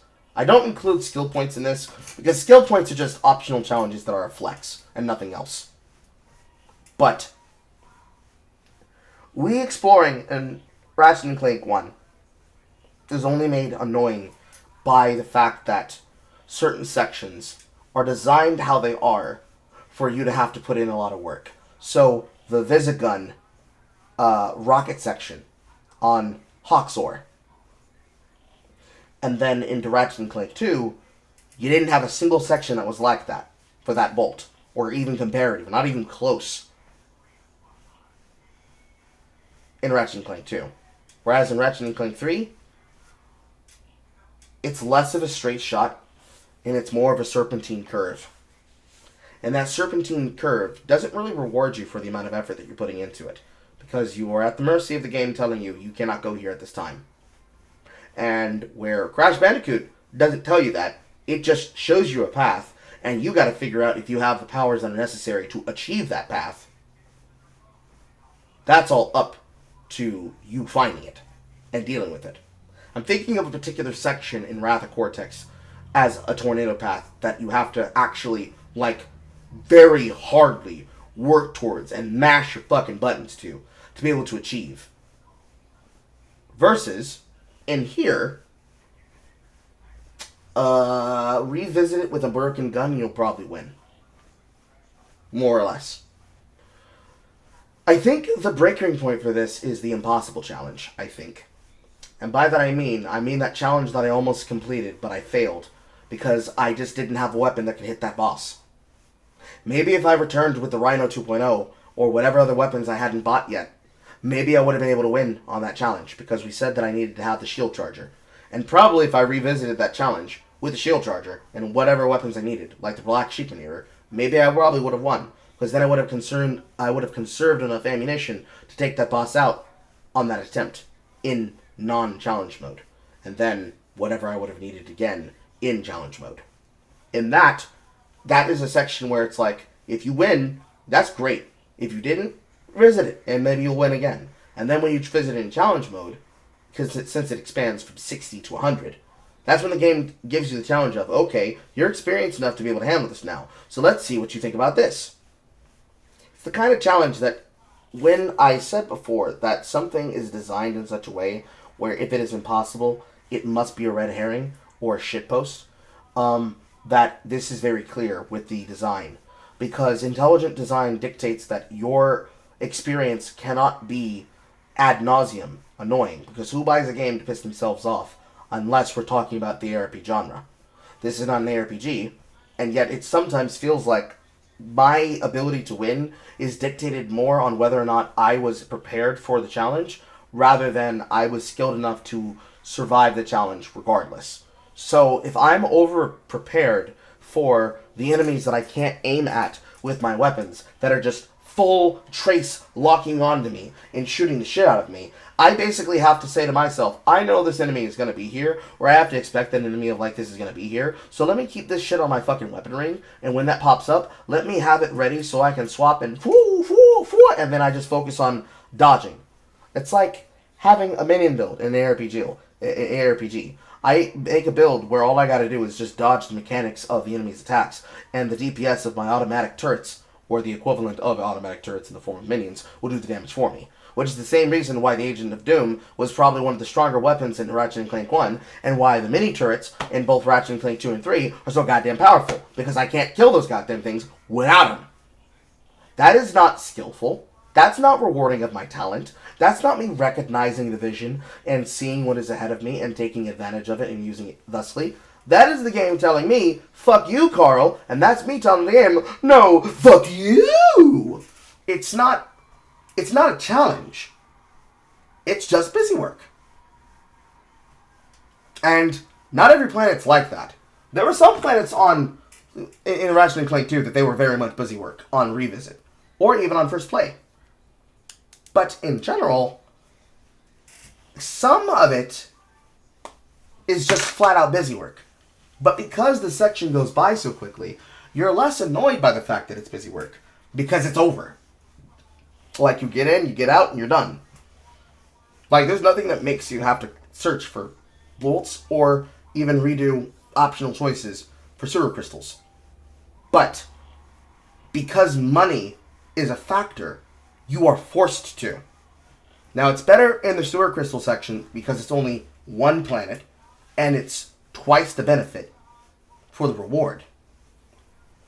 But if they didn't have the challenges reward you for as much as they do with the content, and as it very obviously is padded by the extra levels that you can give to your guns, so that your weapons are more effective to deal with those challenges that you have to over-prepare for, it would be a less frustrating experience. Because mind you,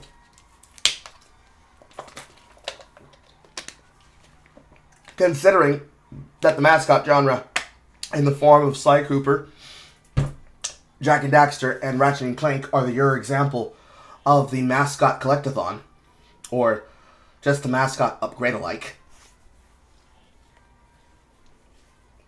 If you compared it to Eternal Darkness, there is a much more straightforward and much more fun experience to be had there, with more replayability, simply because of the things you'll have to discover in order to make use of that replayability. Not even to account for the true ending of that video game.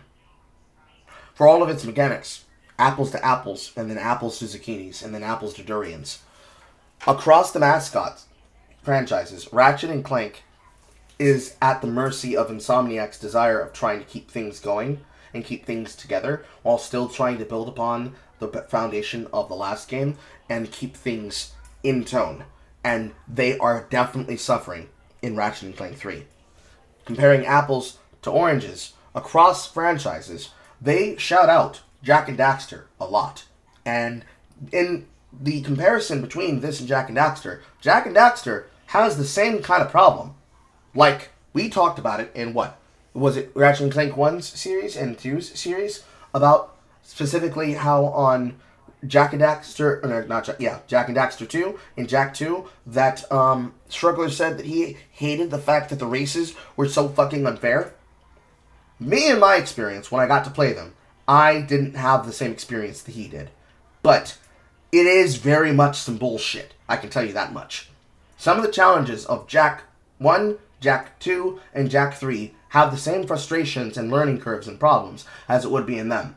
But comparative to Spyro and Crash Bandicoot, they have them as part of the challenge of a action platformer with various levels of exploration through levels for Spyro, and various ways of how to achieve a goal, or getting all of the blocks crates in Crash. But where in Jak and Daxter, they eventually added in weapons in 2 and 3, you don't have the same problem with the weapons of 2 and 3 as you do inside of 2 and 3 of not Crash Bandicoot, inside of Ratchet and Clank. Because each type of weapon has a particular type of ammunition and a type of service that solves the problem. You've got your multi-hits, you've got your scanners, you've got your shotguns, you've got your omni fuck you, stay away from me type weapons, and because they all use different ammunition, it is more about picking the weapon for the situation that matches the problem, and you don't need to fiddle with a fucking window to access said weapon, where you might get fucked over because you're doing this number. You're holding down B, and A, and then also if you're using lock mode on the weapons that allow for it, lock on the triggers, and then doing all this shit, and then when it comes time to move, you're holding down your Y, and you're basically doing this. And you have to keep your shoulder button down for the second key, because if you don't, it goes back to the main window, which I dealt with multiple times. Because you'd think the way that it would work is I tap this, and it stays on the second ring. So when you're fighting something in the middle of combat, as I try to do this looking through the OBS, looking at the game, when you see that enemy come around that corner, you're like, oh shit! You're here.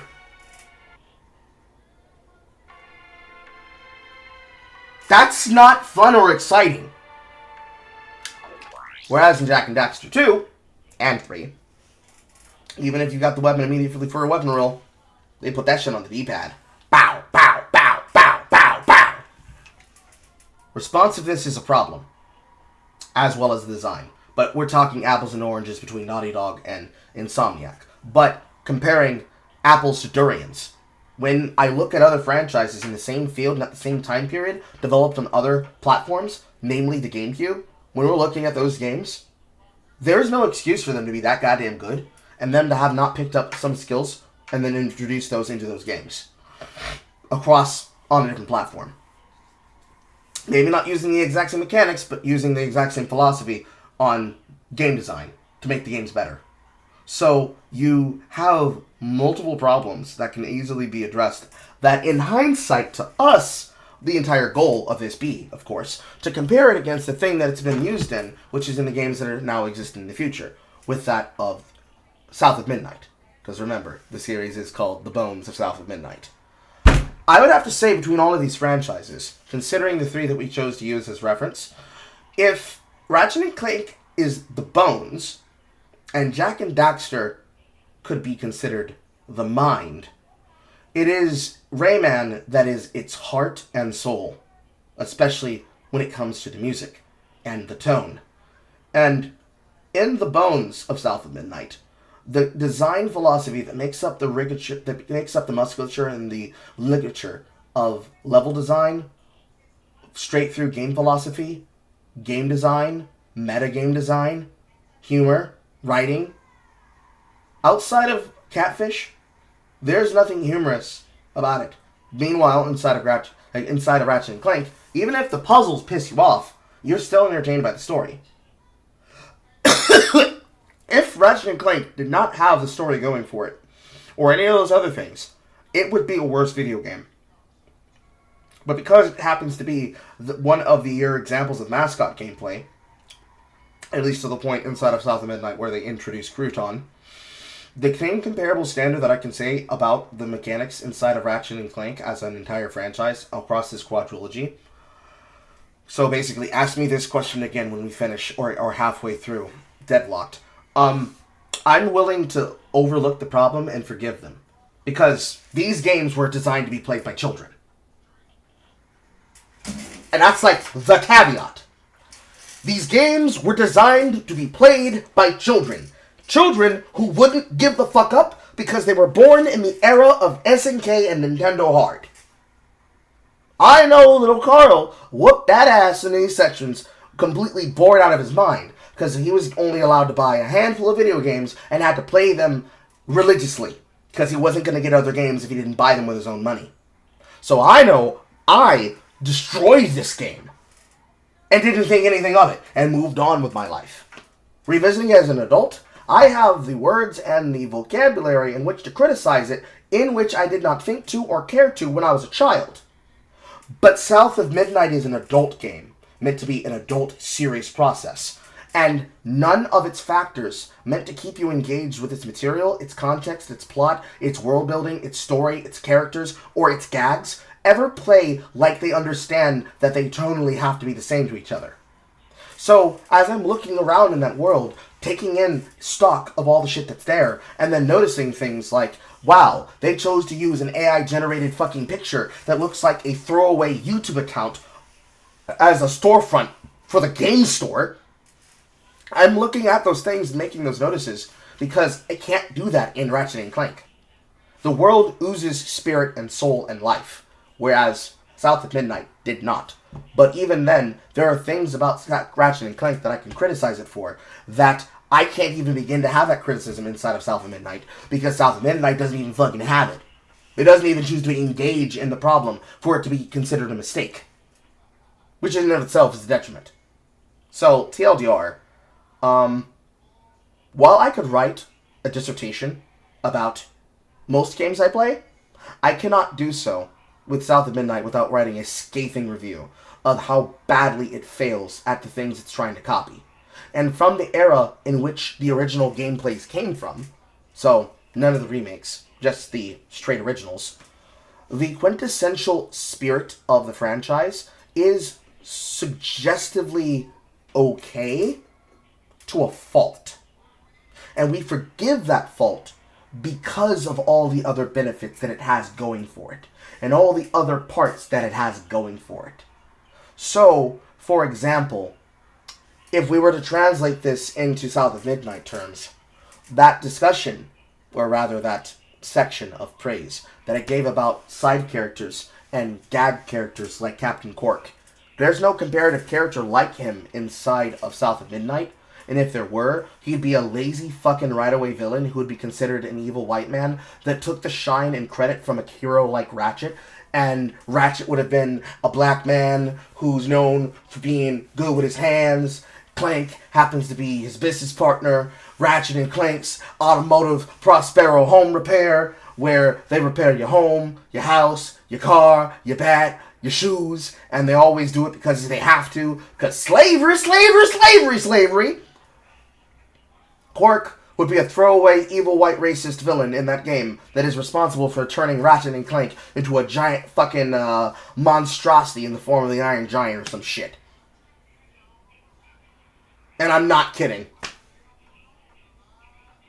It'd be like the fucking it'd be like the Pleasure Boat, Mom and Child, over again, but worse and more annoying.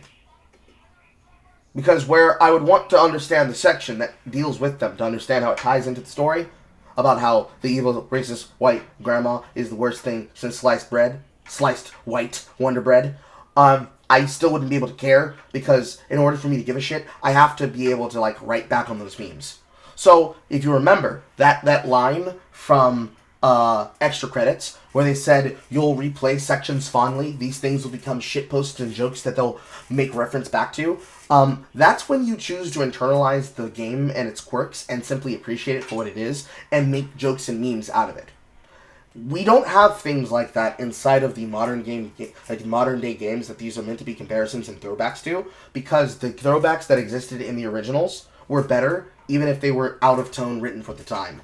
And we know for a fact that they would go back and undo the character and the soul in them, because they did that for Ratchet & Clank. And they removed the soul from that franchise, so that they could then sell you a horrible fucking presentation of it, with what Sam Maggs thought needed to be in there, in the form of Rivet and Rift Apart. And that in itself is like the problem, because this is where we started, and that's where the franchise goes towards. And obviously, nobody has anything nice to say about Rift Apart, at best, if just for the voice acting involved.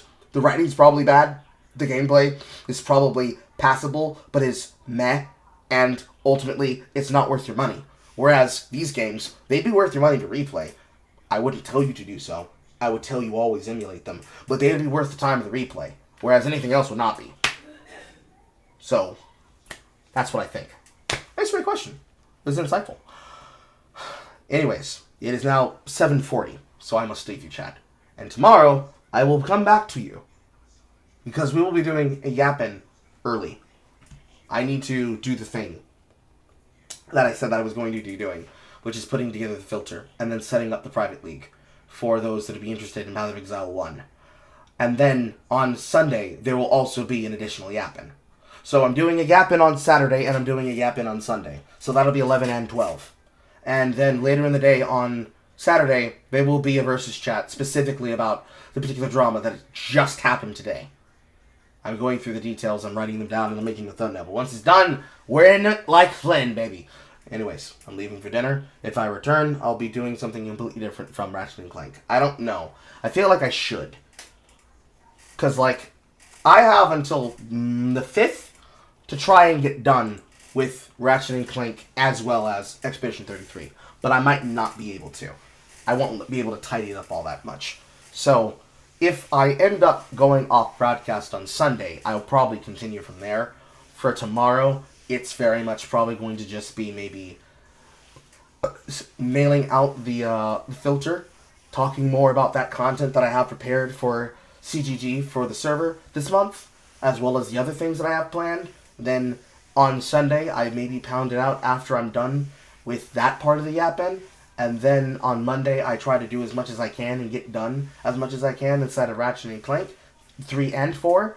And then I continue with Expedition 33 on my own time. Because I'm pretty sure every person who owns Expedition 33 is miles ahead of me at this point. And I would like to play my French video game. I'd like to play my French video game. And then, with whatever time's left, is when I'll be able to hit the surface. So those that are interested in the Path of Exile event, you'll have like a giant head start ahead of me. And then it'll be fun to see where I can catch up to at that point. Assuming that I'm not just by myself at that point. Anyways. Goodbye, Chad. I'm leaving. So long. Farewell to you, my naps. So long. Farewell. Until I get shot again. I say so long. Farewell. Before I forget I'm the last.